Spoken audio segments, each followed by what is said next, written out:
Yes, sir. Once again, we are back, baby. The God Particle Podcast. Yes, indeed. Welcome everybody back once again. We here doing what we do to make this world a better place if possible, or at least change the minds of the people a little bit. You know what I'm saying? And that way we can create waves in this day. Mm-hmm. I am Doing TY. that All well. It's your boy True. right, we here again. Today is the winter solstice, actually, December December 21st, 21st. 25. Yes, indeed. All right. Uh I got some music in the background. I want to know if I know it ain't that many people here yet, but yo, if whoever's here, if you can hear this little Zen type music in the background, let me know because it's supposed to be able to play in the background. I don't hear it on the phone. Yeah, when I turn around, you up on through Facebook Live. I don't hear it. All right, Yeah. fuck it then. So let's keep this thing, or let's start this thing, I should say. Start this thing off. You already know what it is. The first segment.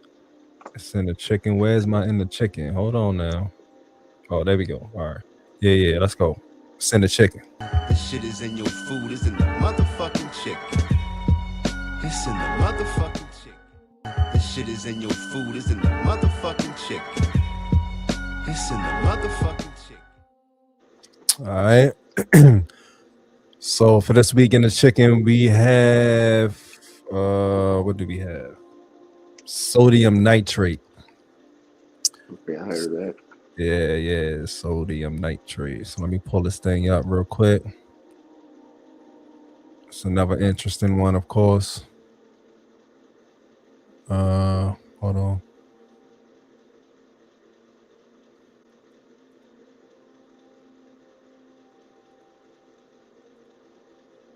All right, here we go. Sodium nitrate. Wait, that's not it. What the fuck? It took my peace, shit. peace, people. Everyone who may have joined, everyone who will join, as we get things together. What is Yeah, not yeah. there no more? Nah, it went back to like how it was before I just pulled that up today, and then ain't showing the sodium nitrate. I can just type it back in, but it's supposed to already be Right. up there. You know what I mean? So I don't know what's up with that. Might have hit something, hit a wrong button or something. So let me type this back in.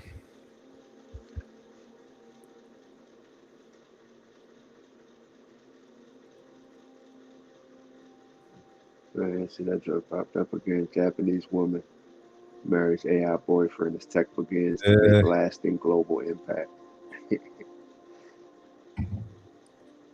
I wonder if the AI can make money and if she would be entitled to I know- it. Or hey, already hey, have money. And, that's a good ass question. yeah, that's wild. Hey, I should be able to make plenty of that shit. Oh Hey, yeah. that'd be a new hustle. Oh yeah. Everybody have AI partners Yeah, I or mean, or side partners. Look at side things. shit, wow, man. Man, that's who make the money. That's who bring the money in. All right, so we got sodium nitrate. Man, I ain't changed my background either. See, I'm slipping. Hold on, I'm slipping. Here we go. All right, sodium nitrate. Let's get into this thing. uh Sodium nitrite and sodium nitrate. These are chemical preservatives used primarily in processed meats to prevent bacterial growth, especially botulism, preserve the pink or red color, and extend the shelf life. They are one. They are one of the most well-documented diet-related cancer risks. What they are: sodium nitrate, NaNO2, sodium sodium nitrite, NaNO2, sodium nitrate, NaNO3. Nitrates can convert into nitrites in the body. Nitrites can then form nitrosamines, which are known carcinogens. This conversation happens most aggressively in the stomach, especially when combined with heat, stomach acid, and proteins. Foods and drinks that contain them. Processed meats are the primary source. This is where the danger is the highest. It's in bacon, hot dogs, sausage, pepperoni, salami, ham, deli meats, turkey, deli meats like turkey, chicken, and roast beef, bologna, corned beef, smoked meats, jerky, even lean or turkey versions of the beef jerky contains nitrites. And I fucking love beef jerky. I'll stop eating that. Fast food and convenience foods, piece of meats, breakfast sandwiches, gas station hot dogs, frozen breakfast meats, microwavable meat snacks, unexpected sources is in some canned soups, some packaged seafoods, some cheese products, certain imported snack meats. Why are they dangerous? It has a strong cancer link. This is not speculation. This is clearly directly linked to cancer. The World Health Organization classified processed meats as a group 1 carcinogens. Same category as tobacco and asbestos. This is due largely to nitrates and nitrites and nitrates. Linked cancers, colorectal cancer, stomach cancer, pancreatic cancer, esophageal cancer. Even small daily amounts increase the risk of these cancers. Nitrosamine formation. When nitrates are heated, like frying the bacon, they form nitrosamines, which is potent DNA damaging compounds. Nitrosamines damage DNA, mutate cells, promote tumor growth. This is one of the clearest diet to cancer pathways known. Oxidative stress and inflammation. Chronic exposure causes cellular inflammation, oxidative stress, immune system suppression. This accelerates aging, heart disease, cancer development, blood and oxygen issues. Nitrites reduce the blood's ability to carry oxygen, especially dangerous for infants, which they call the blue baby syndrome, or people with anemia or people with heart conditions. Gut microbiome damage. Nitrites disrupt beneficial gut bacteria, damage gut lining, increase intestinal permeability, which leads to inflammation, immune dysfunction, and poor digestion. Countries with bans or strict restrictions. It's strictly limited and heavily regulated in the European Union. They got tight ppm limits and warning labels. Germany, strong consumer warnings. France discourages processed meat consumption. Denmark, some nitrite reductions mandated. Norway, very low allowable limits. Switzerland, strict labeling. Versus the United States, they are widely used, higher allowable limits in many countries, and no consumer warning labels. Hidden names on labels. Even clean looking labels can hide them. Look for sodium nitrate, sodium nitrite, potassium nitrate, curing salt, cured with celery powder. Important. Uncured meats often use celery powder, which is naturally high in nitrates and converts into nitrites in the body. Functionally the same risk. That's why celery powder. Right. Healthy alternatives. The best options is fresh meat, unprocessed, organic nitrate-free meats, grass-fed beef, pasture-raised poultry, fresh fish. Better but still limited. No nitrates added meats. It still contain natural nitrates. Occasional consumption only. Detox timeline after the removal. Day 1 to 3, reduce bloating, improve digestion, less stomach irritation. Week 1, reduce inflammation, better energy, improve bowel movements. Week 2 to 4, gut lining begins repairing, reduce oxidative stress, lower cancer promoting activity. 1 to 3 months, significant reduction in colorectal cancer risk markers, healthier gut microbiome, stronger immune response. The long-term effects of chronic consumption. Over years or decades, frequent intake increases the risk of colorectal cancer, stomach cancer, chronic inflammation, heart disease, insulin resistance, gut dysbiosis. This is one of the clearest avoid, if possible, ingredients in modern food. Sodium nitrate and nitrites, the summary, are well balanced, well established carcinogens via nitrosamines. They are unhealthy, unnecessary for health, just like all the rest of that shit. They are Right. banned and restricted worldwide, Hmm. or all restricted worldwide. They are heavily overused in U.S. foods, of course, dramatically increase cancer risk with regular intake. So there you go, sodium nitrates and sodium nitrites for processed beef. Uh, You mentioned celery powder. yeah, celery powder, because it says some of the meats are cured with celery powder, something Oh, like okay. that. I got to go back to it, but it said if it's claiming to be healthier because it's saying it's cured with celery powder. The celery powder has the nitrates in it. Yeah, I mean, so yeah, it's just got rid of it in one form and just put it in another form with the curing of it through the celery powder. Yeah. Do you think anything mainstream is actually healthy? Anything that they push Mm, in massive levels? Yeah, I don't think none of that shit at this, especially not at this point. You know what I'm yeah, saying? Because we came so far. Like maybe back, you know what I mean, when like mommy and grandma Leola and them was coming up, they probably had more healthier alternatives, or the meat yeah. was even healthier. You know what I'm It's saying? better. Yeah, Additives and shit. But now, yo, they went crazy with this shit now. So I really think the only 100% way is growing that shit yourself. Really, you know what I mean? yeah, Even with the health foods, maybe with the but like with the herbs and stuff, maybe with the with teas and stuff like that, the shit that we go over too. I think that's, yeah. but like food, nah. But how would somebody growing food on their own like create a seed? Like where would you? How Right? does a seed start? Yeah, you still got to get the seeds from somewhere. Right. And and if you Seeds do could get be it from, GMO. Yeah, yeah. So it's yeah, like, I don't know.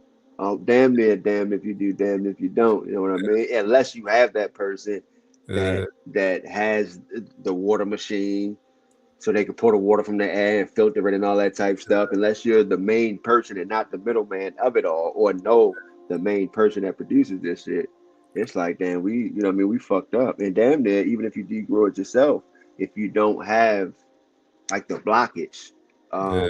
to where as though the air not getting into it, because the air fucked up. You Right. know what I mean? So you know what I mean? It's getting into it Right. that way. Either So it's way. like, right, it's like, man, I guess you just got to do the best that you can without taking in so much of it. You know what I mean? Yeah. But yeah, Yeah. that shit wild. They said that the government got this big ass vault where they stored all of the To seeds. see, I heard that. Oh yeah, just in case of a reset type situation. You know what I mean? And they probably not GMO, of course. Yeah, Because they they probably right. build up whoever survives at first, the motherfuckers that go to the underground bunkers and shit, if that's possible. Yeah. Yeah, I'm sure those are some original seeds and shit. But I'm sure it's somebody out there though. You know what I mean? That's Yeah, on yeah. all get super anti-government. You can't find this nigga. You can't track this nigga. He got some seeds. He got Oh some. yeah. Yeah, I would imagine. And yeah, I've seen some off the grid, came across some off the grid like homes and shit where their whole inside is, what I mean, like plants and you know what I mean, vegetation, like all the things that you need right. to not have to ever leave if you don't want to. You know what I mean? So I guess things like that would probably be more Yeah, I'm sure natural. they out there. Oh yeah. A lot of them. A Might lot even of be them. groups of them motherfuckers for real. You know what I mean? You said what? So it might even be groups of them. You know what I Oh mean? yeah. Whole communities off the grid.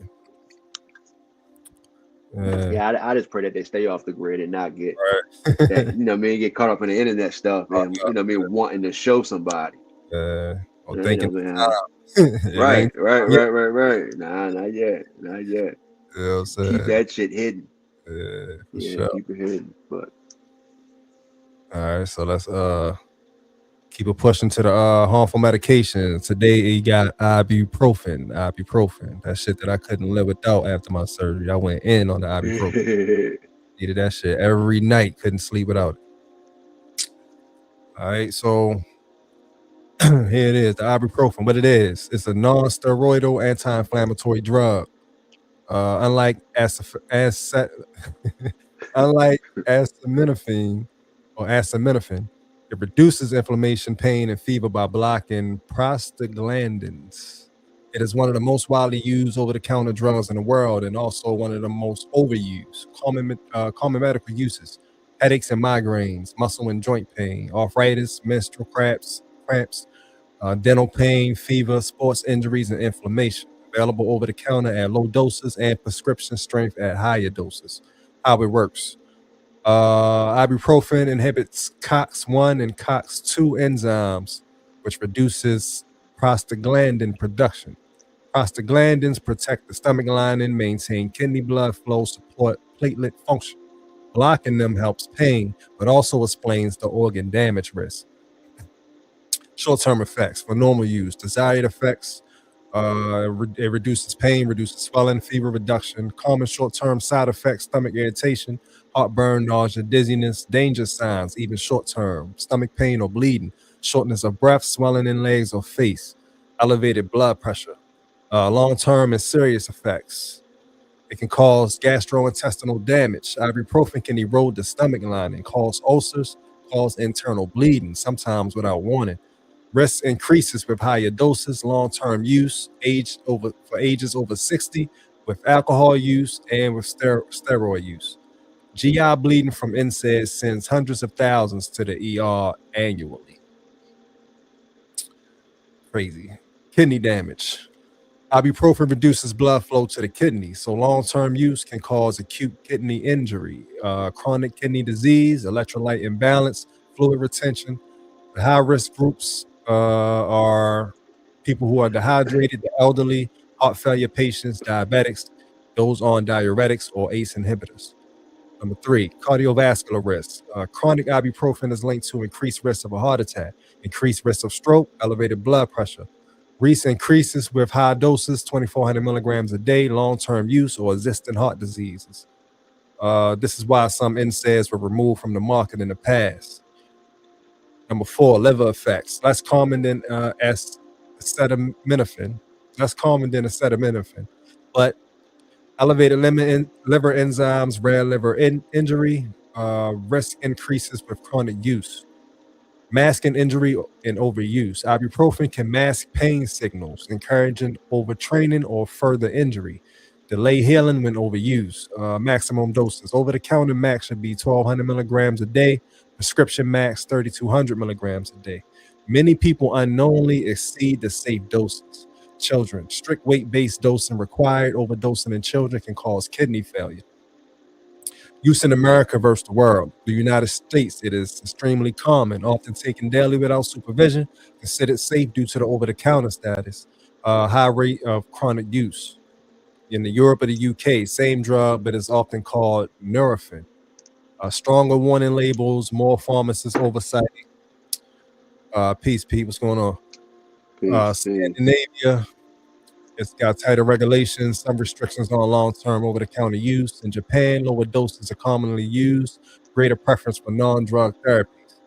Bans and restrictions. Ibuprofen is not banned, but some countries limit pack sizes, restrict over-the-counter access at higher doses. Strong warnings issued for cardiovascular and kidney risks. Why ibuprofen is dangerous: it destroys your stomach lining. It can cause silent internal bleeding, damages kidneys. It raises heart attack and stroke risk. It's easy to overuse. Over-the-counter status hides the seriousness. Who should be especially careful? People with kidney disease, heart disease, or hypertension, older adults, those on blood thinners, steroid users, dehydrated individuals, heavy alcohol users. Holistic and safer alternatives. The anti-inflammatory options. Of course, this one always comes up first: turmeric or curcumin. I was just watching a video with Dr. Yaki. He was talking about how powerful curcumin and turmeric is, especially curcumin. He said that joint is like I never heard of the other one, but turmeric. My lady uses it more, but we use it a lot of here. Yeah. Boswellia serrata, ginger extract, omega-3 fatty acids, or tart cherry extract. Pain relief alternatives: magnesium glycinate, CBD, capsaicin cream, arnica, which is topical, non-drug therapies, ice or heat therapy, physical therapy, stretching and mobility work, acupuncture, massage, TENS therapy. Safer NSAID practices if used. Use lowest effective dose. Avoid daily long-term use. Take with food. Avoid mixing with alcohol. Stay hydrated. Avoid combining with steroids or blood thinners without medical advice. Bottom line, ibuprofen works, but it is not harmless. Its over-the-counter status makes serious risks to the stomach, kidneys, and heart, especially with chronic or high-dose use. So there you go. That's ibuprofen. I'm sure a lot of people take ibuprofen on the regular. Mm-hmm. So those are the effects. So you might want to take it easy and head to some safer alternatives. Man, that's Like, crazy because before a toothache or something like that, that's what I'll go to. uh, It'd be like an ibuprofen. Mm-hmm. yeah, man. Just like the Tylenol we talked about last week. You know what I mean? Those are like the go-tos for a lot of people. Yeah. You know what I'm saying? So for the medicine takers out there, you know what I mean? Definitely get your mind right and start looking into some alternatives to some holistic herbs and stuff that supposed to do the same thing and are healthier for you. Yeah, I Mm-hmm. mean, at least worth taking a look into it. You know what I'm saying? Yeah. And I guess more than that, do the work that that it takes to, when it comes to toothache and shit like that. You gotta Yeah, do the work to kind of not let it happen. yeah, So it's pretty much, that shit. dental, your hygiene and shit like that. So taking Yeah, care of your oral hygiene, taking care of, like, I know at times we can't stop maybe a stomach ache or internal things. Not all internal things, but some we can by the way that we eat. You know what or I mean? And the way that we drink or something like that. They say listen to your body. Pay attention to your body because it tells us the things that we need to, change. Whether it's stop eating, stop drinking, whatever. We just gotta pay attention to it. But of course, it's a lot of times we ignore it. oh You know what I yeah, mean? We ignore it, and then we wonder why a lot of things. But overall, I know for me, overall, I know. So I can't really blame nobody, but yeah, yeah, yeah. and I think it goes for a lot of folks too. We know the things that upsets our stomach or upsets our body or make things tick or whatever. And we hold that power to change that shit. But Yeah. A lot of it's just hopefully, easy route though. You know what I mean? oh yeah, That's what yeah, that's mainly what it is. You know what I'm saying? We do what's mm-hmm. easy. It's convenient. Yep. And I get damn near every episode that convenient word come back. It's the way of the fucking world, conveniency, man. Yeah, It's the microwave, you know what I mean? The microwave era, the microwave way of the world, yeah. Because this shit which is, oh takes yeah, oh a lot of yeah. yeah. A Eh, lot of people want to go down that rabbit hole. You know what I mean? Because that shit is forever. right. Oh yeah. And I just had a conversation with my wife, right? We was on vacation. Uh, I said we gotta get to the point to where even when we on vacation, we're eating right. You know what I yeah, mean? Not making shit convenient for us because right, the snacks came out. I'm talking about, going to the store just for the snacks that we know we right. wouldn't get here. And I Exactly. said, look, we got to get to the point to where though we are not fucking like we still gonna get the fruits, we still gonna juice if we can juice or whatever, just to stay on track. But I think I gained like fucking 7 pounds since I've been gone fucking, I think I snacked more than I did to eat and shit like that, and of course Right. staying up late and eating later. That don't make it no better either. But Yeah, the discipline word, man. Damn sure gotta be disciplined when it comes to changing, changing any lifestyle. You gotta fucking be disciplined, man. yeah, 'Cause yeah. that shit is hard. You gonna be tested. Oh yeah, oh yeah. Yeah. Like Dr. Blair said though, if you gonna call yourself a god, you can't act like sometimes. You gotta act like it all the time. All the time, man. 7 by yourself with people, all of that. You know what I mean? Yep, yep, yep. Yeah. So that's Like why I shit, said ain't no discipline, man. room for slipping. You know what I mean? But Yeah. shit, hey, trust me, I'm still working on that shit too. You know what I'm saying? Still a lot of stuff that I'm getting myself used to Yeah. and more consistently, you know what I'm saying, more long term and stuff that I'm still trying to stop. But a lot of that shit can goes with your lifestyle too. So really, your lifestyle change really means lifestyle change. Like if you work in a job where you got to hurry up and get something quick, like that means you probably got to change that job too. Change the job. Yeah, Yeah. because Unless, I yeah, mean, unless you know how people, what it's called when they, shit, they prepare for the week. They kind of prepare for the week. yeah, yeah, yeah, yeah, I yeah, forgot. I forgot. It left me. I yeah. forgot the Meal name prep. of it. Meal prep. Yeah, yeah, yeah, yeah. I mean, it's ways around it. Yeah, yeah, Again, but it comes back to being disciplined. You yeah, got to pick a day to meal prep for the week, and that's even down to snacks and everything. Because if you live a fast-paced lifestyle or have a fast-paced job, right. again, you need something quick. So you're gonna have to be able to discipline yourself to take the snacks that you need if you want to continue with that lifestyle. You know what I mean? We even And I, use that as a fasting period. Don't eat oh nothing. yeah, yeah, yeah, yeah, yep, yep. That Yeah, too. A lot of people do the one meal a day. yeah, yeah. Quick Yeah, fruit in the man. morning, nothing else. Yeah. Yeah, on them certain days and shit. You know what I'm saying? If you can, don't pass out though. Right. Don't be Especially if outside you sweating all day. right. If you work physical. You Yeah, know what I mean? You're gonna have to keep something in your body, snacking all day or something like that. To fucking keep your body somebody going. like me, I could do that though. I could just eat fruits and not eat nothing. I'm just sitting down driving all day. You know what I mean? Yeah. I stop and get something to eat because I'm most likely I'm fried. Yeah, I got the damn munchies now. I want some, you know what I'm saying? Something quick chicken sandwich or something unhealthy. Mhm. Yeah, I mean, yeah. So and a lot of it too is that addiction out your head. Even when you eat fruits and shit, like your body still be like, man, nigga, get a chicken sandwich. You need more. What's that? That's the appetizer. They What's hit next? right, you know what I mean? Yeah, This motherfucking chicken sandwich, nigga. Extra, yeah, extra vegetable oil out this bitch. You know what I mean? yeah. But Yeah, like they said, that's the that's not true shit. That's just the parasites in you. yeah, Like I said, that's the parasites in you. That's craving that shit.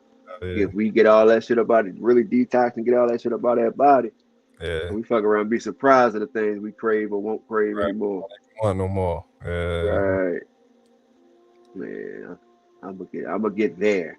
Yeah, me too. I'm gonna get there because it's like this shit. And when you look at it and or pay attention to it, like when you do, or me when I go off snacking or something like that, like Mm. I feel so fucking dirty. Yeah, Just feel, you know what I mean? Just feel so fucking ill. Like, come on, man, how the right. fuck you let them get you again? Exactly. This is the feel. If nothing else, the feeling is what I want to fucking stay away from. Yeah, Like the taste, all right, cool. You know what I mean? Been dealing with it that whole life. Like the people that say, why would I stop eating pork and shit? The shit ain't killed me yet. You know what I right. mean? Feeling like that type shit. Like the snack, the flavor, all that type shit. Cool, boom. But the fucking feeling after is what I want to stay away from. That Yeah. shit do not feel good. That's That that shit soul. don't That's your feel good. soul. Yeah. Man, come on, bro. You know what I mean? Like, what we doing here? Yes, indeed. We really doing here? You know what I mean? For Yeah. sure. All right, so let's I remember last time I told you I was gonna do the shit that's in the dyes and shit too, like laundry detergents and shit. Okay. Uh Just skip over Tide. That's what the fuck we use is Tide. And I this know joint, that shit dirty. I wanted to get specific into it, but I'll probably ask it a different type of way next time. But it didn't really get into brands and stuff. It just got Okay. into for this one it got into the body sprays and perfumes and like the plug-in Oh, scents okay. for the Gotcha. house and Gotcha. shit Gotcha. like Yeah, yeah, yeah. Shit, I got them too. that. Yeah, Just changed out the filter. right.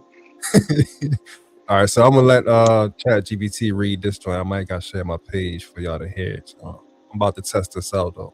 It's the first Okay. time and if it actually works on screen, you know what I mean? Yeah, yeah, yeah. Yeah, so I'm gonna look up real quick with my. all right, I'm bet. still here though. I can hear you. And talk. All right. All right, harmful ingredients list. Also share tab audio. Boom. All right. Shit. Wrong thing. All right. Yeah, I might not be able to see that. It's gonna be small Chat GPT, right? But I just basically put it up so you can y'all can hear it while it's reading this shit off. These are this is phthalates, I believe. This is some type of chemical in a lot of perfumes. And the thing about this too, when I looked it up, it was like, man, this is such complicated um a complicated subject because of the perfumes and stuff. Like it's saying when you see anything that say or parfum, you know how it's spelled PARFUM, anything named parfum or something else. I said, something else. It said parfum or fragrance. Anything that says that, it said that can mean it could be a difference. It could be a mix of like hundreds of different shit, and they don't have to say what it is. What it is. Yeah, Wow. not regulated. They don't have, all they got to do is say fragrance, and it can be any fucking chemical that they add into that shit, and they don't have to tell you what it is. All they got to do is put parfum or fragrance. That's good to know, because I'm a you know, I like a good smell good. Rather it's I see more, or I pay attention more to the perfumes than I do it saying fragrance. But damn sure when I go upstairs, I'm gonna check the shit I have. And hopefully one of these weeks we can go over the oils, because I like the oil joints too. And or it could be the same. It could be within this, just in different because it's fragrance, because it's natural fragrance and essential oils. But the natural fragrance and essential oils are not automatically safer. They can still trigger asthma and allergies, but I'll get in deeper to that shit too, though. Yeah, for sure. All right, like the oils too. Yeah, me too. I love the oil shit. All right, so check this out. Let me know if y'all hear this real quick. I'm about to play the JPT voice. Okay. Number 2, phthalates. Deep dive. Why they show up in fragrance products. What phthalates are. Phthalates are a family of chemicals used mainly as plasticizers to make plastics like vinyl PVC softer and more flexible, solvents, fixatives, and fragrance to help scent dissolve, spread, and last longer. In perfumes and fragrance personal care, the phthalate most often discussed is diethyl phthalate, U.S. Food and Drug Administration. In plastics and many industrial uses, common ones include DHP, DBP, DIBP, etc. European Chemicals Agency. What types of products can contain phthalates? 1. Scented, good-smelling products. Your main categories. Because they can be part of fragrance systems, and fragrance is often a trade secret, phthalates may appear in perfume, cologne, body spray. D is the classic example. U.S. Food and Drug Administration. Air fresheners, odor masking sprays, plug-ins, laundry products, scented detergents, boosters, fabric softeners, dryer sheets, dish products, fragrance dish soaps, and some dishwasher products. Important nuance. If a product only says fragrance parfum, you might not see depth spelled out even if it's present because the brand may not disclose fragrance composition. U.S. Food and Drug Administration. 2. Plastics and household items. Big exposure category even if you're focused on scent. Vinyl PVC items, flooring, coated fabrics, cables, etc. DEHP is historically common in these applications. IARC monographs, consumer articles are restricted in the EU for several orthophthalates, DHP, DBP, DIBP. 3. Food contact in medical context, FYI. Some phthalates have been used in food packaging, processing materials, and medical devices historically. Whether they're present depends on region product rules. This matters because it's another way people get background exposure. Health links, what the evidence tends to show. A. Endocrine's reproductive effects. Strongest, most consistent concern for several phthalates. The EU's Chemicals Agency notes DHP, DBP, DIBP, BBP are classified as toxic to reproduction, REPR 1B. European Chemicals Agency. In the US, the CPSC ban on certain phthalates in children's products was driven by concerns about harmful effects on male reproductive development. U.S. Consumer Product Safety Commission. B. Respiratory irritation links, more indirect. Phthalates themselves aren't always the smell irritant. Often VOCs, fragrance allergens are. But fragrance products are a common exposure context, especially sprays and plug-ins. C. Possible cancer links, mainly focused on DEHP, not DEP. This part is important to keep specific. DEHP, di-2-ethylhexylphthalate, has multiple carcinogenicity evaluations. IARC classifies DHP as Group 2B, possibly carcinogenic to humans. IARC monographs. The U.S. National Toxicology Program, NTP, lists DEHP as reasonably anticipated to be a human carcinogen. NCBI, California Prop 65, lists DEHP for cancer and reproductive harm. Proposition 65 Warnings website. In 2025, EPA released draft TSCA risk evaluations, saying DBP and DEHP may present unreasonable risks under certain conditions of use. Draft is not final. EPA DP, diethylphthalate, the one most tied to perfumes, is often treated differently by regulators. FDA says DEP is the phthalate commonly used in fragrance products and states it does not pose known risks for human health as currently used in cosmetics fragrances. FDA's wording. Food and Drug Administration. EU Scientific Committee documents have also historically supported DEP safety at typical cosmetic exposure levels. European Commission. Bottom line, when people say phthalates cause cancer, they're usually leaning on DEHP-style evidence, not necessarily the DEP and perfume scenario. Where they're banned or restricted, European Union REACH restriction, DEHP, DBP, BBP, and DIBP are restricted in a wide range of products, commonly referenced as 0.1% by weight in plasticized material for many articles since 2020. European Chemicals Agency, cosmetics, multiple phthalates, including DEHP, DBBP, are treated as prohibited in cosmetic products under EU cosmetics rules. You'll see this referenced in EU Committee regulatory materials. European Commission. United States, children's products. The CPSC bans certain phthalates above 0.1% in children's toys and child care articles, including making the DNP interim ban permanent and adding more. U.S. Consumer Product Safety Commission. Broad U.S. bans across all perfumes detergents aren't the norm. Regulation is more category specific. Kids products, certain state rules, etc. Hash hidden names, hash how to spot them. If they're disclosed, you might see diethylphthalate, D, D-N-butylphthalate, DB, di-2-ethylhexylphthalate, DHP, BBP, DIBP, DIMP, etc. Proposition 65 Warnings website. But the bigger gotcha is fragrance parfum may conceal them or conceal fragrance ingredients in general.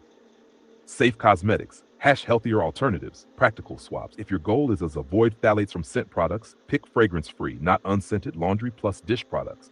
For perfume/body sprays, look for brands that explicitly say phthalate-free and also provide fuller allergen disclosure when possible. Consider lower use strategies, fewer sprays, apply to clothing less, fabrics hold scent, ventilate. If your goal is reduce the big background load, reduce PVC vinyl where feasible. E.g., choose non-vinyl options for flooring shower curtains when you replace them. Use glass stainless for food storage when possible, especially for heat. Quick reality check. Natural fragrance essential oils are not automatically safer. They can still trigger asthma allergies. If your body reacts to scent, fragrance-free is usually the cleanest test. Detox timeline. What usually happens when you cut exposure. Phthalates are considered non-persistent. Many are metabolized and eliminated in urine within hours. Biomarkers generally reflect recent last-day exposure, PMC. So if you remove key sources, especially fragrance-heavy ones, measured levels often drop relatively quickly, though real-life exposure can be continuous because they're so common. All right, so that's phthalates. 1 2 1 2. Can you hear me? Yes, sir. All right, so yeah, that's phthalates. It seems to be a very complicated one right there, and it's in multiple stuff. Because they was even talking about products that you store your food in and shit. Yeah. Like the plastic or some shit. Yeah. Man, I've been hearing about that too. It was a time where, of course, they were saying throw the plastics away, use the glass. Yeah. When it comes to that, because it's a lot better. So yes, they got us, man. They fucking got us. Yeah. Hey, but California seemed to be taking a stand on this shit though. Say Prop 65 or something. They got a ban on that shit. Yeah. So that's the only state in name though. Prop 65. Hey, you know what? If I'm not mistaken, on GTA, if you go, is a spot you go to is on a sign. I want to say something about Prop 65 on a sign. I remember Prop something. I can't remember. Yeah. Something about. Man, riding like you riding up the coast. The bank on the intro, the bank Adafa went into like up that way. You duck off into the little country joint underneath the little tunnels. It's on the side. It was in one of my GTA videos too. I think with the nigga Germ. Oh, okay. Motion changing of the world joint. Something I can't remember the video I did. I gotta go back and check it. I'm definitely gonna check that out though. I remember that. Yeah, that's wild. And I've noticed that too though. Like just riding around smoking and GTA shit like that. If you pay attention to the words and the signs, or even listening to the goddamn radio, like the talk radio and shit like that, man, they be saying some shit. They be fucking saying some shit. Damn right they did. Yeah, they think they slick. They part of it. Oh yeah. That's why they're able to do so much with that shit. The nigga B Dell said he said he believed the Epstein files gonna be released in GTA 6. Like it's gonna be like a secret mission or some shit. You know how they gonna put the sugar coated. Yeah. And maybe change it up a little bit, but he was like they probably gonna put that shit in GTA 6. And that's their way of telling us right there. Right. Like we put it out there for you. What you want us to do? Right. You know what I mean? You put the shit out. You know what I mean? My fault you don't play video games. Right. That's on you. Man, that shit wild, man. But they playing that face. Playing like a motherfucker, bro. Right in that face. Right. But like they said, once you understand the game over. You know what I mean? All we gotta do is just take a step back and understand their moves, understand how they're playing it and how they have to play it. It's not like they want to do it on their own. Like they have to do these things. This is the world we live in. Like what I mean, they know what's up. Like what I mean, if you understand it from that point of view, like they know what's how up. that shit work. Yeah. Right. Like come on, man. So let's take it from there. And once you do what they doing on the level that we have to do it for our life and shit, man, game over. Take them out of the equation. Yeah, take them out of the equation as much as you can. Of course, we gotta use, you know what I mean? At this moment, a lot of us have to use them. You know what I mean? But we can use them in a good way. You know what I mean? For ourselves, kind of thing. Use them for the benefit of us. Create that plan if something go to work. Already. Mm-hmm. All right, so let's keep this thing moving. Got the health and wellness section. We have Tulsi, aka the Holy Basil. Okay. Put a picture up of this thing right there. Check it out. That's it. Hold on.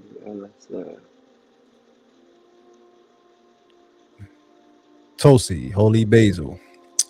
All right. So I'm gonna read this one so that hold on, let me take that banner down. Switch to banner. I don't need to put it on the word right there. All right, so Tulsi. So check this out, right?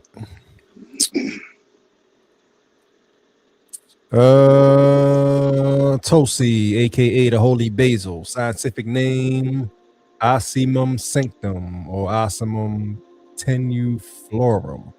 Category: adaptogenic herb, leaf and aerial parts. Traditional systems: Ayurveda, India, or Hindu spiritual medicine. Common names: holy basil, tulasi, or sacred basil. What exactly is it? Tulsi is a sacred medicinal herb native to India and Southeast Asia, reserved for over 3,000 years in Ayurvedic medicine. It is considered a rasayana, which is a rejuvenative herb, and an adaptogen, meaning it helps the body adapt to physical, emotional, and environmental stress. In traditional Indian households, Tulsi is often grown near homes or temples and consumed daily as tea for spiritual clarity, immune protection, and longevity. Unlike culinary basil, Tulsi is medicinal, not primarily culinary. So it's different from the basil that you cook it. Excuse me. What part is used? The leaves, fresh or dried, primary medicinal part. That's the primary medicinal part, the leaves. Stems and flowers, sometimes included in whole plant preparations. The seeds, they're used less commonly. Common forms and what they're best for. The tea is the most traditional and popular use. It's best for daily stress relief, immune support, respiratory health. Mild clove-like peppery taste. Capsules, convenient for consistent adaptogenic dosing. Often standardized for eugenol or uracilic acid. Tinctures, fast absorbing, useful for anxiety, adrenal support, and immune stress. Fresh leaf, chewed, raw, or steeped, most potent energetically in tradition practice. Best ways to consume it is the Tulsi tea, 1 to 2 teaspoons dried leaf per cup. Steep it 5 to 10 minutes. Do you know what steeping is? Do you steep stuff? I've heard of it, and not sure. I had to look that shit up. I don't know if it's what I'm thinking it is. Like putting, you're talking about tea, right? Yeah. Like putting it inside of, like if it's loose tea, you would put it inside of, like my wife got one upstairs, a little container, and drop it in the water so it could make the tea rather it being in a tea bag or something like that. Right. But I'm not sure if that's what it is. You said steeping. Steep, yeah. Steep it for 5 to 10 minutes. Well, steep. Well, no, 1 to 2. Yeah, that's pretty much what it is. It's a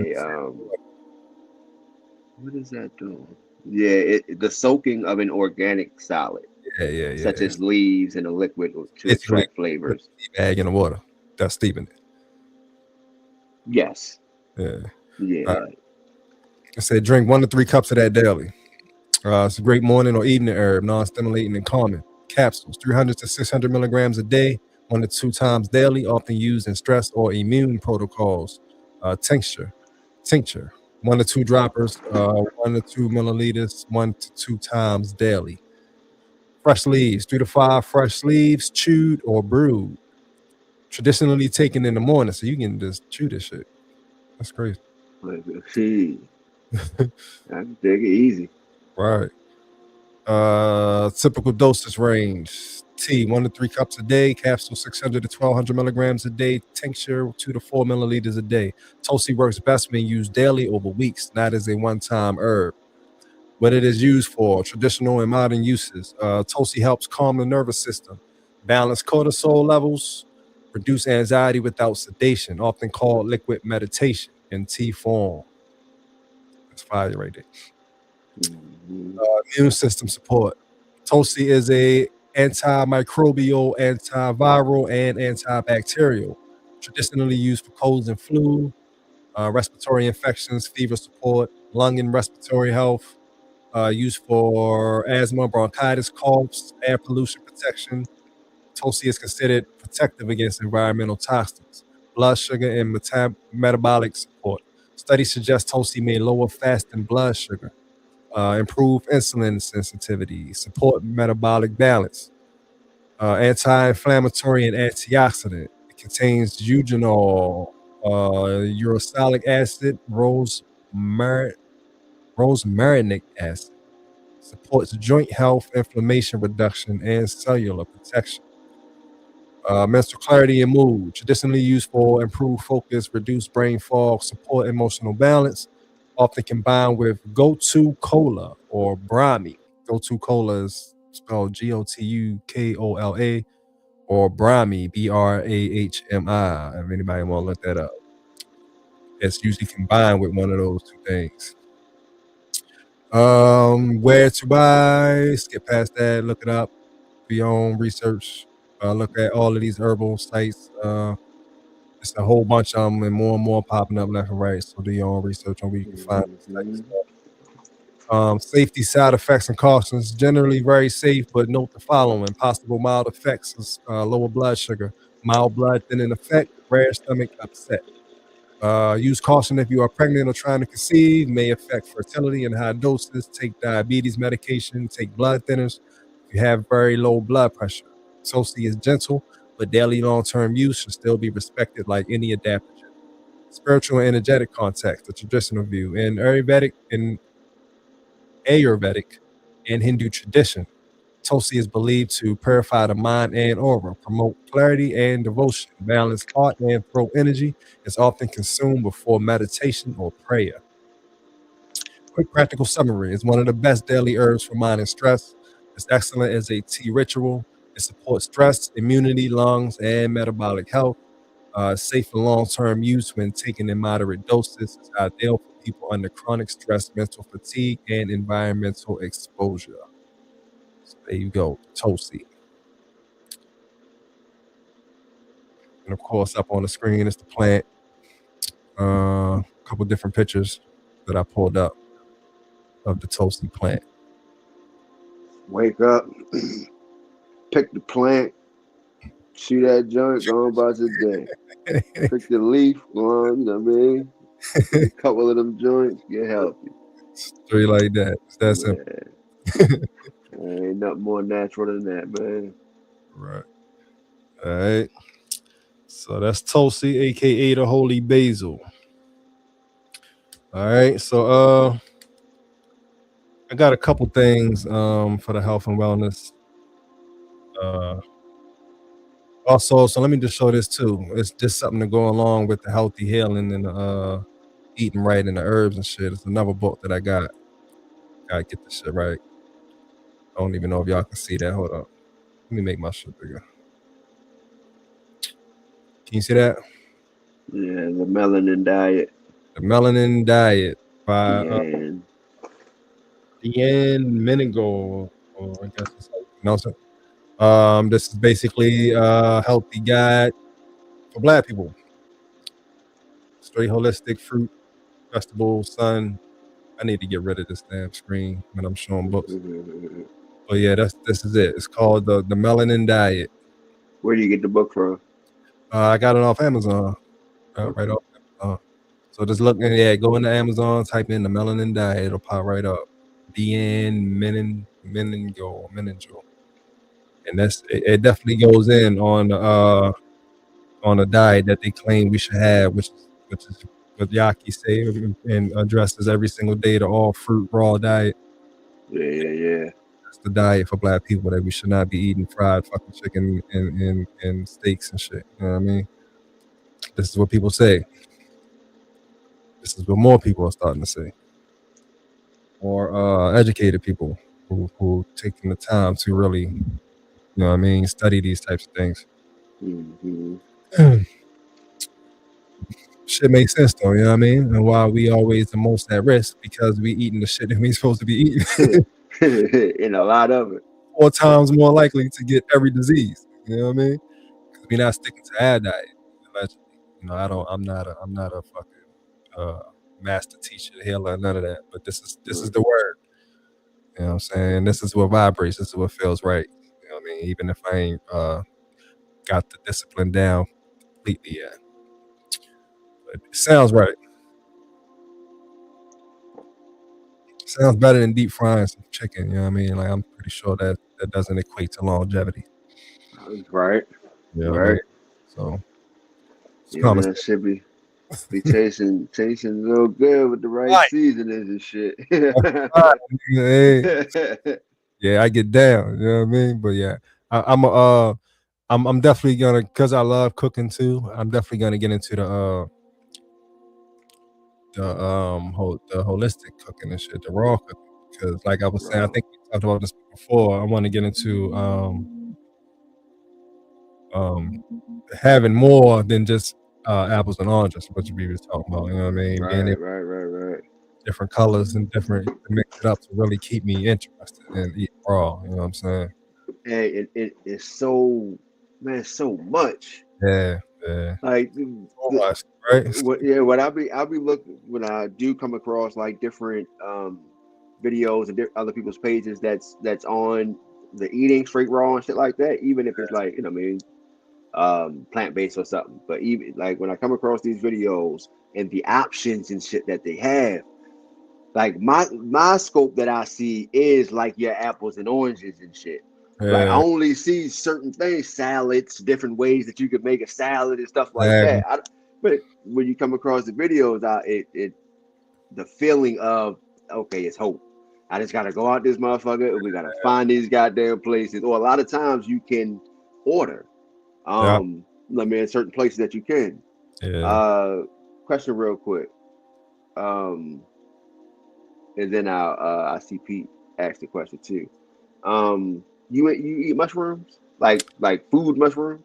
I don't like the texture, but yo, what's crazy? Me too. I love mushrooms as a flavor enhancer. You can put mushrooms all over my shit, you know what I mean, and create a sauce from it, and I love it. And I'll eat a couple of them, but I'm not about to sit and eat a whole bunch of mushrooms. But I would though, you know what I'm saying? If I'm knowing how healthy it is, you know what I'm saying? So it was a flavor though. Yeah. That's how, and I'm the same way, the texture thing. But I told my wife, she like grinded it up and made it into like meatballs and shit. Yeah. Of course, with like other vegetables and shit like that. But that way, that shit was fucking all day long. Like the texture wasn't a problem. But just straight up, like unless they're fried, like I'll eat a fried mushroom kind of thing. But baked or like any type shit like that, nah, it's gooey, right? Yeah, I'm like, fuck that. I'll start, or unless it's diced real small. And that way, boom, I can get through it real quick. But anything other than that, I'll spit that shit right out. I'm like, yeah, I'll try, but I'll spit that shit right the fuck out. Fuck that. What was the question? You said Medina. You sure that's the name of it? I never heard of that track called Medina. Medina. Like a song, right? Who sing it or who rap it? Medina. Yeah, I haven't heard that. All called Medina, right? Yeah, need a little more info with that one. Yeah. I haven't heard of no person or a track called Medina. It's that folky Cole Medina. Oh shit. All right, but yeah, put that in the chat though. If it's a song or if who's singing or if you got any more info on that. All right, so I showed y'all the book, so check this out. Shit. Real quick, something that I was supposed to show last week, but somehow it slipped past me. This is Dr. Yaki's what do you call it? Geogenetic juice. Geogenetic. Straight from Facebook. You see that? Yeah. Yeah. So this is Dr. Yaki, geogenetic detox juice. He said himself, his own mouth, that this is the juice that healed him completely. You know what I mean? When he was down and out, when he had the heart attack and was overweight and all of that shit and all of this, he was like, this juice right here is what completely healed him. But also it comes with shit. Not just drink juice, you know what I mean? But pretty much, and I'm pretty sure he means he put these into a juicer or a blender. This is the recipe: 7 green apples, 1 celery stalk with leaves, 1 thumb of ginger, 1 pinch of cilantro leaf, 1 handful of parsley leaf, 2 cucumbers without the skin, 1 lemon with the skin, 1/2 teaspoon of cayenne pepper. Blend all that shit up. Drink 40 ounces of that daily with the all-fruit diet for 21 straight days. And his claims are you will get rid of any shit that you got going on. These are his. I like to try that challenge. He does have a doctor. He does have a PhD in medicine. You know what I mean? So he ain't just some dude talking about it. Right. And he said he been through it himself. Yeah, he did it himself. And yeah. With all the issues that he had going on. The dis-ease that he had going on with himself. Yeah, so and that shit sound pretty tasty. Yeah, it do, right? Yeah. 21 days. That's a commitment there. That's a discipline there. Yeah. Hey, what? They don't. 21 straight days of raw fruit, only fruit. He said no vegetables too when he be talking about all fruit. He be like, don't eat no vegetables, that's all fruit. And you do that for 21 days straight and drink 40 ounces of that a day. You fuck around, won't go back to nothing. Nothing, right? After that, body feels amazing. All that time, you ain't even gonna want to stay in your shit. Like, man, I ain't eating no chicken. Yeah, right. I'm good. You know what I mean? That shit, you probably, Yeah. damn, feel the salt. As soon as you take a bite of that chicken after like, come on, bro. You fucking around know how many salt pieces you ate out that motherfucker. Yeah, yo, that's serious right there. Oh yeah, big time. But again, back to the word discipline. That's what the hell it's gonna take. Needed for sure. But of course, a lot of us so far gone that it's like, you know what, man? I'm good. I'll just take it easy at times with what I got going on. Yeah, some people mix it. You know what I mean? Yeah. Some people will still eat the chicken, but they only do bake. You know what I mean? Or grilled. You know what I mean? Healthier alternative. Mm-hmm. You know what I'm saying? Chicken in the salad. You know what I mean? Shit like that. Yeah. But they still eating light. They're still, you know what I mean, watching calories and still not fucking just eating nacho Doritos and shit. You know what I mean? Right. Makes a difference too. You know what I mean? They don't, and you people like that don't usually eat fried foods and none of that. Yeah, they're probably more physical too. Yep. Mm-hmm. Indeed. All right, so check out these websites that I found. Hold on. No, yeah, okay. No, wait, while we on? Oh no, we're not on that. Okay, so yeah, let's go to the websites real quick, right? Mm-hmm. I found 3, but one of them is matter of fact, let me just go over them. Let me just pop these joints up. Just pop them up real quick. But I gotta add the screen.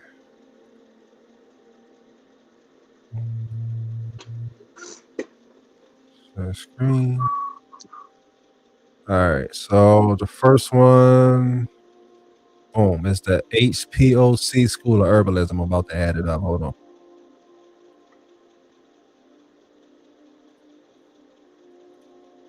All right, y'all can see that. Mm-hmm. HPOC School of Herbalism. HPOC stands for Holistic Professionals of Color. This is for y'all. This is for us. This is for Black people. You know what I mean? So check this out. Just reading over a little bit of the website. They pretty much offer courses of official certifications to become a herbalist. You know what I mean? Okay. Yeah, so if you're looking to get certified, you know what I'm saying, to the point where you can actually teach this stuff and sell these herbs and, you know what I mean, become a straight holistic healer. This is one. Online or something in person? Pretty sure it's online. Let me look real quick. Yep, classes are online and self-paced. And the certification can be completed in as little as 6 weeks. And it's perfect for anyone interested in developing their knowledge of herbal healing. $149 for the whole 6 weeks? It's different. Yeah, but it's other one. This is for holistic herbalists. It's different type. If you're trying to be a holistic herbalist, it's $149 for the whole 6-week certification, and you'll become certified. Wow. But they seem to have levels to this herbalist. Should it say foundational herbalist level 1? So okay, I guess you stand on that shit. But then yeah, it got sacred smoke herbalist. This is $39 for you got 3 months to complete micro certification programs. Sacred smoke herbalist. This is for people dealing with herbal incense, resins, smudging traditions. Step into the ancient world of sacred smoke and unlock the spiritual power of herbs, resins, and sacred woods. In this transformative 4-week course, you'll journey through the African, indigenous, and global traditions that have used herbal smoke for centuries in ceremony, healing, and spiritual connection. So yeah, this is for. I might gotta look into that. Right. I need some shit to expand. Exactly. Expand my joint anyway, especially when it comes to I really want a one-stop shop when it comes to love evolve focus. Indeed. And that's on some self-care, self-awareness stuff. So this will fit right on there. Especially when it comes to selling the herbs, teas, and I'll get into that. Yeah. You can get certified out this thing for cheap. Mm-hmm. You know what I mean? We got pediatric herbalism for the kids, $99. Pediatric herbalist. You have 3 months to complete micro certification programs. Are you passionate about using natural remedies to support children's health? Do you want to expand your holistic practice by learning how to safely and effectively use herbs with children? This is a 4-week pediatric herbalism course. It's exactly what you need to elevate your skills and make a meaningful impact on young lives. Why you should join if you're trying to for a transformative learning experience. This comprehensive courses teach you how to harness the gentle yet powerful healing properties of herbs to address common childhood issues like digestion, immunity, focus, and more. Hands-on real-world applications. You'll go beyond the basics, applying herbal knowledge through practical assignments that empower you to create real wellness plans tailored to children's unique needs. Yeah, I might take this one myself because Layla congested a lot, yo. You know what I'm saying? You said she's what? She be congested a lot. You know what I mean? Okay. Yeah. Most of it is because she ain't like us. Like when that shit is stuck, you can just do it quick. You know what I mean? Well, yeah. I remember you saying that. Yeah. Do that. You know what I'm saying?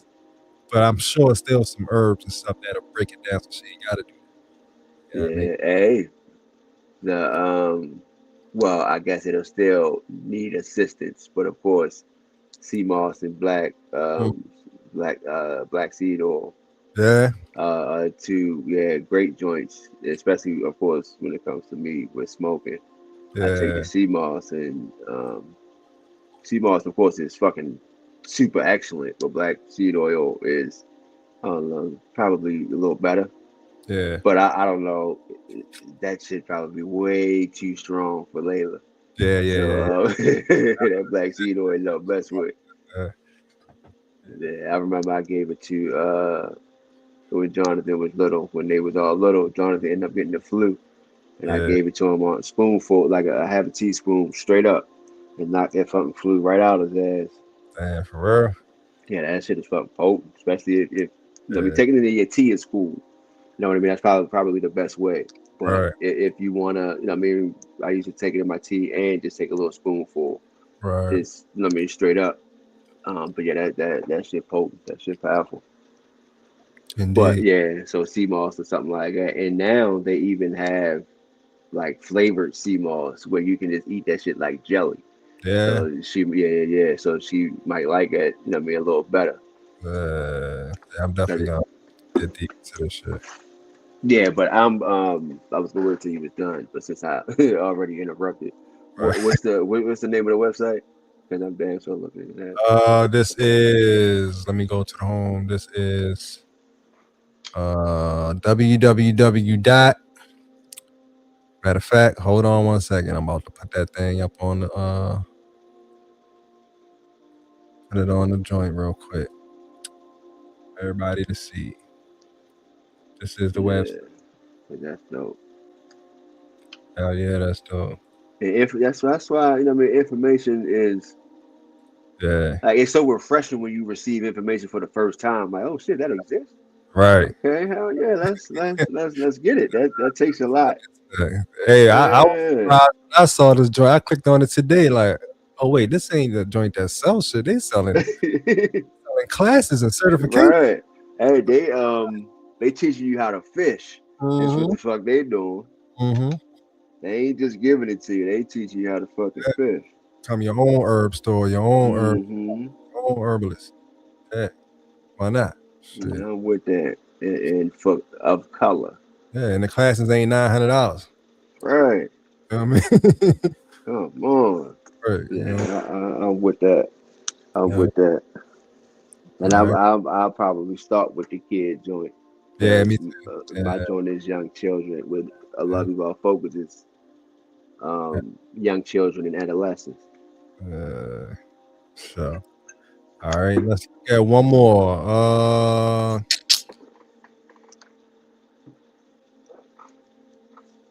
Herbal Detox Specialist is another one, $99. They got a $25 a week payment plan too, so you can't beat that, bro. Right. They work with you in all ways. So what you'll learn in the Herbal Detox certification, Herbal Detox and Cleanse Specialist certification. Cleanse the body, honor the ancestors, restore the flow. This 4-week certification course is designed to Designed to guide students through a powerful journey to detoxification and renewal rooted in ancestral wisdom and modern herbal science. Explore the sacred systems of the body, liver, lymph, colon, and blood while learning how to use plant medicine, food, and rituals to release toxins, trauma, and stagnation. But you'll learn the role of the liver, lymph, colon, and blood in holistic detoxification and how to support each system naturally. How to identify emotional and spiritual stagnation stored in the body's detox pathways, especially in BIPOC communities, BIPOC. Not sure what that is. The top detoxifying and blood purifying herbs and how to safely prepare and use them for eternal cleansing. How to perform liver flushes, colon resets, lymphatic self massage, and other detox rituals with cultural reference. The difference between herbal detoxifiers and tonics and when to use in each in a healing journey. How to incorporate ancestral healing practices, foods, and rituals into modern day detox protocols. Practical knowledge to help others safely detox and restore vitality in community wellness settings. You will gain a holistic understanding of how detoxification supports physical, emotional, and spiritual health, especially within BIPOC communities who carry generational burdens and wisdom in their bodies. Through weekly narratives, practical assignments, herbal protocols, and culturally grounded teachings, you will emerge with the tools to support the community and yourself as a certified herbal detox and cleanse specialist. And real quick, BIPOC, Black, Indigenous, and people of color. Okay, I figured that had something to do with that. Mm-hmm. No, Pete, actually, yo, I've never been fishing in my life, Pete. Not shit, one. Me either. I seen that now. Me either. I always said I want to go. I know that shit's super peaceful, but I've never been. Never been. Not even once. All right, but let's keep this moving to the next website. Hold on, real quick. Let me take this down. All right, hey, I'll be right back. All right, bet. All right. The next website we got is, let me move this banner real quick. Hold on. Bear with me. My banner. Still got this music. All right. Take that down. So the next site we got is Ashe Illuminations. Let me share this real quick. Give me a second. Give me a second. All right, Ashe Illuminations. All right, that's it right there. This is a Black-owned, Black woman-owned holistic online shop. I don't know if she has an actual physical building or not, and I'm not sure where she's located. But she seems to be mostly independent. Especially due to the fact that most of her stuff is low stock. You know what I mean? So I'm guessing she don't have a major team to keep everything stocked up like that. But she got a lot of stuff though. So let's check her out. Let's check her out. All right. Ashe. This is, matter of fact, let me put this website up here for y'all too, real quick. Hold on.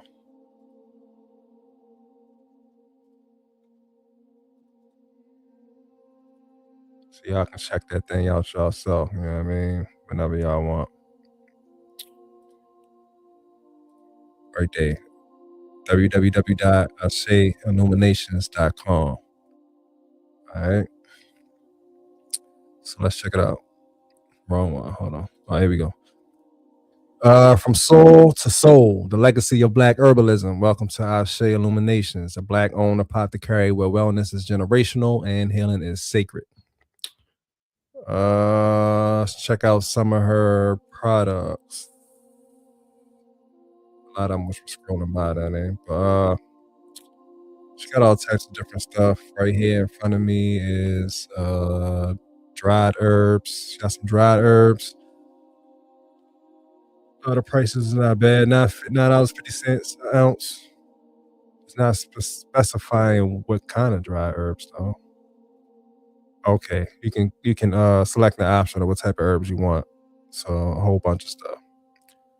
Tulsi the Holy Basil, the one that we just went over last night. She got that at $5 an ounce. So there you go. If you're looking for some Tulsi Holy Basil, Ashe Illuminations have it at $5 an ounce. What up? A whole bunch of stuff: nettle leaf, or oregano, peppermint, sage leaf, marshmallow root, honey goat weed, hibiscus, ginger root, elderflower, elderberry. Just a whole bunch of stuff. Right. Yeah, I found the Tulsi Holy Basil. Definitely got it for $5 an ounce. So yeah, I heard that. Yeah. Uh-huh. All right, so check this out. Let's see what else she got. Let's go into her teas real quick.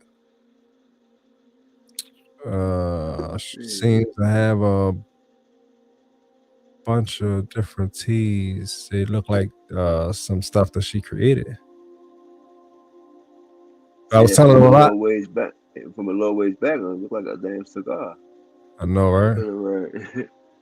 She got sample tea sets too, so I guess it's coming with different samples of different types of teas. A lot of her stuff though, it says low stock. You know what I mean? So that's what I was just telling them. I'm pretty sure she's mostly independent because a lot of the stuff is in low in stock. But she's based out of California, Claremont, California.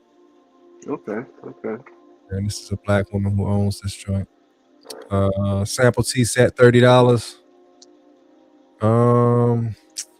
Let's try her honeys. She has an herb infused honey set for $20. Herb infused. What kind of herb? Description: savor the sweetness of nature with that herb infused honey set. 3 distinct flavors to elevate your culinary experiences. Embark on a sensory journey with Ashe Illuminations Herbal Apothecary's herb infused honey set. This collection includes 3 2-ounce jars of meticulously crafted honey, each infused with organic herbs to create flavors that are as beneficial as they are delightful.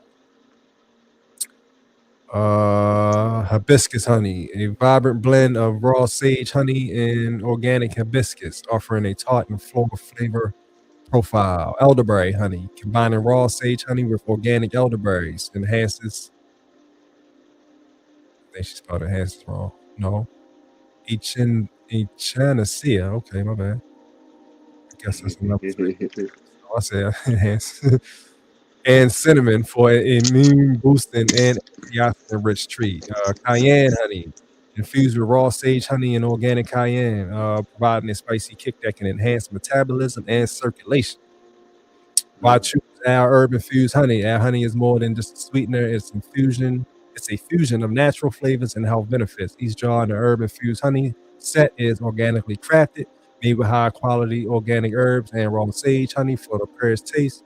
Versatile, perfect for teas, bacon, or as a standalone treat. Health enhancing, offers unique benefits from aiding digestion to boosting the immune system. All right. So yeah, check that out. Good shit. That's a little clear picture of her honeys right there. Yeah, she got the honey goat weed, Pete.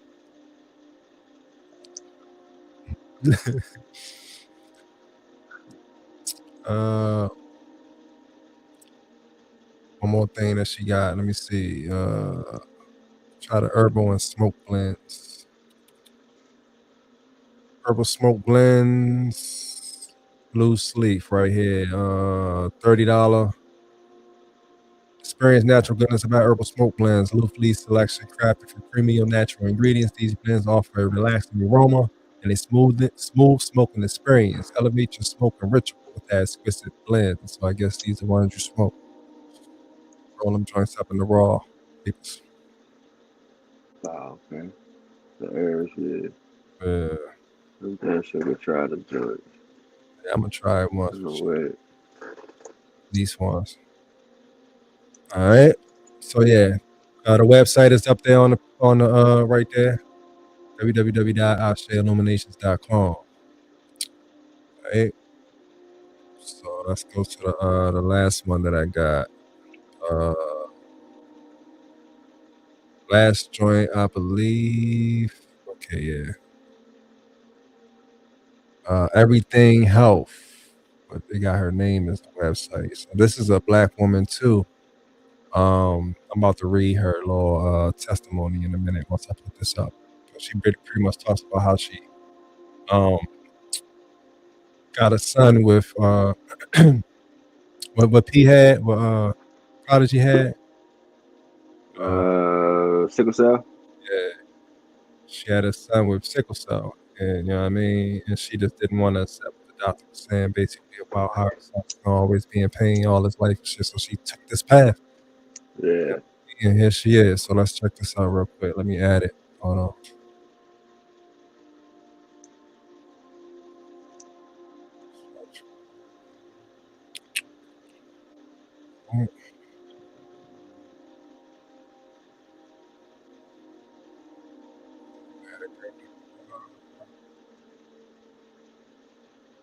I said, I got this.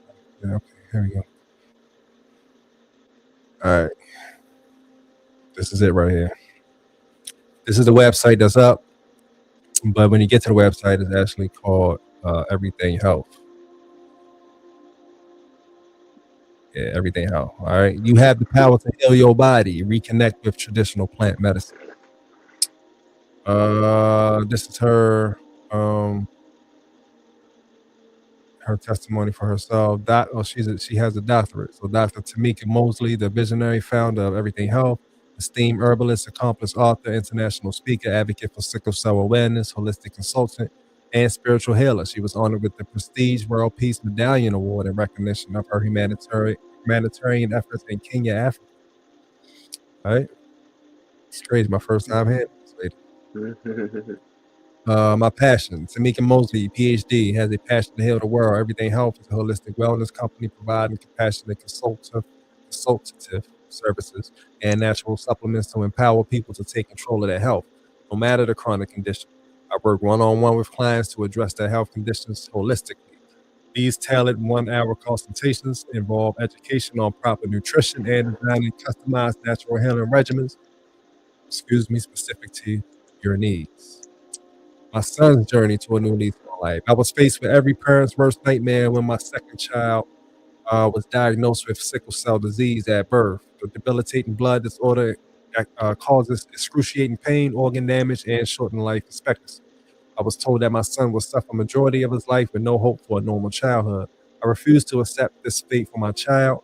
I was heartbroken but determined. I began relentlessly researching natural solutions to help my son. What I discovered transformed not only my son's health, but I also launched my life's purpose. And that is to educate people worldwide that chronic illness is not inevitable. My son was hospitalized every 2 months at the hands of the medical establishment, but thankfully he has now achieved 13 years without succumbing to a single sickle cell crisis. And it's all because of turning to God's medicine cabinet. Aiden's journey inspired me to write my first book, Sickle Cell Natural Healing, A Mother's Journey. Then later to publish Healing from God's Medicine Cabinet. The answers are already under our feet. We only need to reach down and reclaim our healing birthright once again. Word of that. That's indeed. Let's check out some stuff that she has. All right. Oh, she got a bunch of stuff. Books, gut health, heal all kits, pathogen destroyer, immune boosters, hair health, skin health, men's health, women's health, prostate health, sickle cell, overall wellness, relaxing herbs, diabetes, all type of shit. So, let's just click on one. DNA repair. There's nothing under DNA repair. New products are coming soon. All right, let's not go to DNA repair. Immune booster. All right, some fireweed liquid. These are all immune boosters. 4 mushroom mix. Let's just click on one. 4 mushroom mix. It comes in 30 capsules. Ingredients are organic cordyceps, mytike. I believe those are mytike mushrooms. Lion's mane. I heard a lot about lion's mane. That's try. You know what Yeah, that I think that's the best one to when they be making it like the chicken sandwich. It look like a chicken sandwich type shit. That's what I've been search for. That shit actually looks good when I seen it. Hell yeah. Like, yeah, that's okay. That's a mushroom I might just bite out of. You know what I mean? Yeah. Chaga's Natures. Chaga Natures. Energy booster.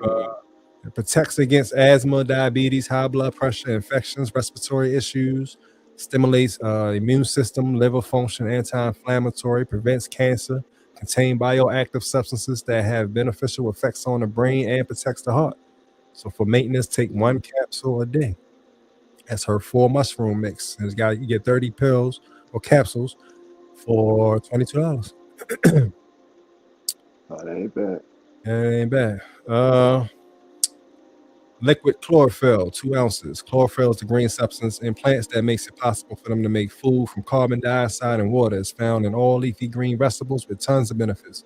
It's a natural detoxifier, boosts red blood cells, aiding in digestion, providing antioxidants, and promoting skin health. It may also help reduce body odor, support weight management, and enhance energy levels. It improves the absorption of vitamins and minerals, and boosts immune system, and neutralize toxins, and reduce inflammation. She got a 2-ounce bottle of that for $13, liquid chlorophyll. I don't see nothing about how much to take daily, though. Maybe it's on the bottle or something. I don't know. Random but question. Have you ever smoked CBD? Like just pure CBD? Hell yeah, man. By mistake. By mistake. Shit, bro. Like, I'm about to have some fire. Man, yo, I looked at it. I was smoking it like, why am I not high? Look at my motherfucking order, man. That shit said all CBD, no THC. I'm like, oh, I didn't do some CBD. But back then, I wasn't really looking at the relaxing image of it. I mean, at the relaxing qualities of it. You know what I mean? Like back then, I was smoking. Nigga, I'm trying to get high. I ain't fuck all that CBD shit. I really don't know exactly if it was relaxing or not, because all I remember was smoking it and not being high and being mad as fuck. That I grew a whole plant that ain't had no teeth. Holy shit. Yeah, I grew that shit before, but if I would have knew, of course, you know what I mean? Right. Wouldn't have. Yo, I got the CBD too. Shit, you know what I mean? I ain't know, you know what I mean? Got you. Yeah, that was my way of smoking CBD. And that shit felt different to me. I tried it at one time, just because I called myself, you know what? I'm gonna take a little break real quick. And I said, I'm gonna try this fucking CBD, but I don't know. It made me feel weird. Yeah, I don't remember nothing spectacular about it though. Yeah. It should made me feel weird. I said, shit, I'd rather smoke weed. Right, you know what I mean? To get my relaxation. Get paranoid when they smoke weed or something. You know what I'm saying? Yeah, true. They never smoke weed, so it might work better for them. I don't know. Yeah. All right, but let's check out like 1 or 2 more of her products. Where you at with it?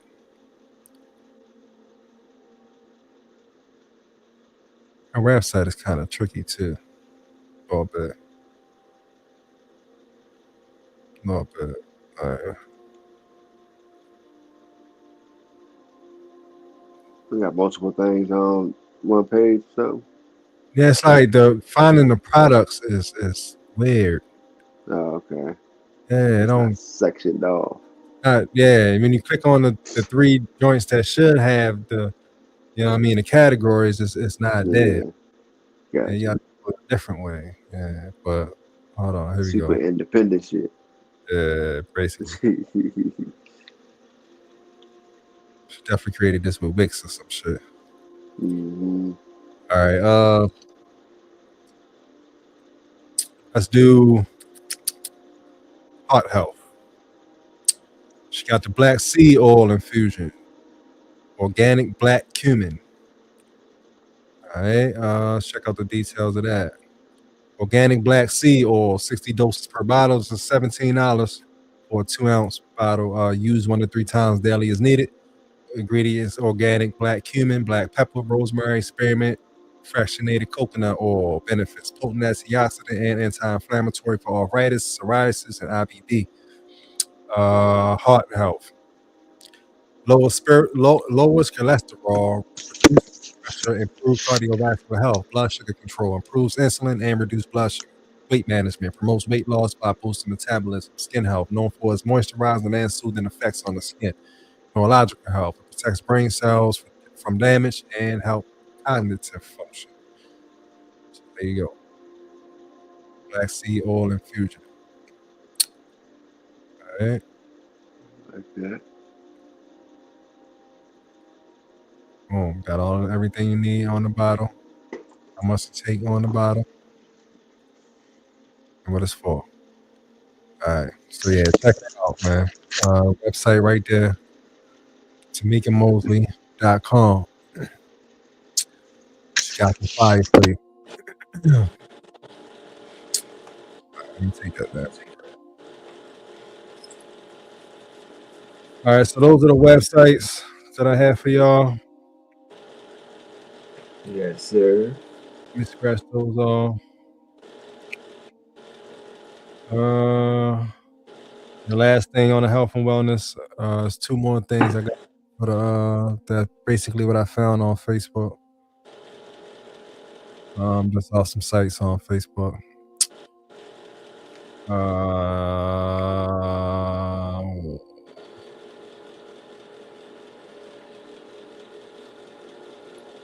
I don't know why I got this. Ain't nothing on here. What the hell? I'm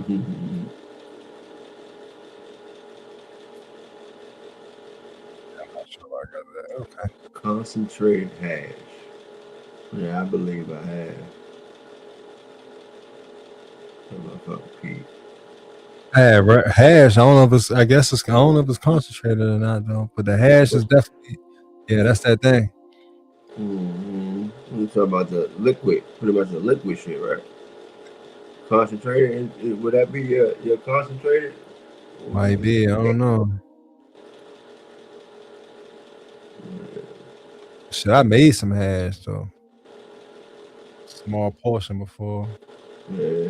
You know, when you grow in a plant, all you gotta do is when you taking the plants off and trimming them shits, your fucking hand gets super sticky. All you gotta do is roll your hands like this, yo, and you can create a whole ball of hash out the sticky shit off the weed from trimming the plant. So I used to have a whole bunch of little hash balls that I just rolled up real quick. They wasn't cured or nothing, you know what I mean? They ain't sitting in the jar, but yeah, that shit is the same thing. That's how you create hash, really. Gotcha. But on bigger scales. All right, so this is what I got. Basically, this it's kind of some news too.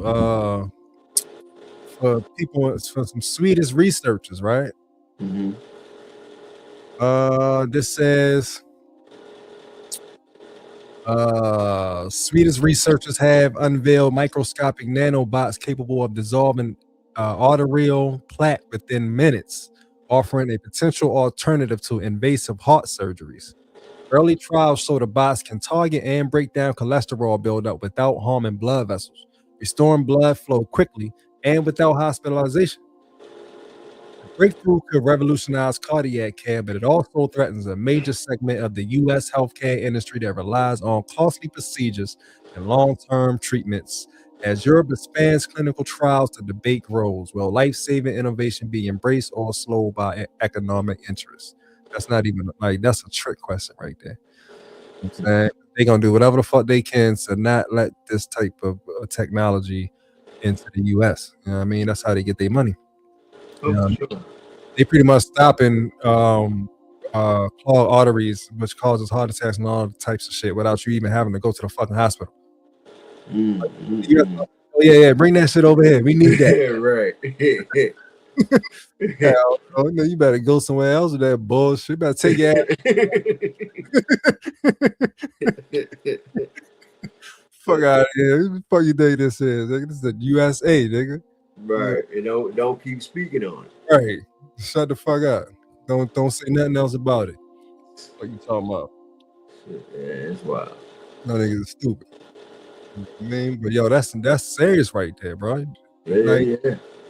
To not even have to go to the hospital and let alone do surgery. These motherfuckers is doing open heart surgery for something that people are discovering that you don't even have to go to the hospital for. They put you whole open heart surgery, bro. Like, think about that. And it's gonna cost you 100 racks or more. Like, come on, bro. Yeah, that shit wild. You know what I'm saying? That's just, I mean, it for me, I get what it just popped in my head that, of course, they're only doing that, of course, and the money greed, but doing all the opening you up and all that, they want, that's their way of researching a live individual. Yeah. You know what I mean? I don't really think they, job wise, give a shit if you live or die. Their job is to get their research on to see why we do things, the way that we do it. Why, you know what I mean? That's my opinion, kind of thing. Absolutely. Now, I'm not gonna say people don't care, or people, you know what I mean, whatever the case may be, but they sign a dotted line to uphold the oath. Yeah. And you know what I mean, this is what you're here to do. And in the US of A, curing is not something that we want to hear about. So take that shit somewhere else. We're gonna give you this surgery. And because you got this surgery, you gotta take this medicine for the rest of your life, buddy. Yes, indeed. Yeah. Yeah. As simple as that. Yeah, man. Shit is wicked. Super wicked. But again, you gotta understand how they fucking playing the game. Yeah, man. Once you understand, game over. Yeah, man. All right. So let's keep this thing pushing, man, because we already know we can go on forever about these. Right. Shit is wild. Shit, so much of this shit, I gotta just stretch it out. I bet you this shit lasts at least 100 episodes at least. Yeah, just with the inner chickens. Yeah. You know, if not more. You right. know what I mean? Super easy. Because they coming out like it's shit that still exists from way back when. Yeah. And then you got new things that's coming out. You know what I mean? Each decade, you know what I mean? Whatever. It's more shit coming out, but the old shit is still there. Yeah. So it's just adding. So yeah, we talk about this shit for forever. Forever, nigga. ever. Real shit. All right.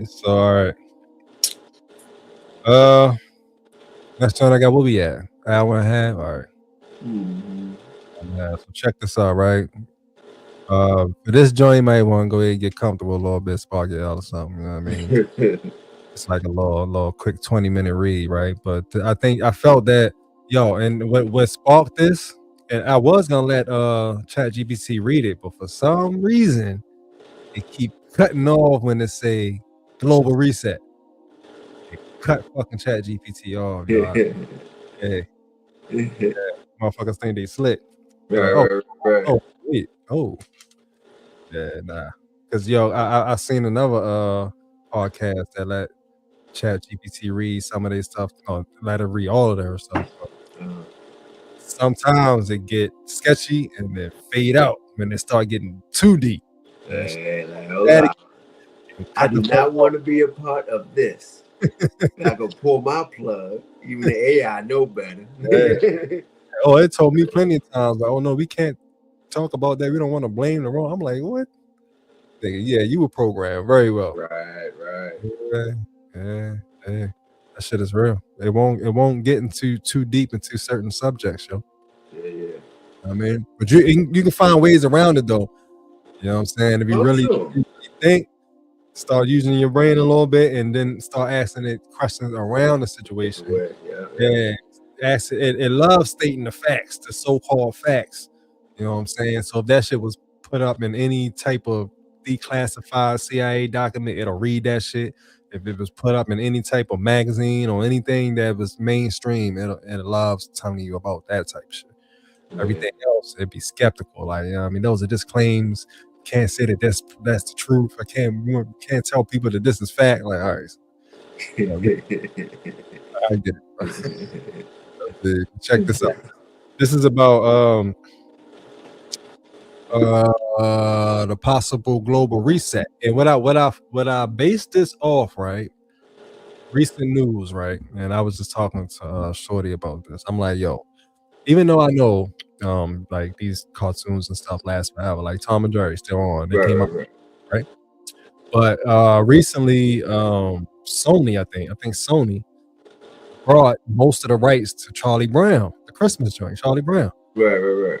Yeah, and I was just thinking like, yo, why the fuck would like a big ass company buy the rights to an old ass Christmas cartoon? You know what I mean? I'm like, yo, I know they can still make money off of it, right? But it's not new, it's not innovative, it's not headed towards the future. So like, why would they have so much money into that shit, right? And I'm like, yo, I gotta research this shit. I gotta look it up. You know what I mean? So that's what basically got me into asking this question.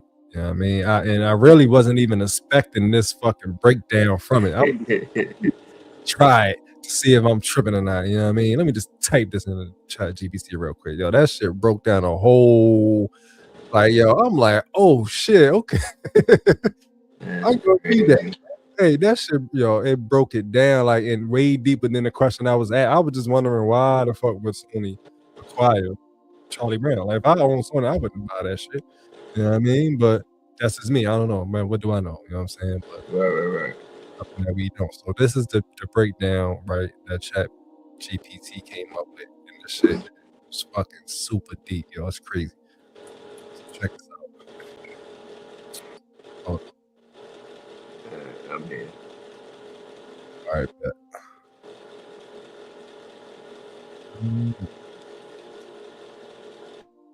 All right.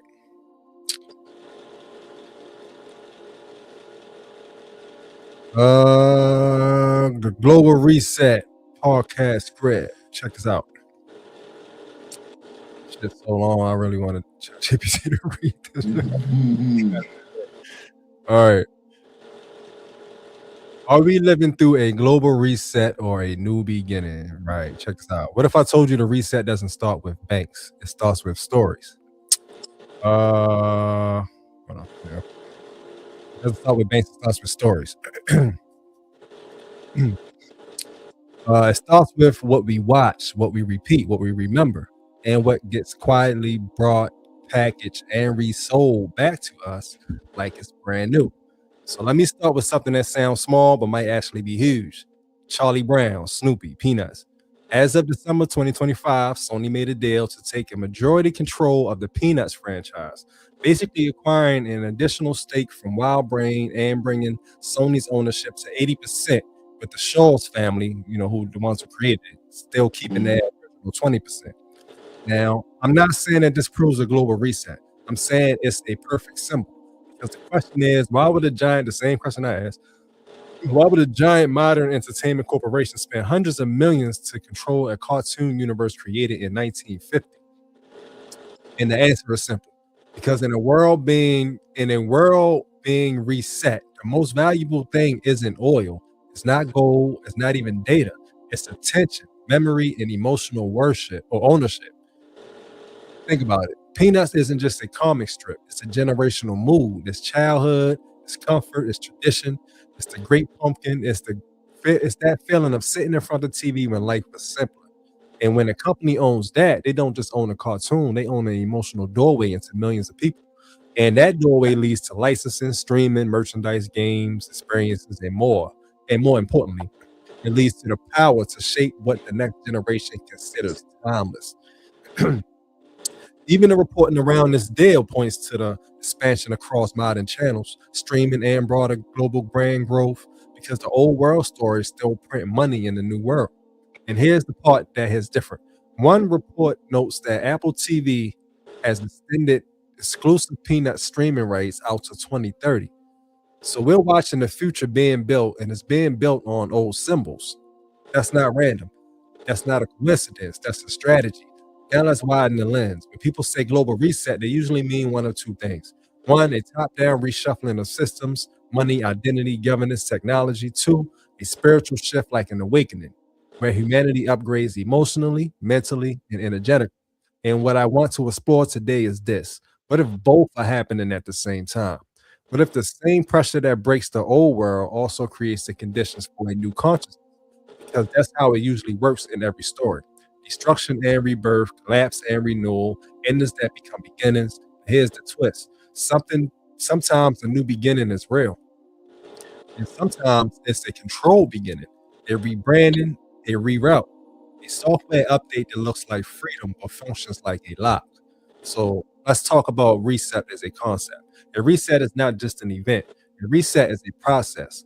It's when the rules of the game change and the people playing don't realize it at the same time. It's when the map gets redrawn and you're still using the old GPS.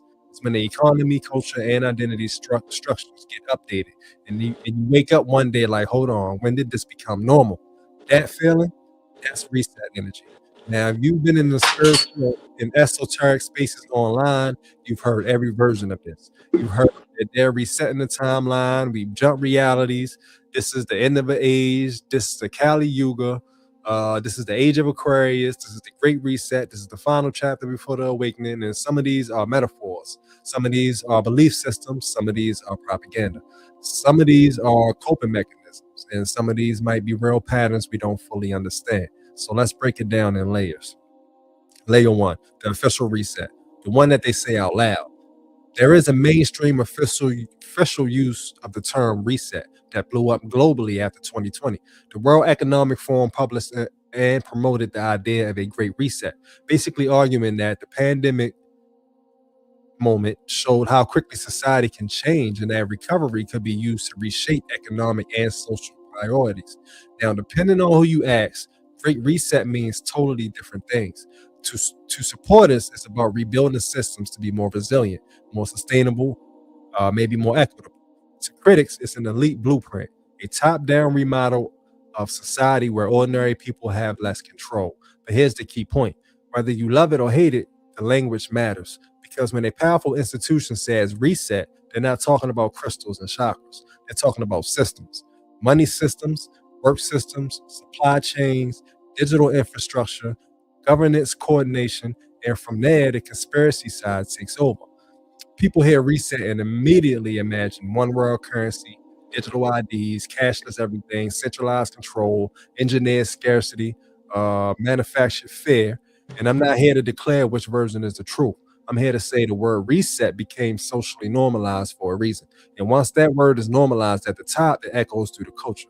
And the spiritual community translated into something mythic, which brings us to layer two. Layer two, the ancient reset, cycles, ages, and the end of an era. In ancient cosmologies, history isn't always viewed as a straight line. It's viewed as a cycle, a season, a turning. In Hindu tradition, for example, there are yugas, world ages, and the current age is often described as Kali Yuga, a period associated with decline and disorder in the cycle. Now, I'm not telling you to adopt any religion. I'm saying that a lot of people in the esoteric space use these frameworks to interpret modern chaos. They'll say things like, this corruption is a sign of an age ending, the old world is rotten, the mask is falling, and whether or not you take the Yuga timelines literally, the psychology of it makes sense. When people live through instability, war, disease, economic stress, and cultural fragmentation, they naturally reach for meaning. They naturally frame it as an end times or a new age movement. There's even a term for it in religious studies called millennialism. The idea that history is moving toward a dramatic transformation, a final crisis, and then a new world. So spiritually, what does a reset look like? It looks like institutions losing legitimacy, identity becoming fluid, truth becoming contested, technology accelerating faster than ethics, people feeling like reality is unstable. And if you felt that, you're not alone. That feeling is exactly what makes reset narrative spread, which brings us to layer three. Layer three, the reality reset, memory perception, and the Mandela effect. Now we enter the part that gets really weird because the people don't just say the system is resetting, they say reality is resetting. The timelines, the memory, the history, they point to things like the Mandela effect, the phenomenon where groups of people share confident memories that don't match verified records. The term Mandela effect is commonly traced back to Fiona Broome around 2010, connected to false shared memories about Nelson Mandela's death. Now, the grounded explanation is psychological, memory is reconstructive, we influence each other, media repeats distortions, and confusion spreads. But the esoteric explanation is different.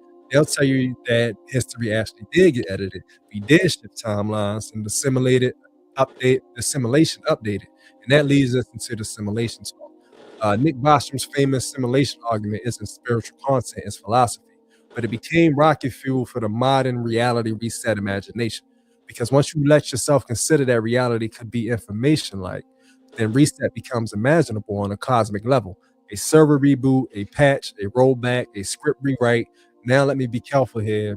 I'm not saying that we're in a simulation. I'm saying that the idea of it shapes how people interpret their lives. And then a culture flooded with AI, deepfakes, synthetic media, and endless edits. It's not surprising that people feel like the truth is becoming liquid. Even serious writers have pointed out how modern tech blurs the line between what we remember and what actually happened. So whether you interpret this spiritually or psychologically, we are living in an era where shared reality is under pressure, and that is reset territory. Layer 4, the cultural reset. Why buying old cartoons actually is a big deal. Now let's go back to Charlie Brown, because this is where the corporate layer and the spiritual layer overlap. And reset doesn't always look like tanks and sirens. Sometimes it looks like IP consolidation. Sometimes it looks like a few companies controlling the symbolic landscape. What stories are safe? What characters remain visible? What childhood gets preserved? What nostalgia gets monetized? What value gets encoded into the next generation? When Sony consolidates control of Peanuts, it's not just buying Snoopy. It's buying license and leverage, content control, merchandise and pipelines, long-term cultural presence. And in the digital era, owning an evergreen brand makes you own a permanent faucet of attention. So ask yourself, if you were building a future, would you rather convince people with new ideas or would you repackage the old comfort? Because old comfort travels faster. Old comfort bypasses skepticism. Old comfort walks right past the guards of the mind. That's why nostalgia is so important. So powerful. It's a Trojan horse. So when people say reset, part of what they're sensing is a new operating system is being installed on the culture. And you can feel it in the algorithm shaping what we see, the rewriting of narratives, the speed of trends, the replacement of community with consumption, the replacement of meaning with content. And this isn't me being dramatic. It's just the nature of high speed medium ecosystems. Now in esoteric circles, this becomes they're casting spells, they're programming you, they're using symbols. Sometimes that language is metaphor, sometimes it's literal belief. But either way, the underlying point is serious. What you consume is structure. So yes, reset can be spiritual, but it can also be corporate, psychological, technological, narrative-based, and those layers stack. So reset or enlightenment. Here's my take. The world can be resetting structurally while individuals are awakening internally. Those can happen together. In fact, historically, they often do. Pressure reveals truth. Chaos forces choices. Breakdowns create breakthroughs. In the spiritual language, this is initiation. The dark night of the soul, the shedding, the purging. Excuse me. But here's the danger. Not every awakening story leads to freedom. Sometimes awakening content becomes a marketplace, a brand, a loop. You watch 10 videos about the reset, then 50, then 100, and you're informed, but you're also exhausted. You start living in anticipation of collapse instead of building a life. So if you're going to speak on this topic, and you are, need a clean spine in this episode, which is discernment. Not fear, not blind belief, discernment, which means I would ask questions like, who benefits from me believing this? Not what parts are verifiable, what parts are symbolic, what parts are emotional projection, what parts are pattern recognition, what parts are manipulation.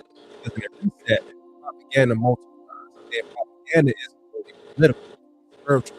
Spiritual propaganda says, only I have the secret, only my timeline is correct, only my teacher knows. That's not control.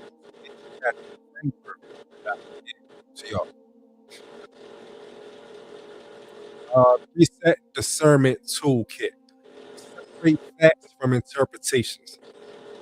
Fact is, Sony increased ownership of Peanuts. Interpretation could be this proves a global reset. 2. Track incentives. Brands buy IP to monetize it. That's a no more incentive. Spiritual channels may monetize fair too. through attention, donations, courses, and influence. 3. Watch your nervous system. If your truth makes you panic every day, it's either wrong or you're consuming it wrong. 4. Look for timelines, not just headlines. Resets don't happen overnight. They happen in phases. Narrative phase, policy phase, tech phase, culture phase, compliance phase, mobilization phase. 5. Anchor in what you can control. Because the ultimate flex in a chaotic era is staying calm, staying sharp, staying loving, staying disciplined, building skills, building community, building health, building creativity. That's not escapism. That's sovereignty. What if the reset is personal first? Now, here's the final twist for the episode. What if the global reset is real, but it's not primarily happening to you? What if it's happening through you? Because every major era shift requires human minds to upgrade. And if millions of people are upgrading at once, emotionally, spiritually, psychologically, that would look like people questioning everything, leaving old identities, people rejecting old institutions, people searching for people building alternatives.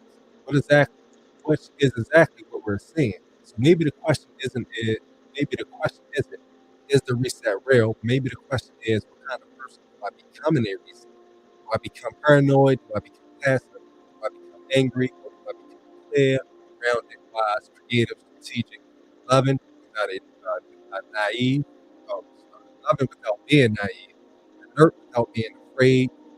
This era is a transition. And your job isn't to predict every detail. The job is to become strong enough to navigate uncertainty. And that's why I started with Charlie Brown. Charlie Brown is basically the archetype of modern humanity. Trying, failing, trying again, failing on a huge world, still showing up, still open, still reaching for meaning. And corporations know how powerful that archetype is. This is why they buy it. That's why they preserve it. That's why they monetize it. Because in their reset, people crave familiarity. They crave comfort. They crave something that feels real. So don't underestimate the power of old stories returning. That's not just nostalgia. That's infrastructure. That's the emotional blueprint of the next era. All right, so I'll leave you with this. We're in a reset. It's happening on multiple layers: economics, tech, culture, memory, spiritual identity. And the most important question is whether the reset is coming. It's whether you're conscious inside of it.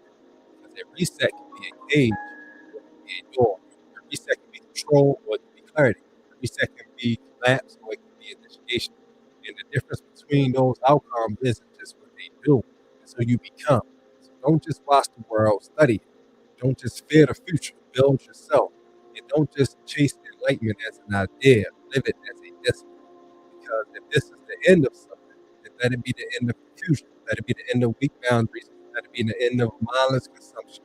Let it be the beginning of you choosing your reality on purpose.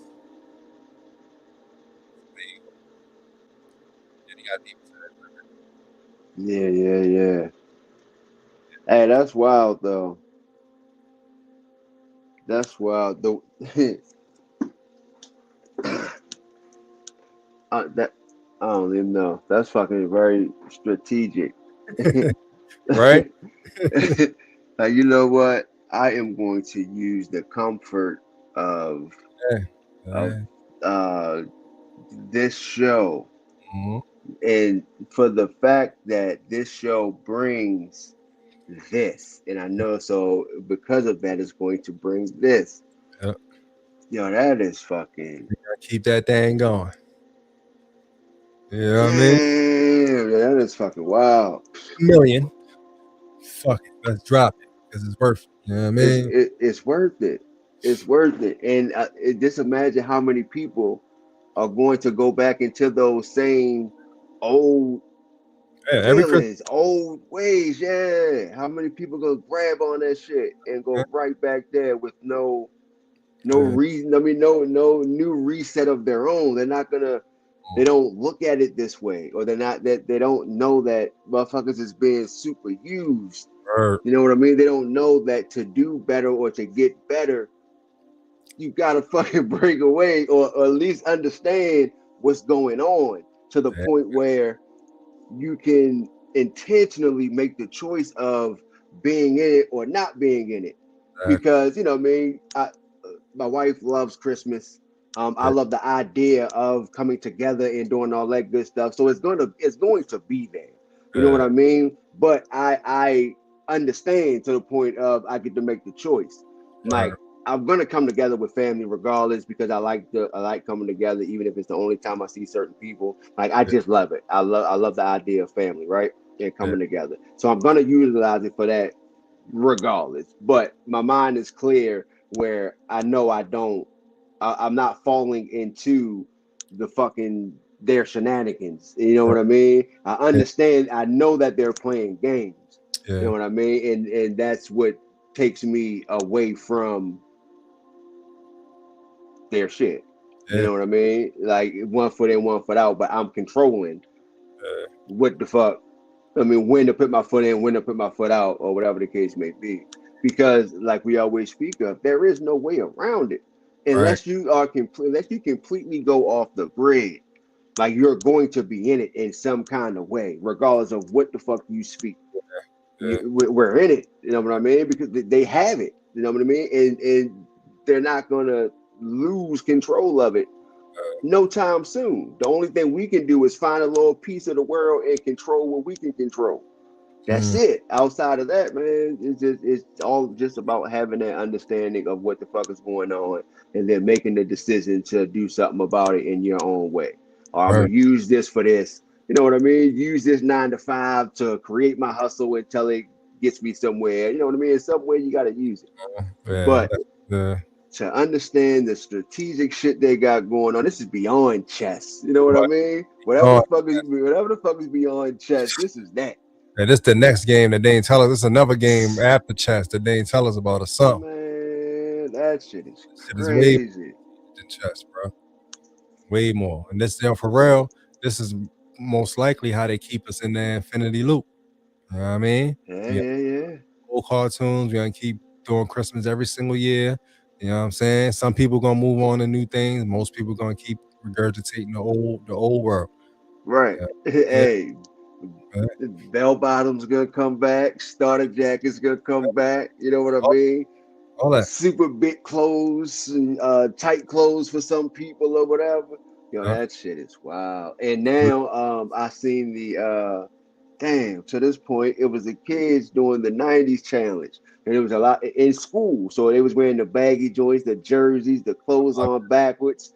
I'm like, man, this shit is fucking crazy. And you know, I mean, and to hear their plan behind it all, like regardless of anything, we are a part of a plan. A group of people was sitting back like, damn, this shit is working. You know what I mean? It's been working for a long time.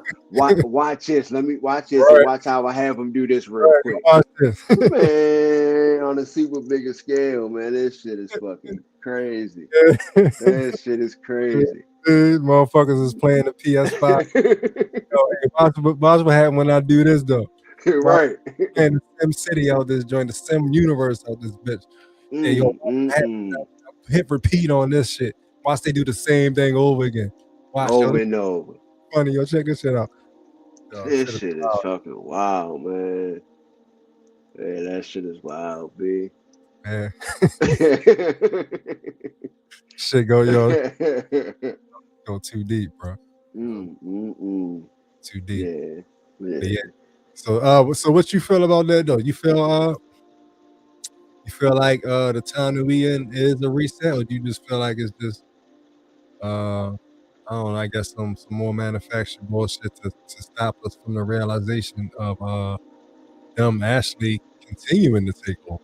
I always say like, yo, I before you answer that question, I always say like, yo, what if the master teachers are even paid agents? The motherfuckers that's teaching us that we ain't got to do nothing because it's our time. What if they had time to do so? Yeah. Hey, on the war because that's quiet. Yeah. Hey, like, and I think just chill. Yeah, right. I think that's why I'm so hesitant to believe in any one person or what any one person say. I always take it and kind of go off my own feeling and kind of what I see it to be, because like I understand the overall thing to it, which we are spiritual, we are aligned, you know, as above, so below, that we are them motherfuckers as an individual, right? So I don't put my all into any one person, regardless of how much knowledge they may have. Right. You know what I mean? I understand it's the same way. It's my purpose to put the information out there. Yeah. You know what I mean? If I feel as though what I believe in is that shit, like we're doing with the podcast, it's our thing to put that shit out there. So I believe when it comes to the master teachers, they're just teaching themselves every day and doing the same thing we're doing. They're just walking in their purpose. And it's not for us to really follow that shit to the goddamn T. For me, it's not. Exactly. It's just to take what feels right for you in your situation or in your life at that moment and use that, shape it to a way that you can use it and use that shit. Exactly. And I think that's what it's about, at least in my mind. So that's why it's always been hard for me to follow one particular religion, to be with one particular church at the time of, you know, me going into the churches and shit. Like I've never been that person to just follow behind one particular person that's saying something. Because like we each got the fucking gift and we each got the power. If we believe in that shit, then I got the same power as you. I just gotta find the knowledge, find more knowledge to add to it so I can become more stronger. Indeed. You know what I mean? And me following behind a particular person is just going to diminish what I can do for myself. So I'd rather listen, you know what I mean? Go different YouTube, whatever. I'll listen to a different teachings, you know what I mean, from different people all day long. But I'm not gonna take on, you know what I mean, take in or take on everything that you say, because some shit just sound still to this day sound fucking crazy. Right. So and if it doesn't make sense to me, then that's just what the fuck it is. It's not gonna make sense to me. I gotta find my own way, you know what I mean, within this fucking realm or whatever that we're in. So yeah, but I back to the I guess you did ask me a question, right? You think this is a global reset, or do you just think that it's a manufacturing reset, basically, like a real reset, meaning that we are about to come on top. This is our time, like they saying, and or a manufacturing reset, like they just telling you that so y'all can stay calm while we really take over some more. You know what I mean? Yeah. I don't know. I think I feel it to be probably a bit of both. Yeah. Right. The manufacturing part, of course, is to take us away. You know, it's a distraction to take us away from the actual reset that could possibly be going on during that time. Right. You know what I mean? In a way of, all right, this is a time where this is the most powerful time where the veil has been lifted. It's become super thin, and now this is the time where they can actually make a choice. But they also know, and they're using the time to manipulate. They're using the veil that's been lifted, the thinnest parts of whatever. They're using that time to try to grab hold of us, you know what I mean, until another veil is put there, or they're trying to put the same veil back there. You know what I mean? So I think it's a bit of both. And I feel it like I mean, on some personal shit. I feel it to be on a not a manufacturing side, but on a, you know what I mean, a spiritual side, because I feel so like lately I've been feeling just like kind of blah, right? Like this is the time where I've been feeling blah. I've been feeling like super fucking honest. Like I can't hold like where I would normally hold back due to feelings or whatever the case may be. I can't do that no more, and I find a way to say everything it is that I want to say. So I'm being completely honest, completely fucking open with the things that I know I need and want for myself. So I feel that it's open on, I mean, the spiritual side as well. And this is my time to, of course, not pay attention to the bullshit and put in order what I want for the remaining days that I have left on this fucking earth. And I think, and for me, I think I've been alert and aware, or I'm gonna say aware enough to be able to put those things there, because I haven't reverted back. I haven't reverted back to like old ways. You know what I mean? And I'm putting in line what I want to be there for the remaining present days that I have, since the future don't exist. The remaining present days that I have, I'm putting what I want. Like I said, I'm fucking openly speaking, being honest, and doing everything that I need and want to do, even down to the point of, you know what I mean, getting the therapist so I can really express and learn how to express further. You know what I mean? So yeah, I believe it to be both. I'm just not falling victim to the bullshit that the manufacturing side of it. You know what I mean? Because I understand on a, you know what I mean, on a different level, outside, and an even more level now that you spilled what you just said about the Charlie Brown and shit. So now my mind is even more, you know what I mean, open and on it, because that shit is fucking. Now, you know, I mean, I know there's some dirty dogs, but like, just to hear the kind of shit that is going on, to actually hear it, you know, something is there, but to actually hear the layout of it is fucking. Like, come on, that is wild. Yeah, big time, man.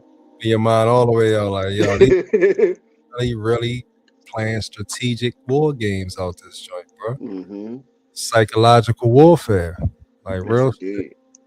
You know what I mean? It's not a game, bro. Like at all. Yo, this shit is stopping us from moving on. Like, I mean, because just think about it though. Like, why would we need to continue to do Christmas? Why can't we call it something different now? Even if we want the same feeling, because allegedly, they put it in the right time where the energy is the highest on the winter solstice. You know what I mean? They knew the energy that they were putting Christmas on top of, so they put some bullshit on top of it. You know what I mean? So at this point, like, why haven't we evolved from that? It's because fucking Sony keep buying companies like fucking Charlie Brown, and other companies keep buying companies to keep the shit in the loop, to keep us going back, keep us watching Charlie. Oh yeah, Charlie Brown. Feelings coming right back. Boom. Repeating the same shit we did when we was 13, 14. The same feelings. Same exact thing, bro. The same exact shit. How can we really move forward being in an infinite loop, though? You know what I'm saying? Yeah, and that's they know that shit. So, hey, I got a weird question, right? And I'm only gonna ask it because it popped in my mind, so it might need to be asked, right? But so if things were on a straight and narrow, right, and they weren't let's just say they weren't evil, and this wasn't the case, they weren't planning out how they're planning out. Do you think nostalgia will exist? Shit, probably not. Well, I don't know. I mean, I guess in your mind you can still think back. You still, memory is shit is still there in your mind. But yeah, as far as watching the show, you know what I mean? Like, yeah, Charlie Brown should have been out of there. Right. On, you know what I'm saying? We be on the higher, more intelligent. You know what I mean? Like, ain't no reason to watch Charlie Brown's Christmas, bro. Right. Bro, that shit came out before my mother was born. You know what I'm saying? Like, why are we watching this every single year, bringing back old memories of this nostalgia shit? Even though nostalgia feels good, and I know they know that too. You know what I'm saying? That's how they bank off that shit too, because it feels great to think back. Like, man, that was such a good time. That's the shit that's stopping us from being like, man, tomorrow's gonna be even better. Right. Those was the days. That was the best times. That was, you know what I mean? We're not equating the best times with what's gonna come. We like, yo, those was the best times. So like, what the fuck is tomorrow? What the fuck is right now? Like, these not the best times. Like, these not right. We equating the best times with the past. You know what I'm saying? So yeah, that's pretty much what it was saying. I guess. Like, you know, that's why a multi-trillion-dollar company, billion-dollar company, whatever, would acquire an old ass 1950s cartoon couple 100 million. About that shit. I mean, yeah, and these motherfuckers still in the parade, big ass balloons in the parade and shit. Same thing over and over and over and over. Over and over. Nothing new. Same parade, same place, same floats, same colors. Same Santa Claus, same red suit. Same announcers. Same Coca-Cola. Over and over. This shit is wild. This shit is wild. We wonder why we still stuck in the same shit. Because we want to be stuck in the same shit. We love Christmas. You know what I mean? Yeah. It's Christmas time. Yeah, same songs. Mariah Carey, Temptations. In an infinite fucking loop. Never to be stopped, bro. It's crazy. You know what I mean? I think it's gonna stop though eventually. Hopefully. I don't fucking know. I don't know. But you know what I mean? In my mind, like, I mean, when you're talking millions of thousands of years or whatever, hundreds of thousands of years, it got to stop eventually. You know what I'm saying? Yeah. So, like you said, more and more people are seeing it. We're just not going to see it ever in the mainstream. We're only going to come across their pages. Yeah. It's a guy. He do like garage talk sometimes and shit. Even there with a cigar and shit. But one of the things, somebody asked him a question. But his reply I forgot the question. His reply to the question was he put it like how to get to generational wealth kind of thing. But his response was pretty much we're so caught up in these holidays and shit like that. You got, January, New Year's, February, Valentine's Day, March, St. Patrick's Day, April, Easter, all that type of shit. He said what we do. Right. What we do is like in his family, like birthdays, holidays. If you took for birthdays, for example, if it's your birthday and you want to go out to dinner, it's that person. So you want to go out to dinner and stuff like that. They don't really do the gifts. Like, I could buy gifts throughout the year. I don't need that particular holiday to buy gifts. So it's on that person. You want to go out to dinner. You don't want to do nothing. All right, cool. Holidays, we still get together and do dinner and stuff like that, but we don't do gifts.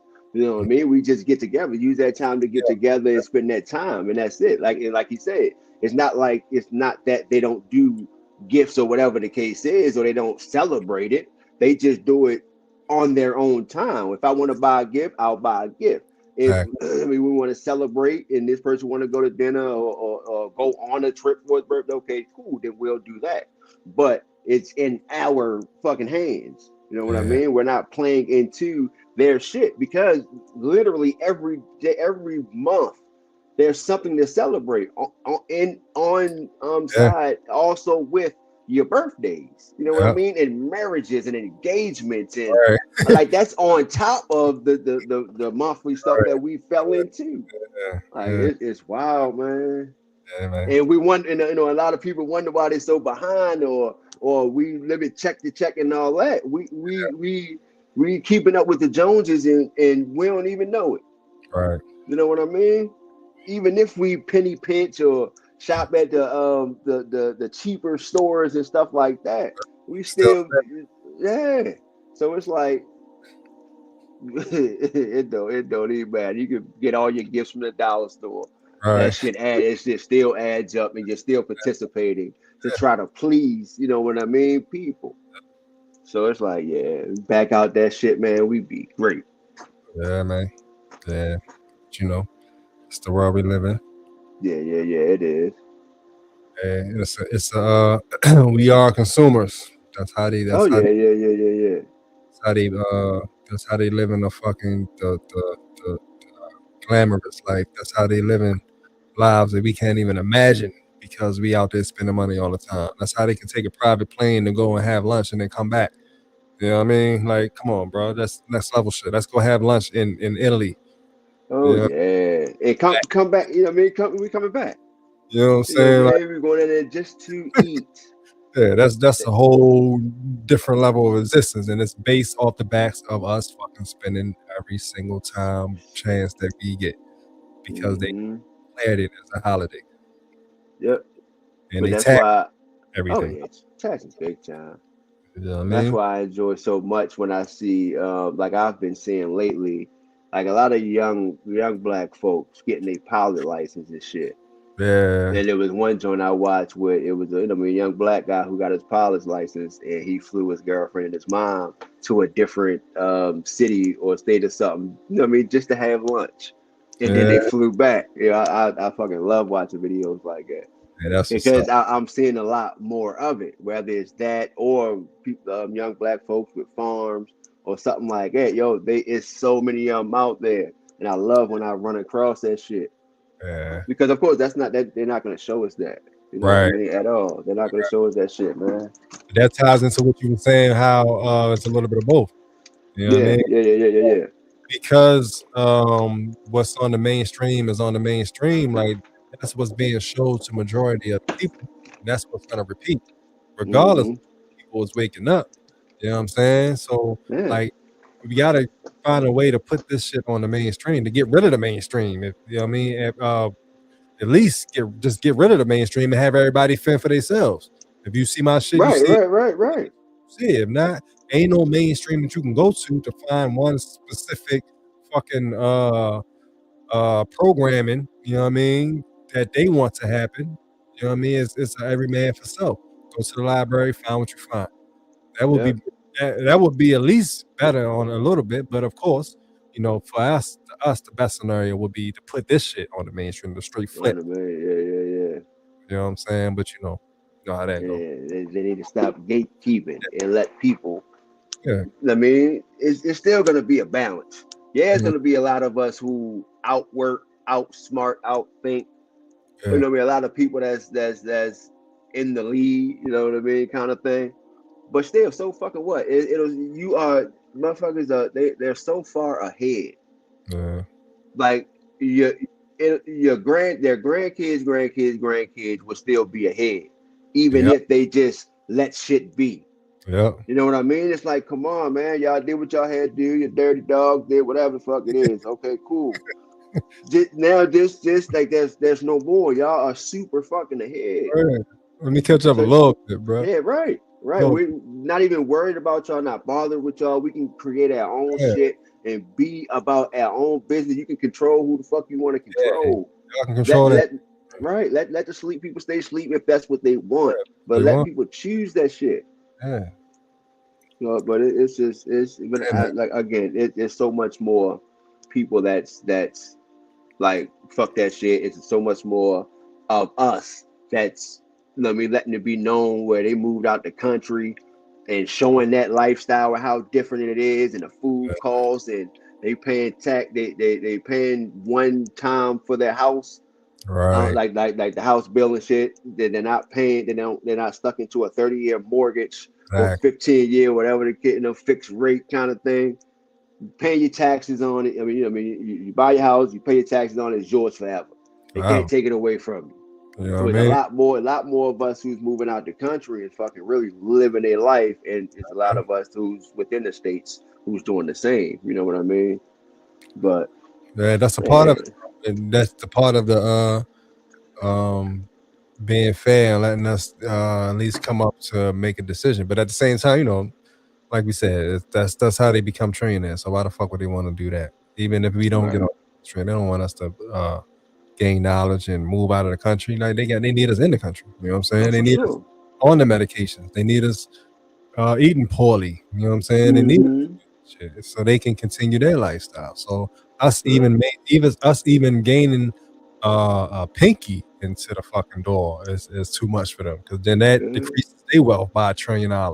Each hand in the door is $1 trillion less for them. You know what I mean? Like, and they like nah. Yeah, which is crazy. You think a lot of these motherfuckers have died off by now. Right. Some fucking way they still living. Hey, man, what? They kids. Good. You know what I mean? Super good, man. The bullshit is being passed down. You know what I mean? To keep it going. You know what I'm saying? Just like any other family business. You know what I'm saying? Controlling is a family business. So who wouldn't want to take that family business if you were already thrown into it from birth? Yeah, you ain't about to go down. No. Right. Like, you know what? I don't want your money. I want to go down here and live with the other people. Yeah, but you've been in this shit, right? You've been in this shit for your whole life on that level. It's like, come on, man. If you don't teach, if they're not teaching their kids to change certain shit, and they're of course them also changing their shit. Yeah, hell no, them kids, there's in them. I don't want to not fly private, Daddy. Yeah, right. I can do whatever I want. I don't want to not live in Calabasas. No. Yeah, right. Just let them man. They'll be okay. Or just buy the $450,000 Richard Mille fucking watches like it's fossils. You know what I mean? And like, come on, bro. You got that on your it's on your wrist walking around. Like, bro, come on, bro. Come on, son. Hey, but even shit like that though, it's just random shit though.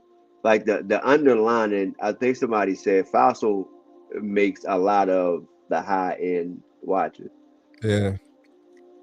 Which is fucking crazy. Yeah. But we would buy the shit. I said something in a song where I think it was they give us the truth for free, but we go out of our way to make the dollar so we can buy the lie. Right. Man, that shit is fucking. That shit is wild. We'll skip right over the fucking truth. That shit ain't true. Fuck that. Hey, even on a deeper level, think about that. Fossil make the most high end watches. Think about what a Fossil is. You know what I mean? Fucking. Yo, like that's playing with. That's it's so simple, but we sell $500,000 watches. We also sell $500,000 watches. $500,000. Like, the name is right there. Like, yo, hey, yo. I ain't even look at it like that though. As far as the name, Joe. They play with us. They horn us. They taking us for soft. You know what I mean? That's that's when the nigga that they trying. That's when the niggas try you. You know what I mean? See how far they can go with you and shit. Yeah. Okay. Yeah. That's how. We gonna call the company Fossil. But we gonna create diamond encrusted fucking watches worth $1 million. Right.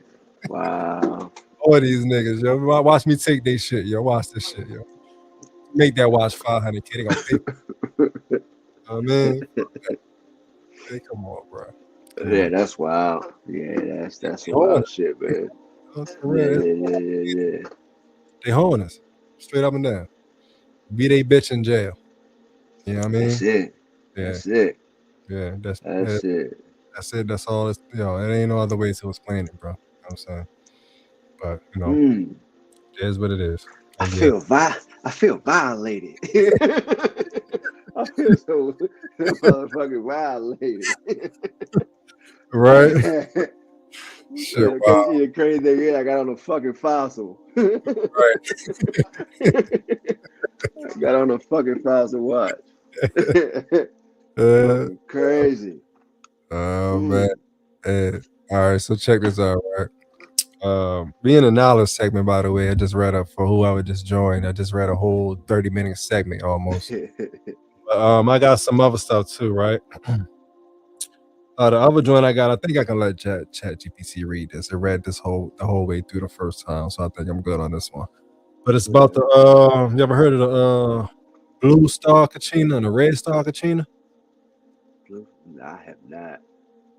Blue Star and Red Star Kachina. Yeah. All right, so check this out. Blue and Red Star Kachina. And y'all, what's crazy is, check this out. Now don't get it twisted. I did have this, but it was not in my mind. Maybe it was in my subconscious. I don't fucking know. But it wasn't in my mind when I created these characters. Yeah. Like Blue Star, Red Star Kachina, right? And they say that they're brothers. It's shit go deep. Shit be weird. When I look back at shit in the morning, I learn. You be like, yo, is this shit coincidence? Like, yo, am I part of the fucking programming? Like, was I programmed to do this shit? Because yo, a lot of stuff that I be doing, and then I learn something about it later. It's like, yo, damn, like, nigga, am I programmed? Like, yo, what the fuck? Like, is this my free thinking or is something controlling my thinking, bro? Because this shit, like, it'd be too close to stories that's already out there, and some stories that I've never even heard. You know what I mean? Like, yo, what the fuck is really going on? You know what I mean? And that's how I feel about my writing when I be writing. A lot of that shit, it'd be so crazy because a lot of what I write at times, I don't realize what the fuck I'm talking about until after I go back over it. Yeah. And I'll look up some shit like this mean that, or even if it's like a bar or two. I'm like, oh shit. I'm not thinking that it means it on a fucking bigger level, but I'll go, what the fuck did this word mean? I never heard the word before in my life, but it rhymes with it rhymes with and went with what was said beforehand. Right. And then I'm like, fits. Yo, yeah, it fits. And it won't go away. So I'm like, what the fuck is this? And I look it up. I'm like, wow. And that's the same thing I did with, like, it said something with Asgard or something like that. And then I looked it up. I'm like, okay, boom. All right, boom. Okay, it means some technology type shit. And then I said, hold up, let me look it up spiritually. And then it meant what it meant. And then I read it again in my shit. I'm like, man, that is fucking wild. So to the point of, you even knew what it meant, but it knew that it was right. Hell yeah, and it knew it meant to go there. That shit nudged me. It damn sure helped me the fuck out. So to the point of, all the fuck we been fucking programmed, is it a little motherfucker, what is it, Men in Black with a little brain joint with a shit body open up and a little motherfucker up in control. Last night on us and shit and flashed that motherfucking ass. Last night, but you don't remember. Hit the remember at all. With the glasses on and shit. Boop. Yeah, they told you to write that shit. I'm gonna they flash or erase your memory out this joint. Hey, it's wild, man. Wow, yo, but check this out. All right, Red Star, Blue Star, Kachina. I'm gonna pull it up on the screen because I'm gonna let Chat GPT read this joint. Hold on real quick. So let me share my screen for y'all. Out this thing. Ma, you be getting in late too. We might gotta start doing the health and wellness part later. But later. Sites and stuff. Yeah. But you might go back and watch it after. I don't know. But we went over 3 websites in health and wellness today that you might want to rewind and check out, Ma.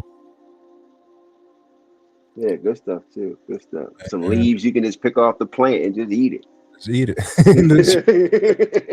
Just pick a leaf off the plant, just pop it and chew it up. All right, so check this out. All right, so I when I asked about this, it pretty much went. This was one of the things that I wanted it to get deep into, but it was like trying to block how deep it went.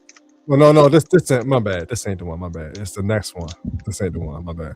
So this is the red and blue star container. So check this out. And y'all can see that you can see that on the screen, right? Yeah, small as a mug, but yeah. It's a live stream, so you can go back, after it's done, you can go back right now and at the you can all I do is click on the video and you can scroll back to the beginning and watch it from the beginning if you want. They'll still be live. But you'll do what you missed. Yeah. Mm-hmm. All right, so red and blue star Katrina. Hold on, because I had it. I think it did 2 separate ones. I think. Yeah. Okay, so I'm gonna do. I did it with a basic one because, like I said, ChatGPT loves to fact check. Loves what it can prove. But of course, who can prove what's proven? You know what I'm saying? If the FDA approves or your food, who's to say that who approves the FDA? Right. You know what I mean? Clearly they out here approving foods that has poison in it. So who the fuck is approving the FDA? Nobody. Right? But at all. ChatGPT loves to do shit that's approved and quotation marks. You know what I mean? So sometimes I gotta let it know to give me a dive into the claims, give me a dive into the shit that's not proven, give me a dive into the master teachers and shit like that. Then it'll go into some whole other shit. You know what I'm saying? So I'm gonna go ahead and share that one, the deeper dive with the master teachers. So check this out. Red and blue star Katrina. All right. Here's the more intense conspiracy-leaning 5 to 10-minute script, while clearly labeling what's claimed versus what's historically documented. Podcast script. Blue Star plus Red Star Kachina, the Sky Sign Prophecy, the Reset, and the Cosmic Theories. If you've spent any time in prophecy circles, UFO circles, Earth changes circles, or the parts of the internet that treat the sky like a message board, you've probably heard it. The Blue Star Kachina and the Red Star Kachina. And the way it's told online is cinematic. A blue sign appears, something in the heavens. Then a red sign follows. Purification, fire, a reset, and humanity splits into two futures. But here's the twist. This story is also one of the most argued over prophecies in the modern spiritual scene, because parts of the viral version trace to modern writers and New Age publishing, not a neat, provable ancient chain. Wikipedia. So tonight I'm doing this like a case file. It stopped. All right, so I'm gonna have to read this shit myself. What the fuck? All right, so check this out. Yeah, I'm here. So tonight I'm doing this like a case file. I'm going to give you. Hold on, let me pull this shit down since I ain't gonna read it anyway. All right. My bad, y'all. All right, so tonight I'm doing this like a case file. I'm going to give you the intense prophecy storyline people repeat, the conspiracy interpretations people attach to it, and the source trail or authenticity controversy underneath it.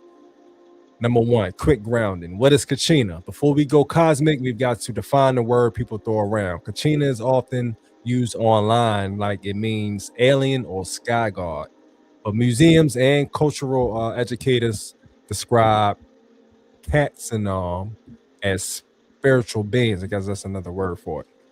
As spiritual beings, and also the ceremonial dancers who embody them, plus called figures that teach and represent those beings. And there are hundreds of cats and so the blue star isn't the only one. It's one thread inside of a huge spiritual system. Okay, now let's go into the version of that the internet actually spreads. The blue star, story of prophecy, culture tells it.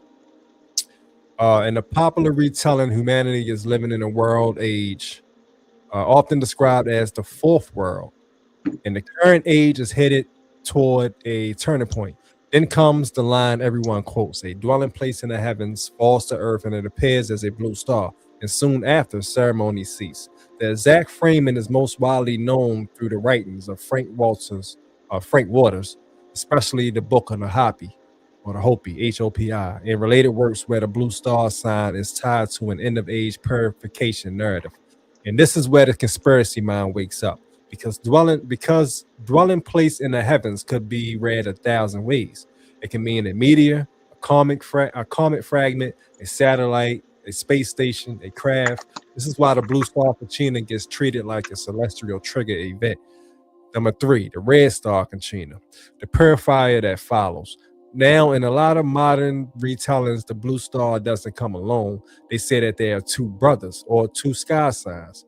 Blue star appears, and then not far behind comes the purifier, the red star Kachina. And in this version, the red star is the cleanser that brings the day of purification. This shit is real crazy.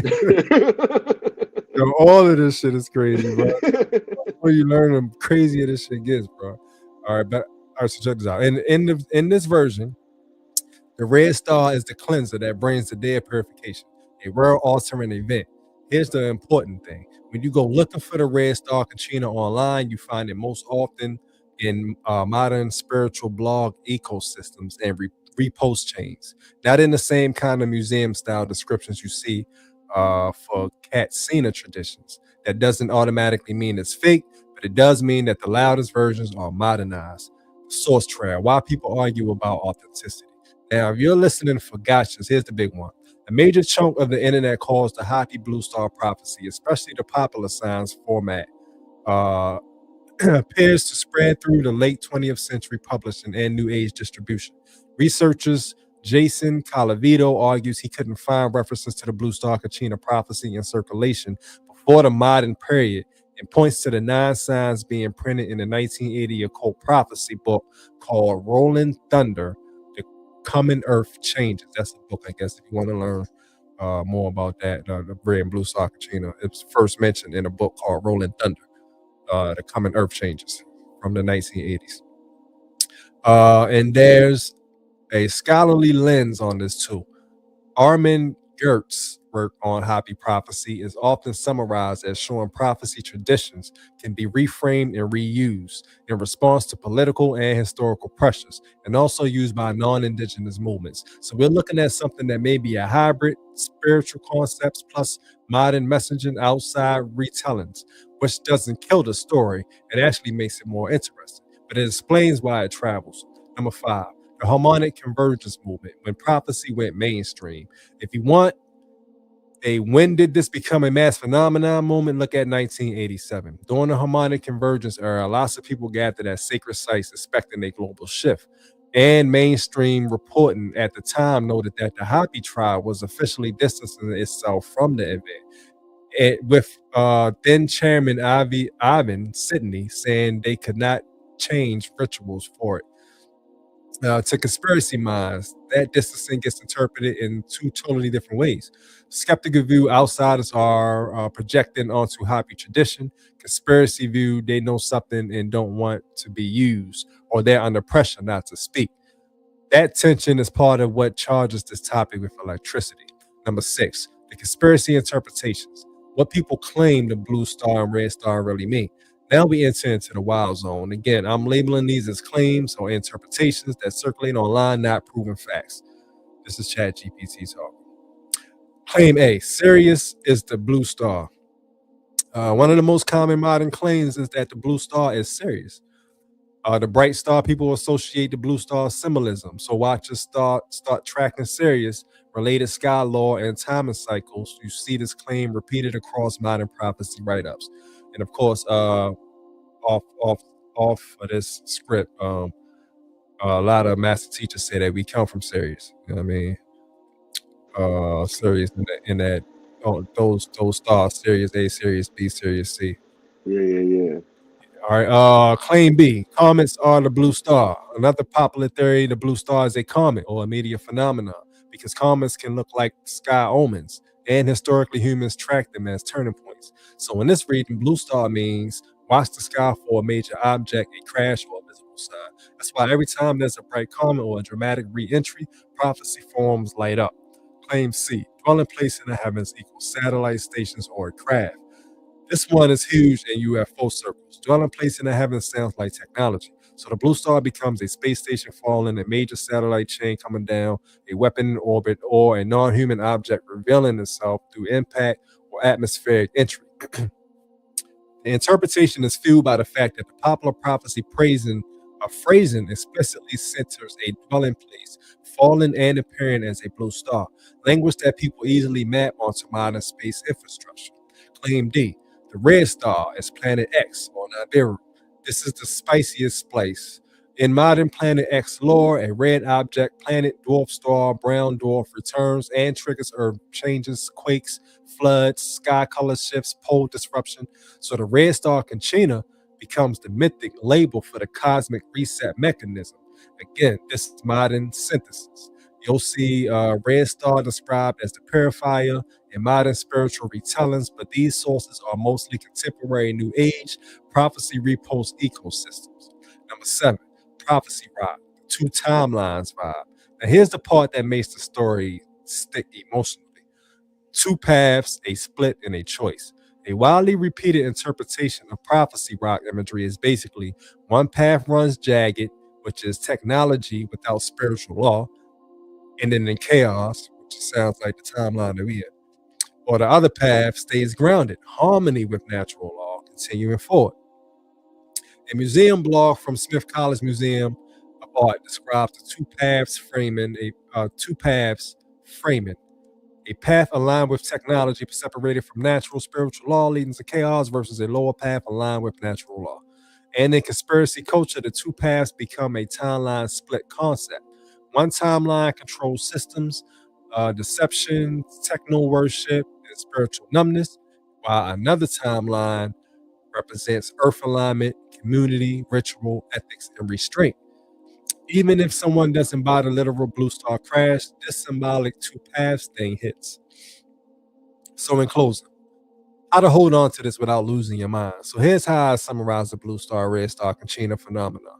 There's a real spiritual tradition involving cats and them as spirit beings, ceremony, and teaching objects. 2. The viral blue star prophecy, as most people quote, it is heavily associated with modern writing and modern distribution, especially with Frank Waters and later prophecy publishing. 3. The Red Star Prayer Fire. Storyline is even more amplified by modern New Age prophecy networks, and that's where it gets merged with Planet X, comments, the closure, and reset narratives. 4. And the reason it won't die is because it speaks in a language humans can't resist. Signs in the sky, a moral reckoning, and a fork in the road. So if you're listening and thinking, okay, what do I do with that? Do this. Watch how people behave when fear gets pumped into the system. Watch how the sky becomes a screen for human meaning. Watch how prophecy can be both a warning and a weapon, depending on who's telling it. Because whether the blue star is a literal object or a symbol, the deeper message is the whole myth complex the deeper message in the whole myth complex is the same. Live like the world you want is real before the world forces a reset that you didn't choose. So there you go. That's a basic rundown of the red blue star Conchina. This is supposed to be like happy prophecy, which is like a culture of people. I hear a lot of speakers talk about the red blue star Conchina. They bring it up a lot. Also heard things about this is the repeated cycles that we see, and this is the reason for Bloods and Crips. Red blue star, red blue. You know what I mean? Yeah. The cop lights, red and blue. You know what I mean? This is all relating back to the red blue star Conchina, allegedly, of course. You know what I mean? But yeah, yo, the shit goes so deep, yo. Shit goes so deep. Man. Yeah. And see, that's another thing with so much information that's out there, and with so many different directions that it takes you into, and with so many different people saying so many different things or have their own perspective of it. Like, how could you follow so closely behind just one person teaching the knowledge? You know what I mean? It's like everybody should give and receive the knowledge without the judgment, or without expecting anyone, or expecting it to stick to any one particular person. You know what I mean? Like, for the person given the knowledge, is you have the knowledge, it's just on you to speak it. That's it. Just speak it. Don't have no way of it ending. Just fucking speak it. And if we still, and if, you know what I mean, we're the ones that need the knowledge, just listen. Yeah. You know what I mean? Don't judge it. If it's not for you, all right, move the fuck on. Why would we continue to listen to something that's not for us? Exactly. Or, you know what I mean, something that we know we don't want to take the time to understand. Yeah. And it doesn't make sense. That make you look like a crazy man. Man. Right. So it's like, come on, man. So just listen. If you don't know the knowledge, and if you don't, move the fuck on. If you give the knowledge, just give the knowledge and move on. Same shit. It can be simple. Yeah, it can be, for sure. But yeah, that shit that goes. That's a topic though that definitely needs way more research on my end. Like I said, I hear a bunch of teachers speak on it, but I never really got deep into what it actually means. I wish I could repeat some of the things that they said, but I can't remember.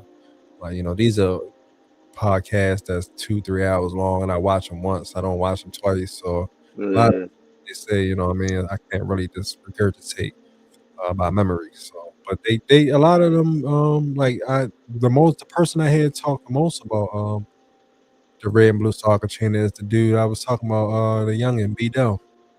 Yeah. A lot about that and what it has to do with stuff coming together. Matter of fact, since Chat GPT is so fucking helpful, it's so quick.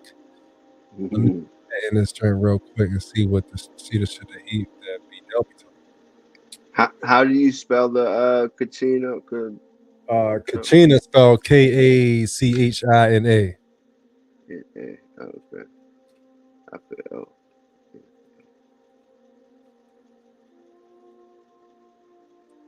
Yeah.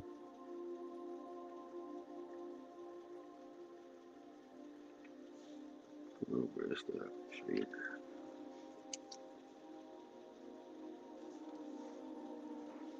All right, so see what they talking about. See what he's saying about what B-Dell be speaking on it. Sure, pull that shit up in a minute. But yeah, red and blue star Kachina. But allegedly, this has a lot to do with the red and blue. The red and blue that we always fucking see. Red, white, blue. Red, blue. Cop lights. Red, Bloods and Crips. Everything red and fucking blue. Red and blue pill. Blue Fucking pill. Matrix. You know what I mean? So yeah, man.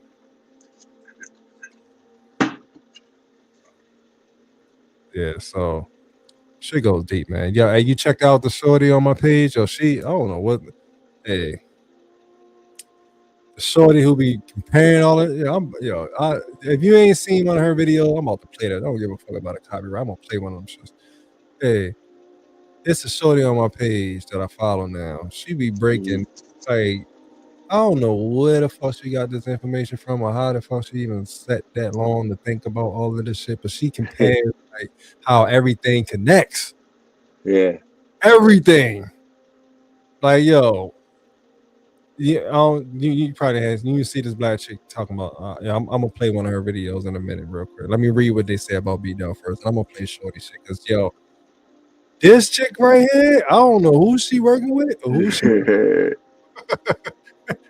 and that's my shit too. When it comes like, bruh. I'll sit there forever to what I mean, pick apart the connections and shit and stuff like that.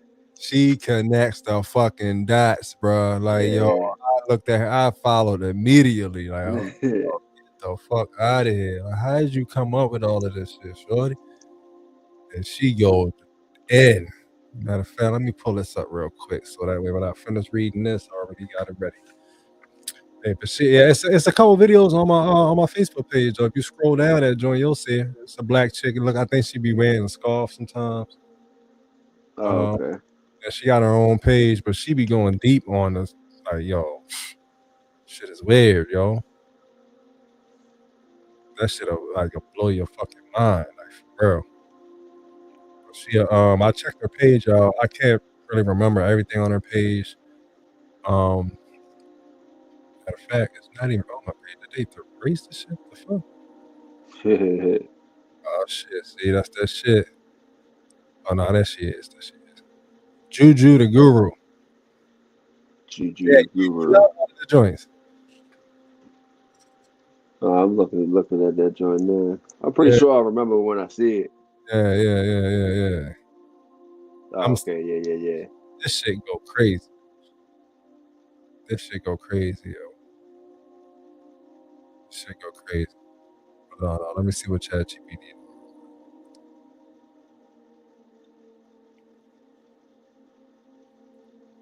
All right, yeah. So, yeah, I remember Shorty.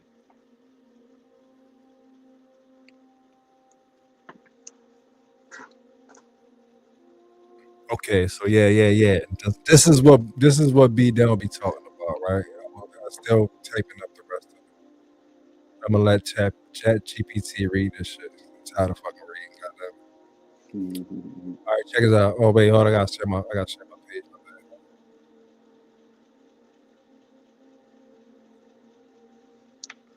Let me make sure I'm on the same page though.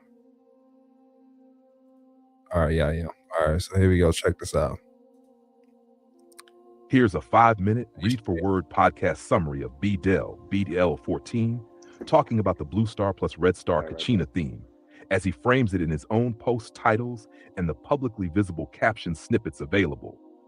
I'm treating this as his interpretation teaching, not verified Hopi doctrine. 5-minute podcast summary. B-Dell on the Blue Stars Red Star Kachina. All right, so let's talk about the Blue Star Kachina and the Red Star Kachina, specifically through the lens of B-Dell, also known as BDEL Telwin 14, because his angle isn't just Hopi prophecy as a standalone story. He's using it like a symbolic timeline marker for a larger spiritual and cosmic narrative. In B. Dell's world, the blue star Kachina is not just a star in the sky. It's a signal, an announcement that humanity is hitting a threshold. He uses the phrase great purification, and he explains it as basically a reset, not just politically, not just socially, but spiritually, a kind of planetary cleansing where what's fake gets exposed and what's real gets demanded. Instagram.com. And that's important because when people hear prophecy, they often imagine it as one sudden Hollywood event. But B. Dell frames it more like a process, like a sequence of signs and pressures building up until the system can't hold the same way anymore. Now, here's where his angle gets even more specific. He doesn't keep it strictly in the native prophecy lane. One of his key moves is that he blends the Kachina prophecy narrative with the Anunnaki storyline, meaning he treats the star sign idea as connected to bigger debates about who has influenced humanity, who's watching, and what cycles repeat over time. He literally ties the topic together under the banner of Anunnaki and Hopi prophecy in his content. YouTube So for B. Dell, the blue star Kachina becomes a kind of cosmic alarm clock, like, pay attention, the cycle is turning, the old world is being tested. And what does tested look like? It looks like pressure, it looks like confusion, it looks like people realizing they've been living inside stories that don't match reality anymore. Then comes the companion idea, the red star Kachina. In the way this gets circulated, and in the way B. Dell references it, the red star is often treated like the purifier after the blue star signal, the force that brings the cleaning to a head. And B. Dell brings that red star Kachina concept into other discussions where he's decoding symbolism and current events. He'll reference the red star Kachina and then pivot into what it means spiritually, not just what it is astronomically. Facebook. One phrase that shows up in the public snippets around this topic is B. Dell connecting the red star Kachina to the idea that spiritual waters have to move in a line, basically using water as a spiritual symbol, cleansing, judgment, emotional reckoning, and the return of balance. Facebook. So if you're listening and you're trying to translate his message into plain language, here's the core. B. Dell is saying the blue star symbolizes the moment the world can't keep pretending. A great purification begins. What's hidden comes up, what's unstable collapses, and spiritually you're forced to choose what you serve: fear, ego, and illusion, or truth, discipline, and alignment. Instagram.com. And the red star symbolizes the intensification of that purification, where it's not just an inner awakening, but an outer pressure that makes the cleansing unavoidable. The waters, symbolism is basically nature, spirit, and consequence moving together, washing away what can't stand in the next phase. Facebook now, whether someone takes that literally, like an actual star event, or symbolically, like a spiritual shift, B. Dell's style is to treat it as both, an outer sign that mirrors an inner reality. And he's constantly pointing back to the that cycles repeat. Civilizations rise, get arrogant, disconnect from natural law, then get reset, either by catastrophe, truth, or spiritual law catching up. So if you want to present B. Dell's message cleanly in your podcast, the best way to summarize it is blue star Kachina equals the signal, the unveiling, the beginning of the cleanse. Instagram.com, red star Kachina equals the purifier, the pressure, the cleansing made real in the world. Facebook's bigger point is, don't just watch the sky, watch yourself. Because in his framing, the prophecy isn't entertainment. It's a mirror. It's asking, when the purification comes through truth, through pressure, through collapse, through awakening, what part of you survives it and what part of you needs to die? Yeah, so there you go. Blue star Kachina according to the young king B. Dell. He be going in though on this joint show for real. I can't lie. He be going, that's why I be like, yo, where the fuck this dude come from? Yo, like hold on now. You know what I'm saying? But yeah, he be going in though. You know what I mean? So, but once again, it brings it back to like, yo, are we programmed to do these things, yo? You know what I'm saying? Like, why did I make myself blue? Why did I make you red? Why would you like, yeah, make me fast? You know what I mean? Yeah. Yo, like, how did we know that? You know what I mean? Like and to that as well. Like if we wouldn't have went forward with, let's say the podcast, would the ideas have came out? Right. You know what I mean? And if not, where, you know what I mean? Like what lane would we have opened instead of this one? Exactly. Kind of thing, you know what I mean? Or which life would we have rolled out instead of this one in regards to, you know what I mean? This, I guess. I believe it would have came out anyway, somewhere along the line, because it was, meant for it too. So we were meant to take this direction. But still, looking at it that way, like, why do people died in 2021 but didn't drop until 2025? 2025, right? Like, yo, time you've completely disregarded it for 4 years. You know what I mean? Why the fuck is that? Drop. I mean, motherfuckers is talking about this type of shit that like the most. Like, come on, bro. Shit is wow. And it's crazy because I think last night or the night before, no, last night or the night before last, I was going through, my Instagram joints, and I seen the post, the hashtag Ggod Particle Podcast. Boom, boom, you know what I mean? Pretty much coming soon kind of thing. And it was fucking 2021, 2022, one of them joints. I'm like, man, that is crazy. Yeah, that is crazy. On episode 500 by now, we would have started back then. Back then, right? And like that's a whole different. Like it's like, yo, perfect timing is like, is it perfect timing? Was it, is this shit really just a simulation? Somebody playing us or some shit? You know what I mean? Holding the control. Sims characters out this joint.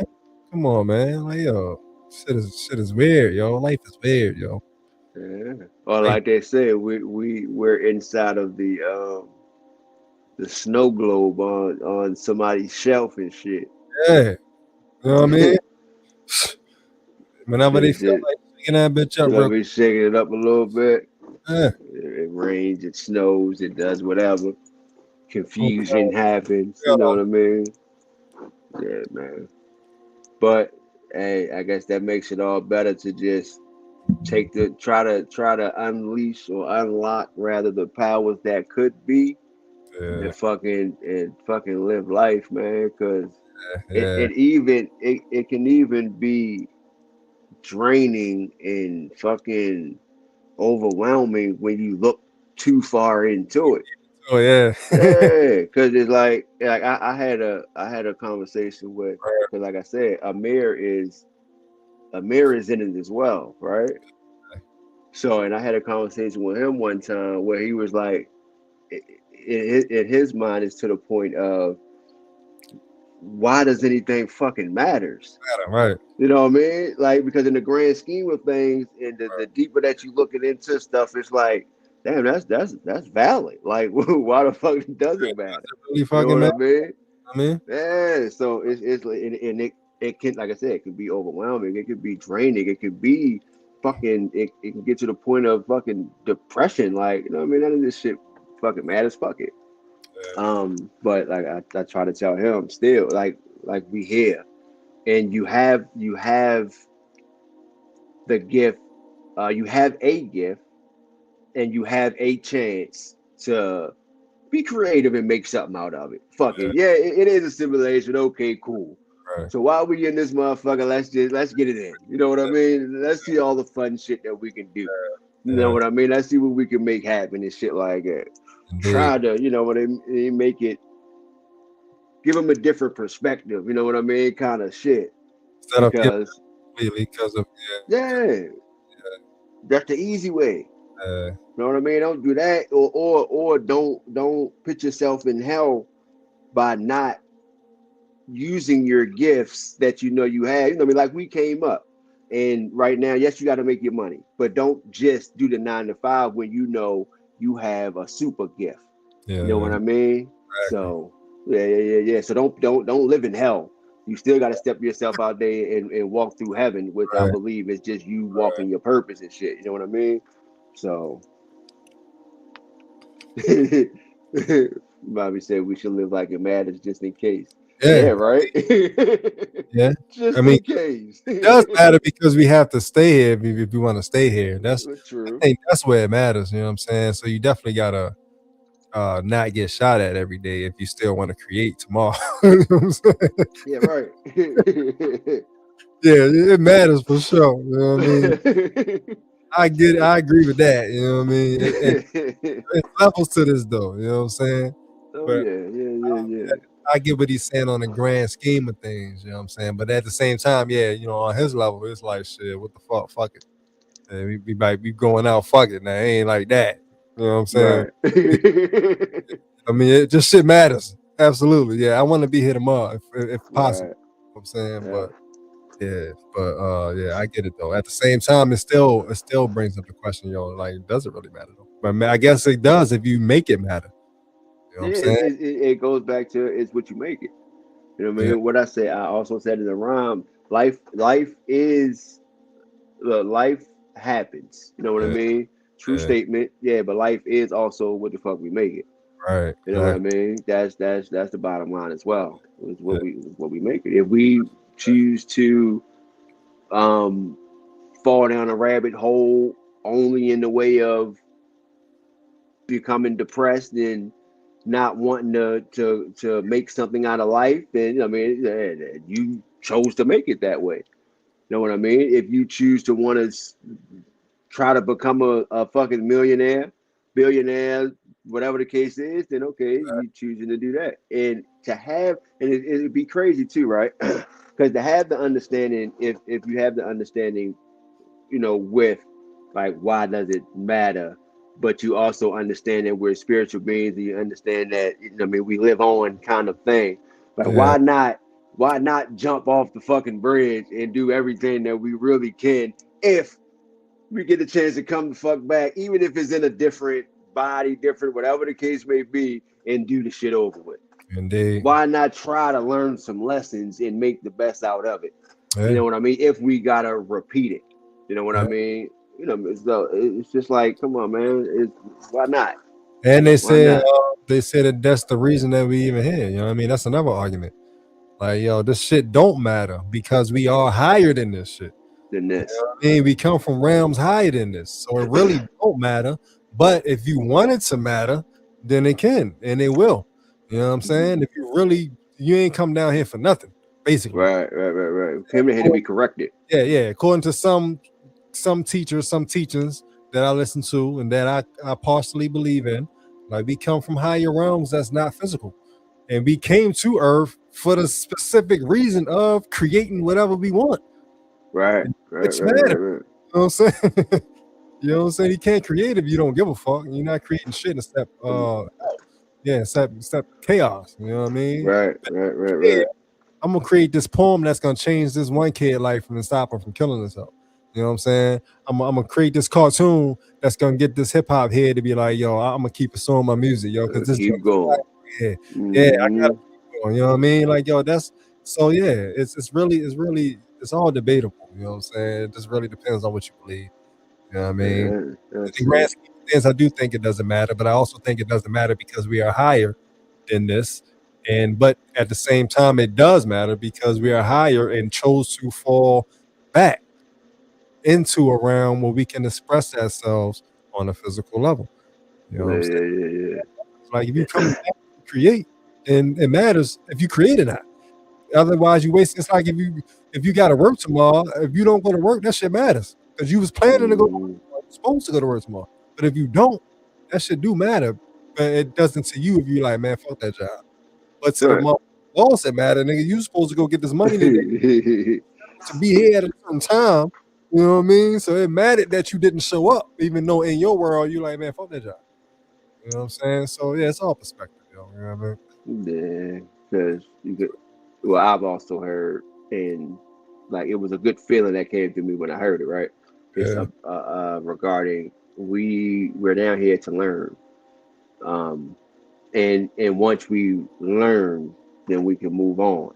Yeah. But if we don't learn, then we're going to keep coming back. Maybe not in this body, but as spirit, as soul, whatever, is going to continue to come back until we learn what it is that we are supposed to learn, and then from that case we can get back to our regular. You know what I mean? Yeah, and that could be the reason why a lot of these souls come down on not give a fuck shit. That could be why I was wilding when I was young, because I was a fucking control spirit. You're like, Earth, nigga, you fucking wild. You tripping? Yes, Earth. You at the Earth, like, man, fuck everybody. You know what I mean? As you get older, like, oh shit, wait, hold on. You know what? I think I'm supposed to be different. Yeah. Something to this. So that could be something to this. For the what we call the YNs, nigga, we was YNs too. You know what I'm saying? Yo, everybody was young and dumb at one point. We was straight from the source. So imagine that's evidence that that's possibly a truth right there. You know what I mean? Niggas was straight coordinate in the spirit world. Like, man, yo, you gotta take your ass to Earth, bro. Yeah. You fucking tripping. and depending, and it's almost like it can be death row, right? Or you can appeal, or you know what I mean, appeal. Good behavior can come up, or whatever the case may be, to get yourself back into, you know what I mean, where we belong, you know what I mean, where we come from, kind of thing. Yeah, this shit wild. People, but die on the hill that they on. It's absolutely people who was gangster when they was young and died being a gangster. Yeah, so I've been a gangster. Didn't learn. You know what I mean? Well, I don't know. You know what I'm saying? That's another argument. You know what I'm saying? Yeah, and I also heard, like, of course, different death means different things. Yeah. And I heard a lot that someone passing away from like cancer, right? It's not a bad thing. It's them being corrected. So if you pass away from like a cancer, then you've done something right in this lifetime, or you did something to move on, kind of thing. I'm not sure. Yeah. But I say that's a way to look at it. Yeah. You know what I mean? And I haven't looked into it any further, or looked into different deaths or anything like that. But I'm like, yeah, that's something to look into. I could see that as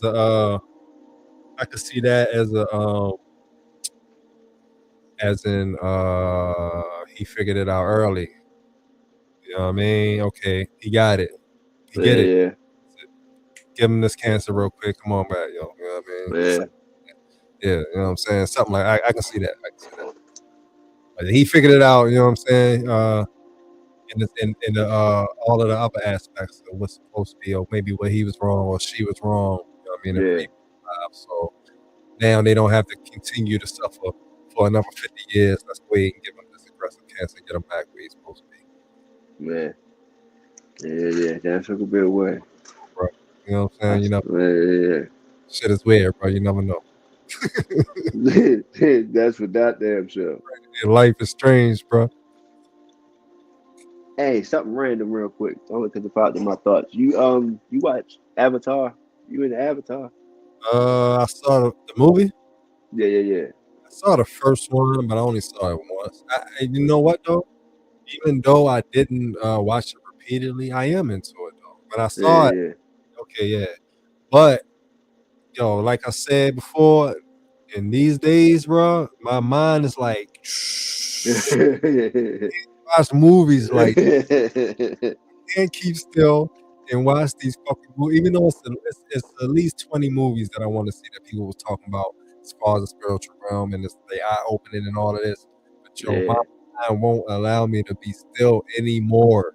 Like, I gotta create something. I gotta go. I gotta move. I gotta create, yo. Hey, it is a way to keep your mind busy though, because you're going to be paying attention to everything that's going on in that motherfucker. So it still may be a nice refresher for, you know what I mean, like a good break for the mental. Because my mind, you know what I mean, race like a motherfucker too. That's all it does. So now when I do watch a lot of movies and shit, I'm trying to decode as much as I could. You know what I mean? I'm making it work for me, kind of thing, rather just watching any old kind of movie. I'm into shit like the Avatar. I watched the first one around when it first came out, and I felt it so much. I watched that bitch back to back. That bitch like 2 hours. Oh yeah. Like when the bitch went off, I played the bitch right back. Yeah, like, and I think that was based off feeling. I don't know that shit was I felt that shit in some kind of way. And then I watched the second one on a plane going and coming to. This bitch was almost 3 hours. Look, going and coming to it, but I felt that shit. Say it again. Second one out. Yeah, the second one out. It's a third one that's in the movies. That's okay. Yeah. It's a third one that's in the movies. Yeah, I haven't seen the third one yet, but the second one was the same fucking feeling. I'm like, you haven't seen it? Yeah, it's the Way of the Water. So they talk about a lot of, you know what I mean, the underwater shit. Yeah, that doing something. I felt that the same way as I did the first one. Yeah, that shit is wild, man. Movies like that are on my list of things to do, I swear. But another thing too, though, is I'm never alone, man. I'm never goddamn alone. To be into it, yeah. Oh, yo, I swear, me and my girl, right? We watched fucking Sinners. Oh yeah. And while halfway through Sinners and the movie screen, the singing part when they start dancing and shit and mixing the genres of music, she like, nah, this some dumb shit. I'm like, all right, man, we gotta cut this shit. She like, nah, this she not feeling that shit, bro. I'm like, all right, man, I cut it off. All right, you know what I'm saying? They blew the whole movie. I had to watch it by myself. I'm like, man, that shit, Man, everything about that shit, the feeling, the man. I still watch that scene on YouTube just by itself, just that scene. Like, nigga, this shit is hard. Like, yo, powerful, man. Beside me, it was like she wasn't feeling it, so I cut the movie off because, you know what I mean, it's supposed to be the couple's night. But if your person ain't feeling it, like that influences your shit. Oh yeah, for sure. Yeah. That's another reason. If I was like by myself and able to watch these movies alone, you know what I mean, then it might be different. I probably would take out 2 hours. Like, let me check this joint out real quick. You know what I'm saying? I ain't doing shit anyway. I'm gonna blow the L and fucking play the game or something. Let me go ahead. Right. You know what I mean? So yeah, it would be that. But yo, when you got different influences in your life, it's different. Yo, I swear it's different. People don't, and it's it was wild. I think you gotta be a musician to really understand Sinners. I think that's why a lot of people don't like Sinners. They're not artists, they're not musicians. So they don't get it. You know what I mean? But yo, that shit was powerful. Yo, when you artist and you like, yo, this shit is this is the best shit I ever seen in my life. Like, screw all of the vampire shit and all of that. Even that has a meaning. Metaphors, yeah. But yo, it definitely has a meaning for the stress industry. You know what I mean? Like, we don't even need to talk about that. But right. Oh, this shit is so fire. Like, yo, but I think you just gotta be an artist to understand that. That's why she understands. She's like, man, this shit is corny. All right, let's cut it off. We cut the shit off, man. I ain't even, and when she said that at that night, I didn't even realize the powerfulness of that. I just laughed because she was so like off with it, you know what I mean? But when I went back to watch it by myself, I'm like, yo, son, I was so amazed by that fucking scene, yo, man. I'm like, yo, this shit is fire. Hey, this is a thing going through all that with like surround sound. You know what I mean? And when that joint coming up, and man, that shit was hard, yo. I don't care what nobody say, bro. It was hard, yo. That shit was hard, yo. Hey, yo. Yeah, they definitely did a good job. Yeah, that was a good movie. Yeah, whoever created that, the dude, I forgot his name, but yeah, black dude. Yeah, that was the one that did Black Panther, right? That's the same homeboy, right? It might have been from LA. Might have been. I gotta check into that. Might have been though. Yeah. But I think it was him. And I like watching his interviews and shit like that, because hearing him talk is like, you know, me another nigga from he just like another regular motherfucker. Like, you know, he carries it that way. Ggod, like yeah, right. Not disrespectful or anything like that, but his talk, his way, and he's into it. I watched one video when he got arrested for some crazy shit. But he was Yeah, in the back of the cop car, and the guy, he just said, he took the time for himself. They told the officer, "Hold on, I just got to get my emotions together, real quick." Like, so he's, in tune with his shit. He knows I guess the weight that he holds. If he was to do anything, the world is watching. You know what I mean? All that type of shit. But if you hear him talk, I think he's from L.A., so he got the accent. You know what I mean? Like a straight lope from fucking L.A. and shit. And I think he is a young dude.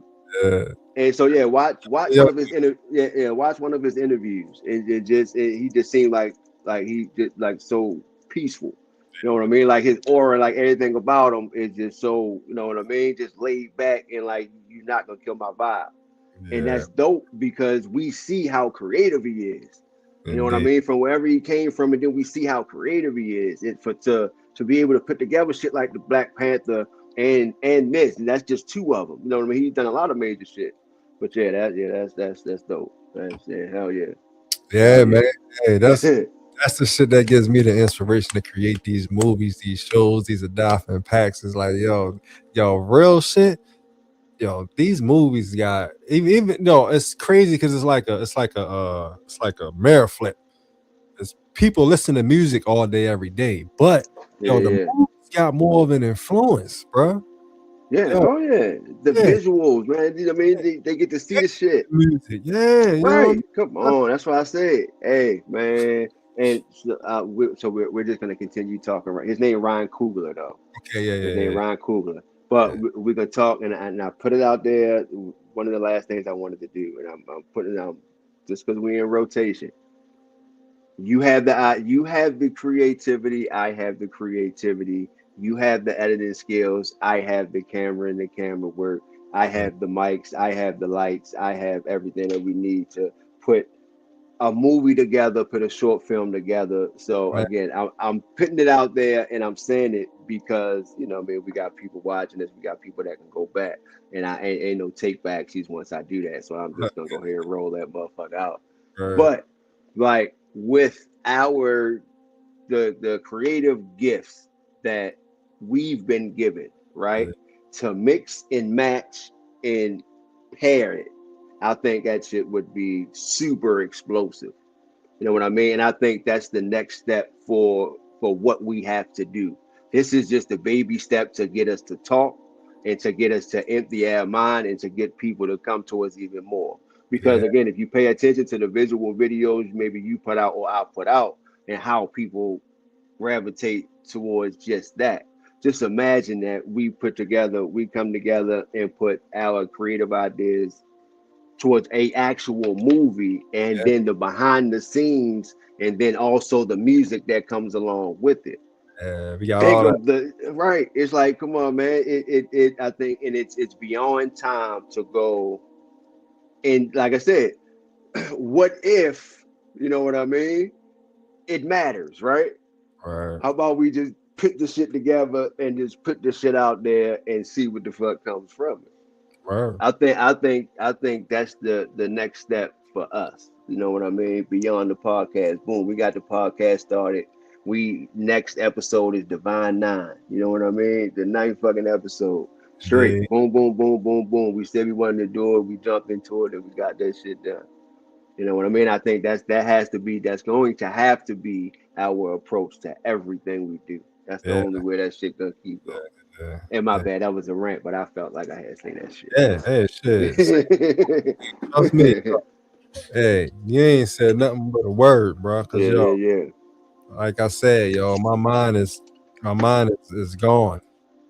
All I got is ideas and creative thoughts up here, bro. I swear. That's why I say I can't watch a movie. As soon as I see something that sparked my interest, pause. Yeah, I should do this like this. I'm gonna do this. That should be giving me like immediate fucking ideas. Like when I'm watching too much or hearing too much, I gotta stop, pause, go to my computer and create a picture, AI or whatever, a song, anything, a beat. Like that's what I say. I'm really on creative time right now. I just can't keep still to watch a movie, bro. Even though I want to watch these movies, all they gonna do is give me ideas, yo. It's that more idea. Like, yo, I can't still on the idea. I got to go do this right now. It's time to be on set then now. Yeah, that's it. Yeah, that's what's next. Like I said, cause we got everything we need, bro. Yeah.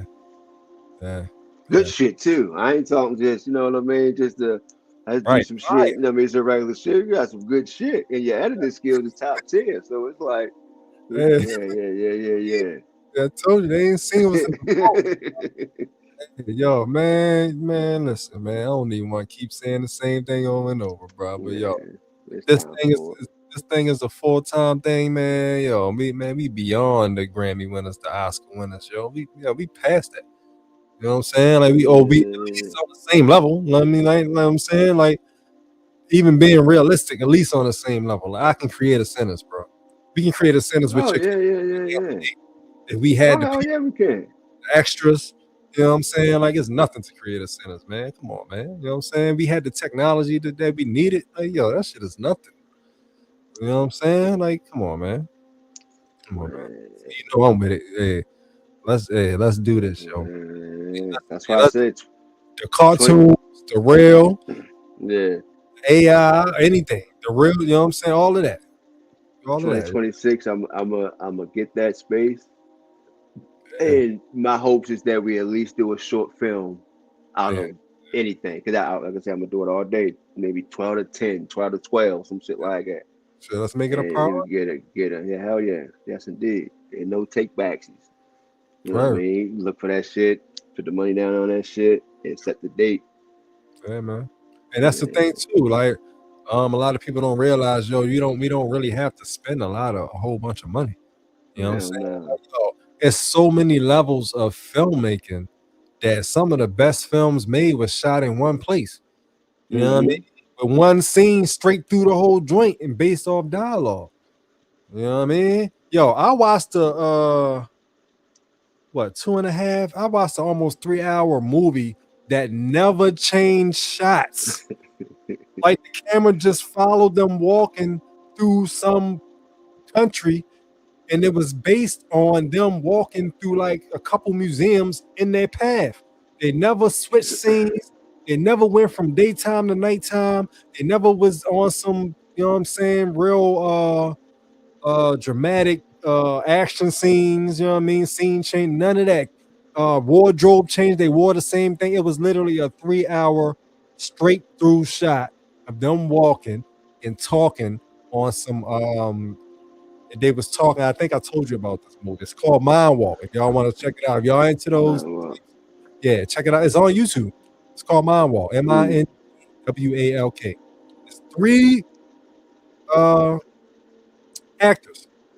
3 actors, 1 actress. Or 2 actors, 1 actress. My bad. So 2 dudes and 1 lady, right? And one of the dudes is the father from Home Alone. Father from Home Alone. The other 2 I don't know. But it was just walking, and like one of them was like a scholar, one of them was like a scientist, and one of them was like a writer. You know what I mean? So they basically was given like the perspective of whatever they was talking about from each of their occupations. You know what I mean? Yeah. A writer is more of a thinker. A science is maybe more of a factual type of, you know what I'm saying? They was given the perspective of the random things that they was talking about, or the random thing, because it was like a continuous line of the conversation. They was talking about one thing without saying what that one thing was. But yo, so mind blowing, yo, and it's almost 3 hours. I watched the whole thing. You know what I'm saying? But that was back when I was living with the Rowan shit. Okay. So I watched the whole joint uninterrupted. Man, hey, go ahead. Oh, I was ready to say what I learned in class is being a creator. It's you creating. There's no script. There's no script you have to stick to. Exactly. Like, you can have your famous cameraman with the certain angles and the shots and the lightings and stuff like that, but you don't have to follow that. You can take a little bit of each and whatever, and like you can, if you want to shoot a movie with a camera, everything is shot from underneath the bed, then that's your prerogative. Like, you can do that, and if you can find the right dialogue, then that shit can win something. Yeah. You know what I mean? So yeah, you don't have to get caught up in Hollywood being in the Hollywood way of doing things. It's a whole other world of filmmaking and shit out here. You know what I mean? That and man, you don't have to be one way at all. Like to be a creator, that's you creating. There's nothing new under the sun, as they say. But you can try to find your funky ways to doing stuff. You don't have to stick to the script. You know what I mean? Be a creator. Go out there and create something. Try to be different. Dare to be different. You know what I mean? You know what I mean?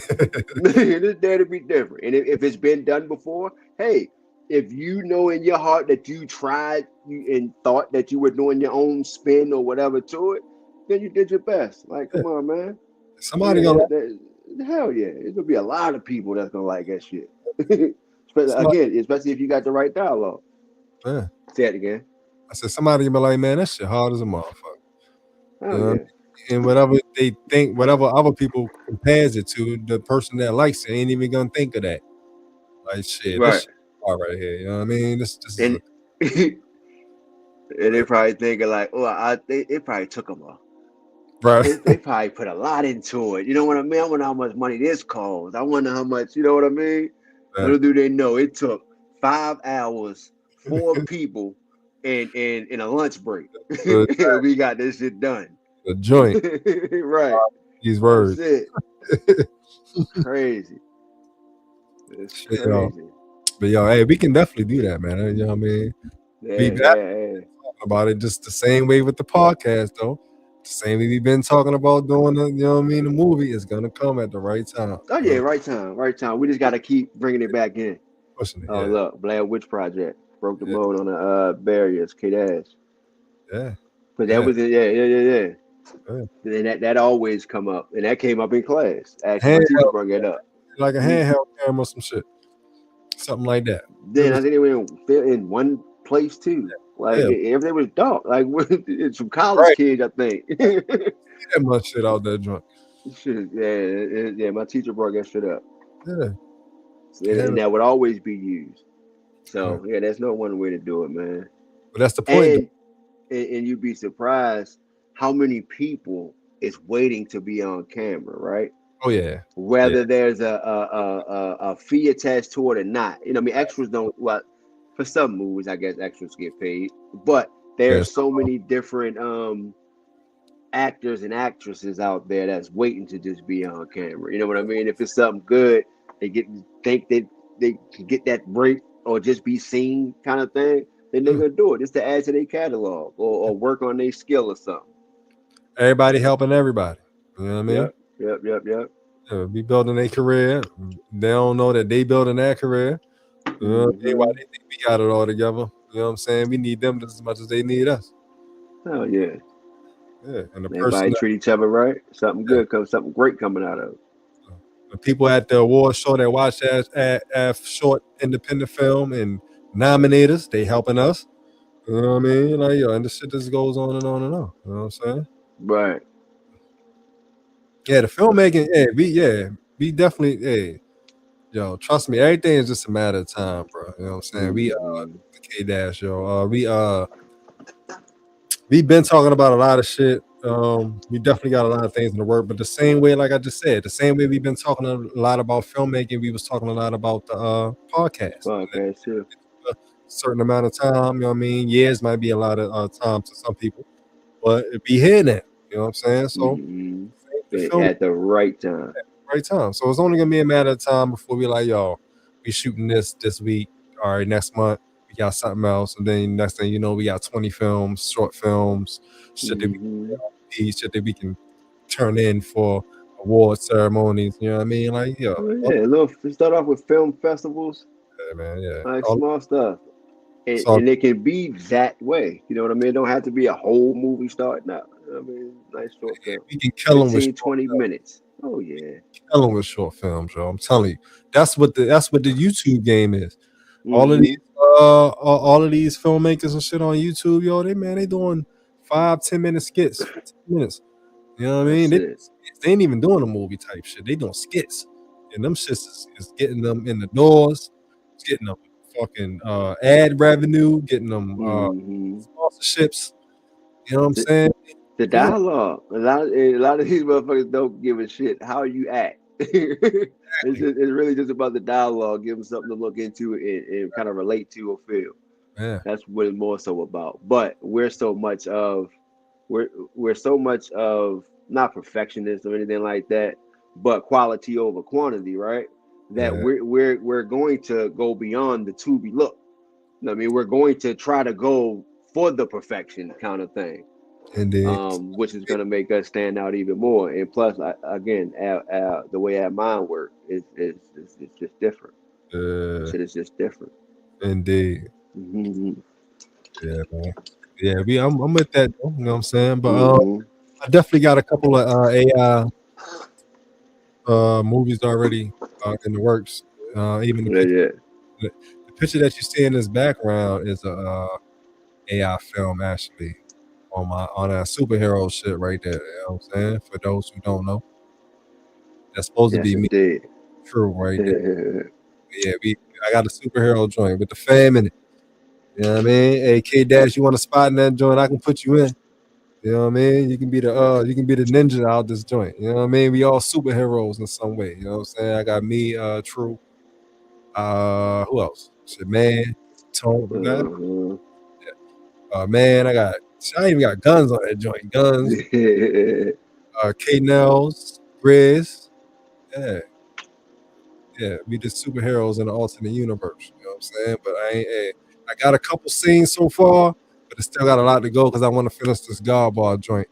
You know what I mean? That I showed in the episode with Ggod. Y'all want a quick intro to the Ggod. Check out the I want to say that's episode 3, maybe 3. Yeah, I think that was 3. Yeah, 3. We had nobody with 2.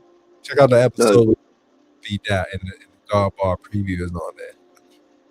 Go ahead. Yes, sir. Hold on. I had a bunch of I started a new intro too, but I ain't get around to finishing it. So and the intro involves this scene right here where we actually playing chess. But it's another scene, you know what I'm saying? So yeah, this is just the pictures. These are the pictures that I use for AI. Because AI be like on some shit. You really gotta let them know step by step what you want it to look like. So sometimes you gotta create the picture first, and then create the scene from the picture instead of trying to tell them what you want. Then they end up having you look like a white dude in a Superman suit or some shit. You know what I mean? AI is tricky, yo. You know what I mean? But yeah, this is one of the scenes from the intro, my new intro that we gonna put out. Most likely the next intro I'll put out is probably gonna be the permanent intro, but I don't know. I might just switch it up every time. I mean, you never know. So yeah, that's that. All right, so yo, shit, where we at? 3 hours and 37 minutes. How much longer you got? What time is it? I don't know. It's a reasonable time to eat some food. Yeah. All right, so let's get into this music joint. Yes, sir. I was supposed to do last week. Okay, that's check this out. The new drops. Hold on, let me change my background real quick on that thing. Real quick. My music background. All right, there we go. So yeah. So check this out. New music drops.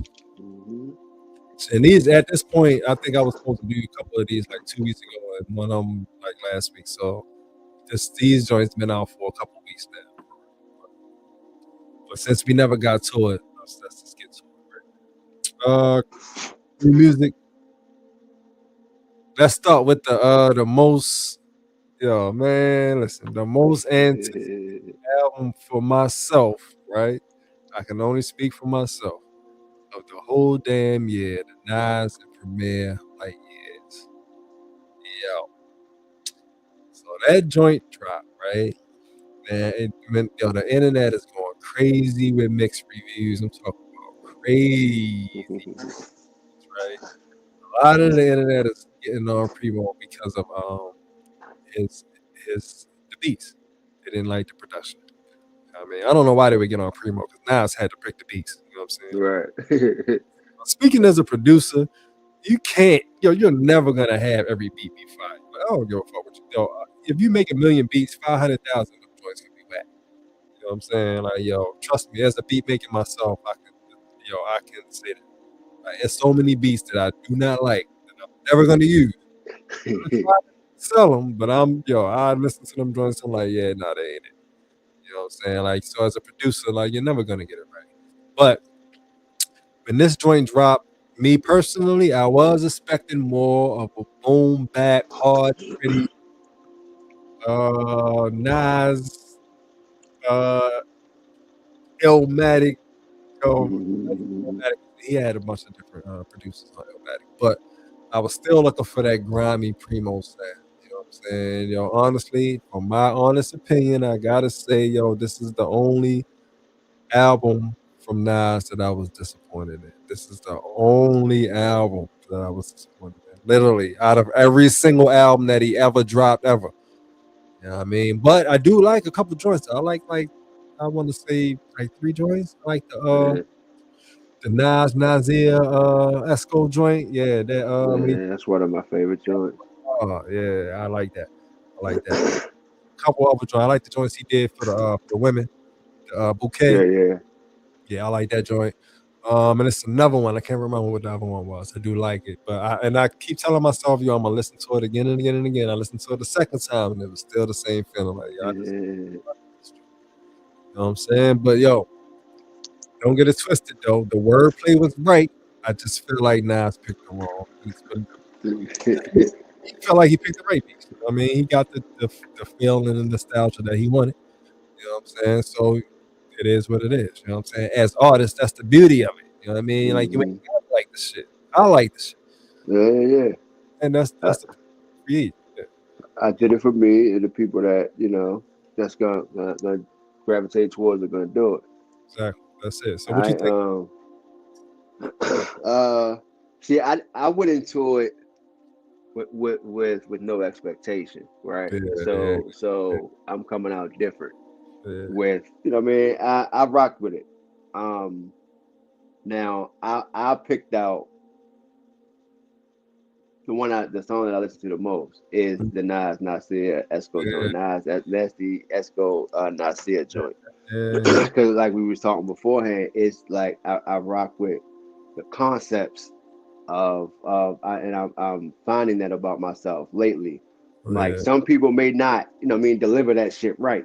But if I can get the concept that you trying to do, then boom, you got me. I'm good. And if it's a good one, and with the one I'm referring to, Nasty Esco and Nasir joint, like that joint, and what made me rewind that joint so many times is when he killed off and he said, "Rob who? The only ones left in this shit is me," and shot the motherfuckers off. Yeah, like, you know what? Hold up, now Esco, nigga. You know what I mean? Let me let you know the father, the businessman. Like that's the old me. I got look. You too fucking reckless. I can't deal with you no more. You gotta go. You fucking gotta go. And I guess I felt that so much because I'm killing off the old me. So I'm like, man. And I know a lot of people. And I was driving when I went through it the first time, I didn't pay attention to it. But then I ended up, coming back to it and hearing it. And I was driving at the time. I had dropped some shit off to a client of mine as I was driving. I'm like, holy shit! Did he just kill off this old shit? I replayed that bitch, and I'm just I ain't in no tent on the car, so I'm in that bitch old school head bopping like a motherfucker. I'm like, yo, that is so hard, just off the concept alone. Indeed. Like once I heard him shoot off the old hymn, like the words a little bit kind of went away, and the concept just came into play. Like, yo, this nigga is talking about, me shedding skin, doing this and that and all that.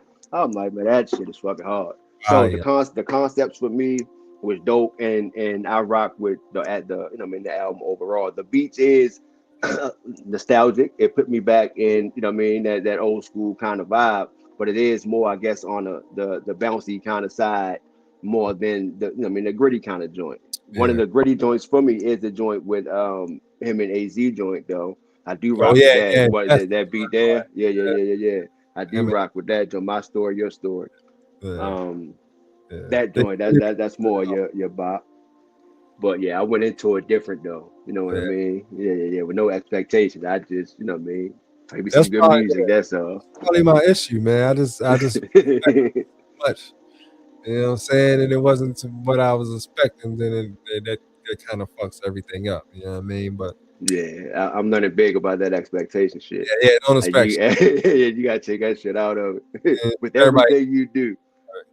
Like they're not me, so why would they do? Right. You could be disappointed damn near every time. Right. All right, so Conway. Can't Kill God with Bullets. Conway the Machine drop. I listened to half of that joint. I didn't listen to the whole joint. The thing about Conway, I definitely fucks with him heavy. And what I'm learning about Conway, this nigga is evolving, If you listen to Conway, he's still talking about that same street shit. But if you listen to him from the beginning to now, Conway is evolving. Quiet as cat. I don't know who agrees with me on this. You know what I'm saying? Or who can really hear it? But Conway is evolving into a definitely a grown man. You know what I'm saying? Who's he ain't that much younger than us. So I ain't about to say Yeah. You can hear in his flows that he's like, he's evolving, to another level. You can just hear that shit. You know what I'm saying? So that's what I like about Conway. You know what I mean? You can even in his most drilling rhymes, you know what I mean? You can hear the growth. You know what I'm saying? You can hear it's more turning into don't fuck with me, I won't fuck with you type shit as opposed to right. I'm living my life. Yeah, you know what I'm saying? So shout out to Conway. Bullets Can't Kill God, I believe is the album title. I still need to listen to the rest of it. I listened to like 7 joints. You Can't Kill God with Bullets. Can't Kill God with Bullets. There you go. Yeah, I rock. I haven't heard that. I just downloaded those, so I'm gonna check that joint out for sure. But from the first, I can't remember which album it was that I first listened to him before, but front to back with the music, the shit was front to back. And even though these days I don't listen to too much of the doing a lot of selling drugs, shooting, all that type shit, because I just don't relate to the shit. But that was one joint that I could listen to front to back, where I ain't relate to it, but I was in tune to his fucking story. You know what I mean? To his story and shit like that behind it. So I'm like, all right, cool. I'm locked in. And his delivery and his way of doing so was, you know what I mean? That shit was dope. Yeah. That shit was dope. So I'm pretty sure it's gonna be dope. Yeah, that's my thing too about why I kind of hesitate, because I can honestly admit that I am evolving too, and it is hard for me to listen to anybody on some killing black people. You know what I mean? Mm-hmm. Crazy, because I came from that. You know what I mean? Like you said, we was drilling everything in the 90s. Right. In the rounds, we was killing every motherfucking body. You know? But when you get older, it's like, man, that really ain't me. It's like, it's hard to listen to that type of music. So I definitely get that. And that's why I only listen to 7 songs, you know what I'm saying, so far. But like I said, his flow is impeccable. You can't, you know what I mean? Especially for somebody who don't even have control of half his face. Right. It's crazy, and you can understand it. You know everything. What I'm saying? Mm-hmm. That means he a spitter. You know what I mean? So but I'm gonna listen to the rest of the joint. You know what I mean? I'll probably hit y'all back next week with my final complete review of the album. But so far, so good. You know what I'm saying? Especially joint after the intro. I don't know if it was the intro or the first after the intro. That shit hard as a motherfucker. I don't even know the title of that joint. It's like the first or second song. I fuck with that joint. You know what I'm saying? That shit hard. So that's Conway. 21 Savage dropped the album. I did not listen to none of it. Ironically, I actually rock with 21, especially on certain songs. You know what I'm saying? Yeah, but I don't think I've ever listened to a whole 21 Savage. Excuse me. You know what I mean? Excuse me. But he did. I've only listened to the singles. Yeah. But it is certain songs that I rock with 21. You know what I'm saying? But I'm not a That's not my lane, so I can't really say how the whole album was. But I'm probably gonna listen to it. You know what I mean? Just reviewing it on here at least. So yeah, 21 Savage drop. I rock with some of his joint. Well, some, of course, some of the mainstream joints that's played. But I know if I was to get involved with listening, because the songs that I do listen to, the feeling of it, he has that kind of feeling that'll fucking grab on to you, and I mean, you would probably you'll feel aggressive. You know what I mean? So and I realize that when I do listen to certain songs, and I listen to it for that reason, just to get me back in the or whatever type of mood mode or whatever. So I won't listen to him, and y'all probably won't even listen to his fucking album. I just wait for the radio shit and all that. But yeah, that's I wouldn't need it if it wasn't for this podcast. I'm really, a lot of these albums I'm listening to strictly off the strength that I'm gonna explain it on the podcast. Speak on it, yeah. Like, I gotta be honest, you know what I'm saying? Like, I'm really on some straight spiritual fucking peace to the gods. If you ain't talking enlightenment, if you ain't talking building, you ain't talking supreme mathematics, you ain't talking like I'm not listening to you. You know what I'm saying? Even if I my bad. Go ahead. I know I had to clear my throat. But that I had got excited when I had seen is a guy that I listened to, nigga named TC the Chosen One. But he had dropped something, TC the Chosen One. Okay. But he had dropped something check him out this year. Yeah. And I said, oh shit, he came out with something, snuck it right on by. But of course it's not gonna get no push. Yeah, it's independent shit. And by choice. You know what I mean? Yeah. But that's all they talk about.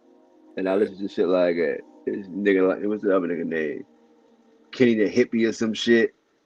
Like, I want to listen to motherfuckers with weird names, but they be on it. You know what I mean? They be on that shit. Motherfuckers be on that shit. Word. All right. So, you ever heard of a dude named Ransom? Which Ransom? I don't know. Just a nigga named Ransom. He dropped the album. I don't know who he is, bro, but I listened to the whole thing. Clearly, this nigga's from the West Coast. Clearly, this nigga is crippin'. His album is called Blue. The album cover is the rag he got on his head is blue. Ransom. I listened to it like, who is this dude? Man, I fucks with it. And he got a bunch of West Coast niggas on the album. So I'm like, he gotta be, you know what I mean, West Coast crippin', you know what I'm saying? He popping up. Stuff. He popping up. Fire. Yeah. It's another dude. I think he a Crip dude too. I think his name El Nabi or some shit like El Nabi. Yeah, but I think he a Crip nigga too. But he be on that like that breath work, that breath control. Like he did a video one time when he was doing the breath joint. And you know what I mean, how they put the shit all the way back to your ribs. It's just said like he really on the but he talk the nigga talk crazy. He like at one point I guess he just wasn't all the way the fuck there. And you can hear it in his music. So I would say if you check him out, right? ELNABI, the song that I would introduce you to is called Ancient. I would listen to Ancient first. I don't listen to none of his other shit, and he may have some good shit amongst it, but Ancient, I would recommend Ancient to people before I recommend anything else from this nigga. But like I said, he know what he's talking about though. He on it like a motherfucker and fit in shape like a motherfucker. You can tell he's into the, you know what I mean, the good eating, maybe even raw eating and shit like that, because he fit like a motherfucker. But the nigga ain't wrapped too tight. Rap too tight. Gang shit. Hey, you know what I mean? Niggas are not rap tight, bro. They hate. This nigga talk about, you know what I mean, get you killed and have the shit clear, you know what I mean, on some spiritual shit.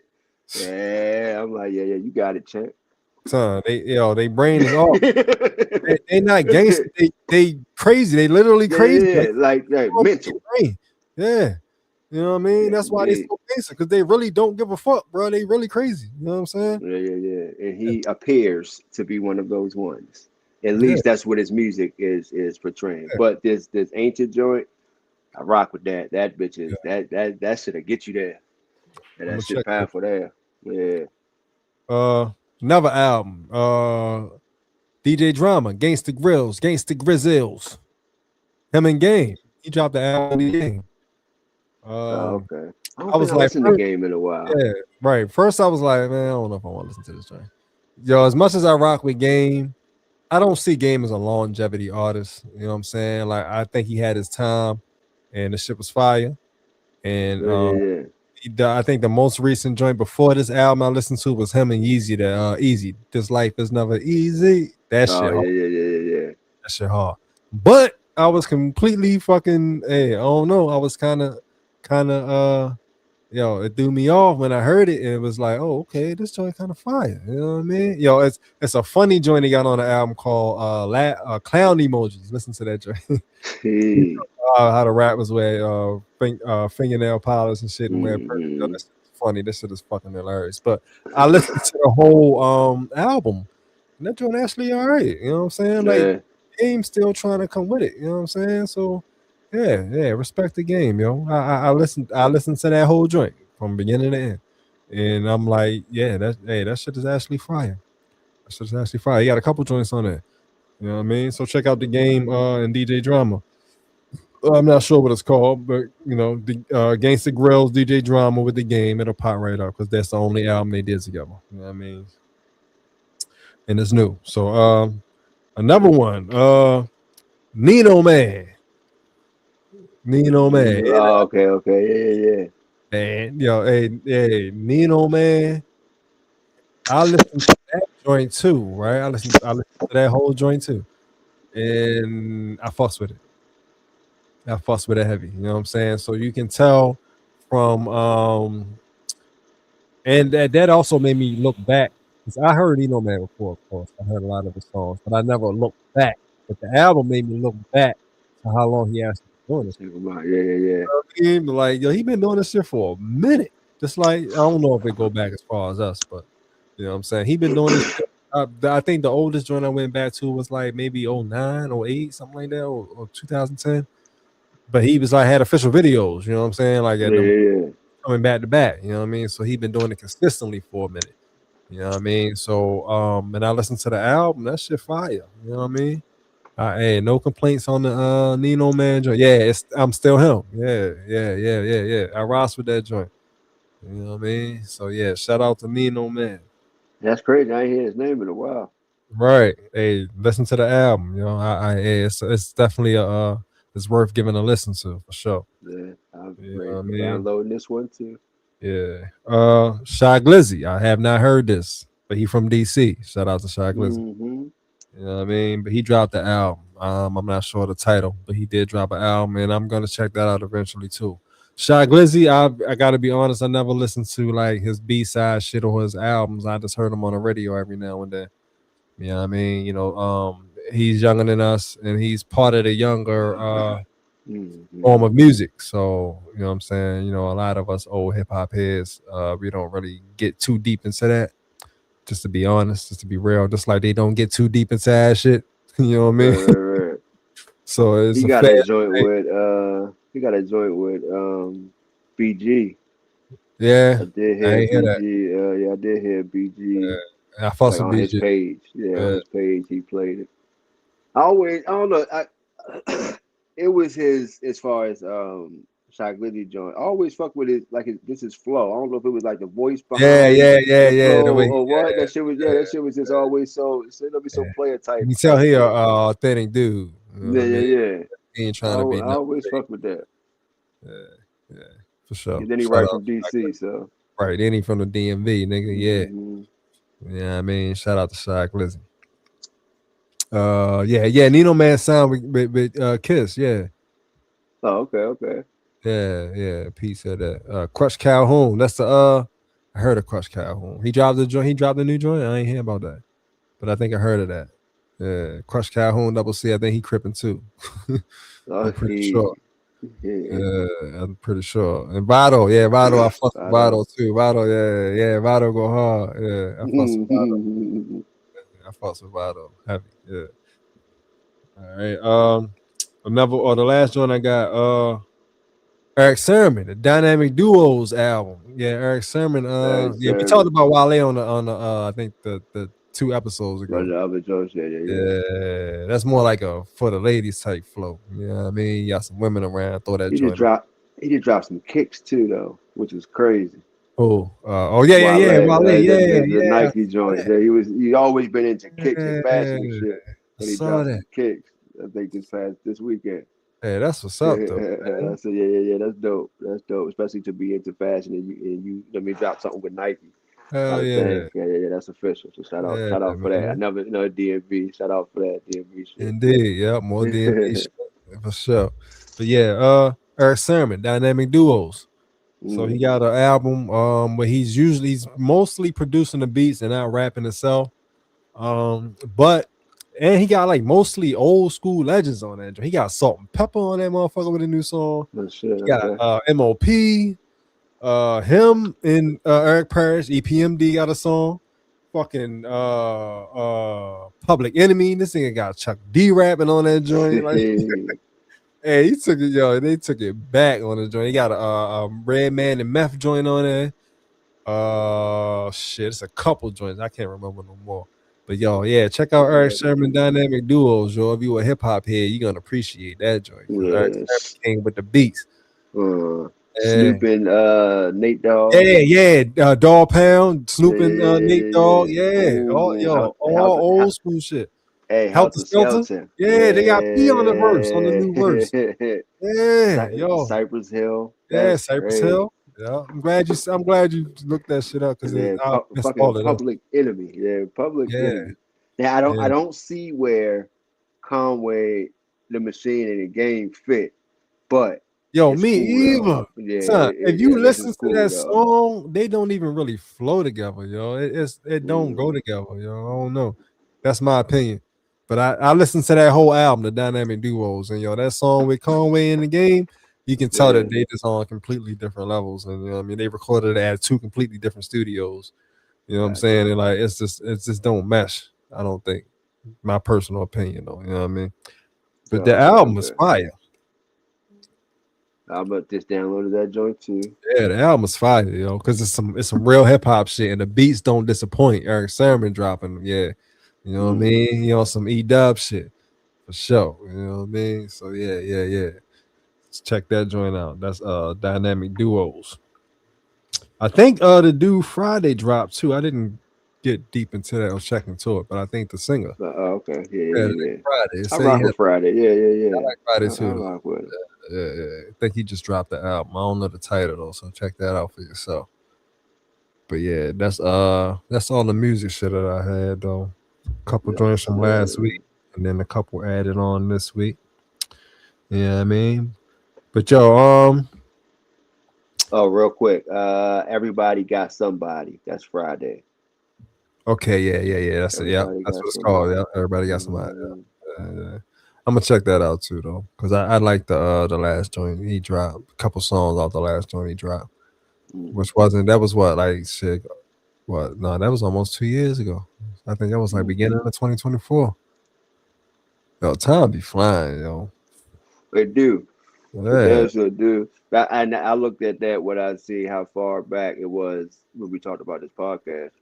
But I go back, like it's been 3 years, 3.5 years since we for when we first initially started for the L3.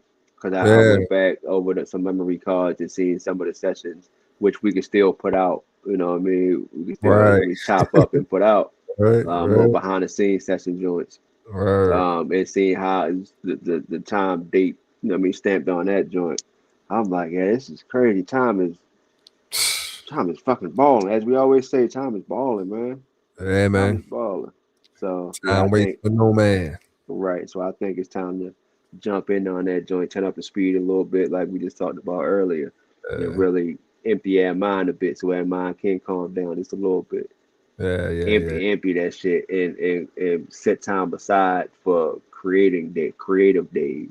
Because I'm in the point where like I don't care what day of the week it is, what weekend it is. If we need to set a time aside to meet somewhere to do so, or I mean, talk about it, phone conversation, stream yard conversation, and trying to find out because I mean, tone mind the same way. So it's like it's crazy not to, and that's everybody bringing resources together.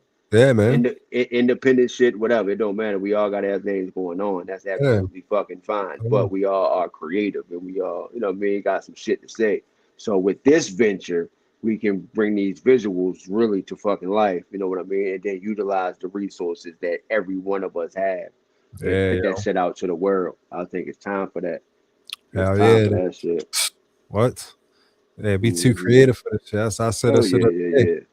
Yeah, I said that shit. I said that shit like when I go to work, nigga. What the fuck? I'm way too creative. I'm trying. What the fuck is going on? Every day, right? Like, come on, bro. Hold on now. I'm creating whole universes, worlds, ideas, concepts, movies, songs. And people already making millions off of it. Right. You know what I mean? They making millions off doing it. Not even as good lower as I do. Budget. Right. Lower budget stuff than that. So. Yeah, man. Like, come on, bro. I don't know. Like, no, yo. We gotta tap into this shit. There's millions to be made. We can be millionaires too, bro. Easy off of this creative shit. Oh yeah. By this time next year, we can position ourselves to do so. Yeah, man. Yeah. And okay, how about this though? Let's throw a bigger challenge out there. Let's at least position ourselves to do so. We can't, of course, determine the outcome of it. You know what I mean? But we can put ourselves in line with the purpose. You know what I mean? Because as we see, we divine timing with this podcast and some wild moments came out of it. Like, goddamn, you know what I mean? Are we being programmed? Are we not? Right. So when it comes to the next chapter, and you know what I mean, we coming around to the new year and shit. Yeah, man.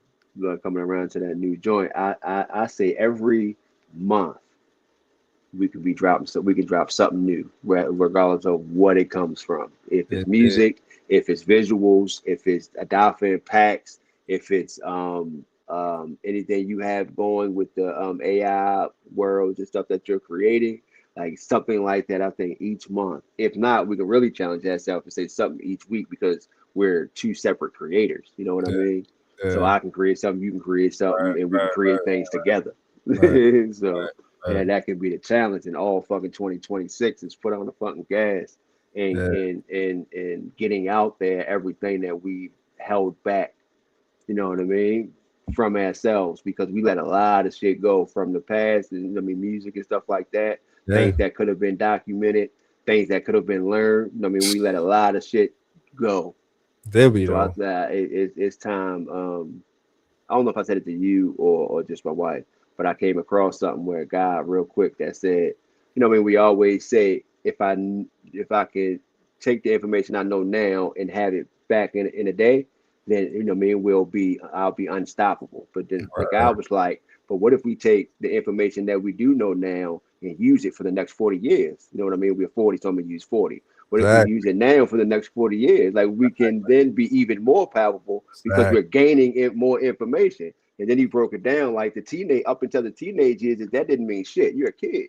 The 20s, right? The 20s was your mistakes. You make mistakes and shit. So 30s, 40s, and shit like that, you learn. And now 40 and on, this is your time to take the information that you do know now.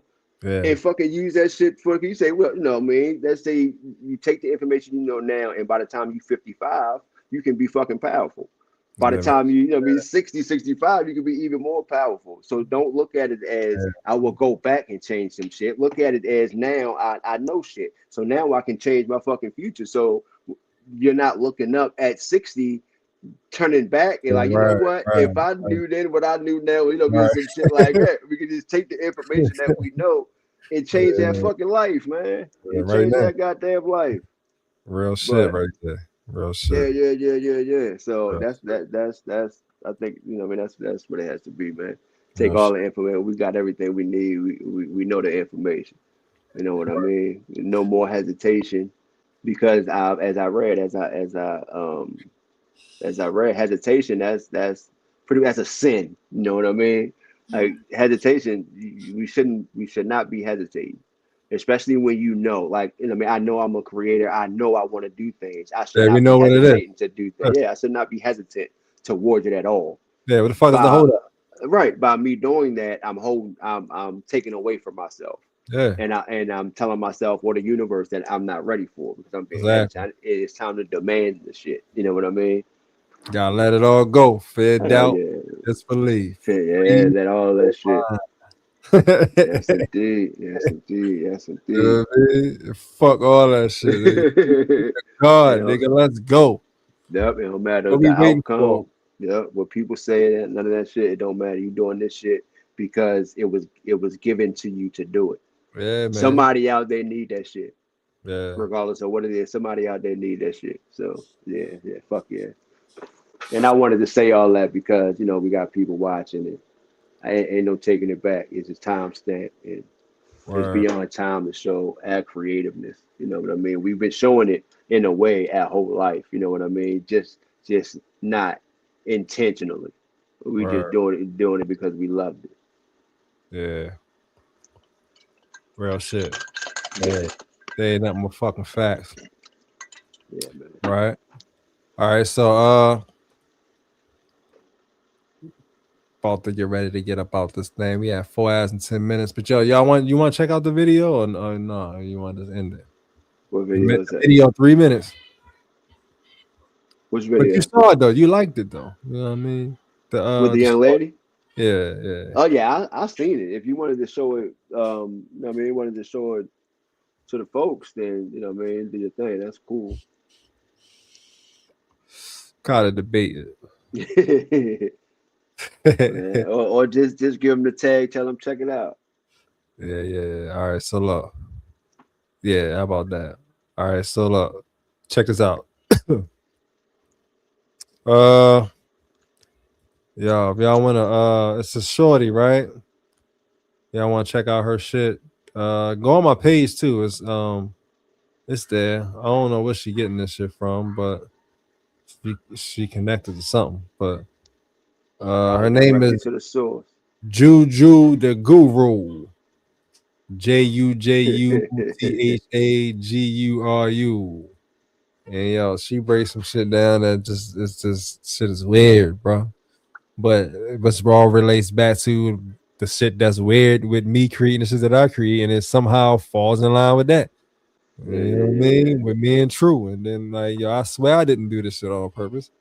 I just was like, I thought I was creating. You know what I'm saying?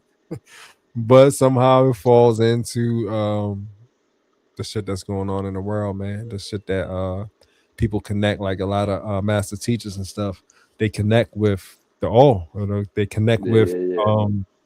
what's going on in the world, things um that's going on, things that's happening that we don't know about, things that's happening that we do know about, or you know what I mean, what we being lied to about, whatever. You know what I'm saying? Somehow all of this shit connects, yo, and it's just the weirdest shit.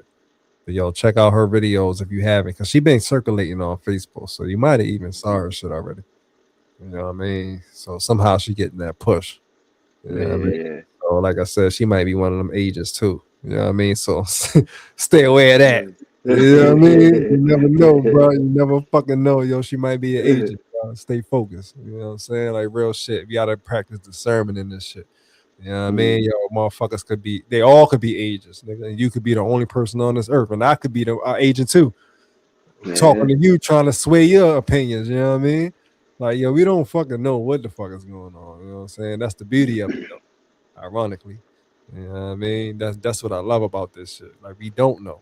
You know what I mean? This shit is a game, and maybe it's not a game at the same time. You know what I'm saying? I know pain is real because when I was in pain, that shit hurt for real. That wasn't no Right. thing. You know what I mean? I felt that shit. You know what I'm saying? So we really don't know, yo, what's going on in this world, man. But yeah, so do your research. You know, I'm just here. We are just here to present some more ideas to you, put some more stuff out there that you might not have seen, more websites that you never heard of. You know what I mean? We just here to do our part. That's it. That's all. You know what I'm saying? You can look at them shits or not. You know what I mean? It's up to you. You know what I'm saying? Yeah. So, yeah, check her Your out. choice. It's choice, man. It's your choice, yo. You know what I mean? But Shorty go in though, so I would definitely check her out if I was you. Yeah. So, but on that note, we're gonna go ahead and blow this thing. We are at 4 hours and 13 minutes. We try not to go above 4 hours. We 13 minutes past due. You know what I mean? That conversation went and to that point, Kid Ash said we need some soundboards to drop some bombs because y'all was letting loose just now. Hey, I can add that actually. Yo, it's crazy. I've been saying for the last 3 weeks I'm gonna add a sound bomb, but I just never did it. I can actually do that and just click it and it'll you know what I mean? Like, yo, StreamYard is crazy. I like StreamYard, you know what I'm saying? Because you can do all of that type of shit. But word though, you know what I mean? Word though, real shit. Shout out to KP. But yo, on that note, it's been real. You know what I'm saying? And this shit is getting more exciting every single week. Every time. Yeah, and so we're gonna be back here next week again. Peace to the gods, peace to the earth, peace to the kings, the queens, and all of that. You know what I mean? We out, yo. One love, peace. Peace, love you, bro. Love, bro.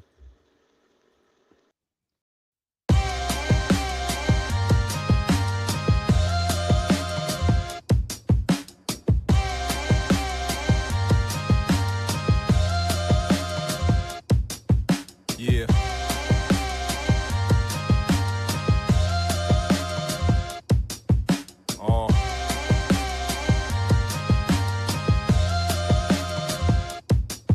Yo, tell me what lies in the heart of the king to sacrifice a life of solitude to be part of a thing. Pardon my manners if I was rude, but the artist gon' sing a casualty of vision. Only seen through the bars of the bing they give us death. I say good morning with no disrespect while trying to revive the dead. Speaking life from the neck while singing through eyes that's red. The devil come to collect. I hit him upside his head. This nigga ain't learning yet. I'm Ggod body. Me a God problem, man cannot live without breath. I put that on mommy. Somehow they know my next steps. This is armed robbery while they contemplate their next finesse. I come with God's army, yeah, nigga. Cornbread, liquor, fried brain, Visine, giving cold stares, nigga, what you mean? We of them, fuck the other team, celestial, extraterrestrial, God beings. Peace, God. Peace, God. That's how I'm living, cause the ones wearing the mask be thinking after you giving this is God body energy. What we push is peace and tranquility. God beings. Peace, God. Peace, God. That's how I'm living, cause the ones wearing the mask be thinking after you giving this is God body energy. What we push is peace and tranquility. God beings. Peace, God. That's how I'm coming. I done slow dance with rain, no umbrella. I done shook hands with pain, no one's coming. I done seen laughs turn into cries with nose running. This is life, we take change and make dollar bills. Diamonds out the mud, we'll make magic just to cop a feel. Shit is real, mind sharp and I'm more ready. Last of a dying breed, but I'm still box ready. Tough like a box Chevy, but the rain is enough to break the whole levee. And the pain seen enough to make a man cry, but the better days make a man smile. Real shit. Real food, real chick, real friends, real ops, hell shit. Real food, real chick, real friends, real ops, hell shit. Take it in. Peace, God. Peace, God. That's how I'm living, cause the ones wearing the mask be thinking after you giving this is God body energy. What we push is peace and tranquility. God beings. Peace, God. Peace, God. That's how I'm living, cause the ones wearing the mask be thinking after you giving this is God body energy. What we push is peace and tranquility. God beings.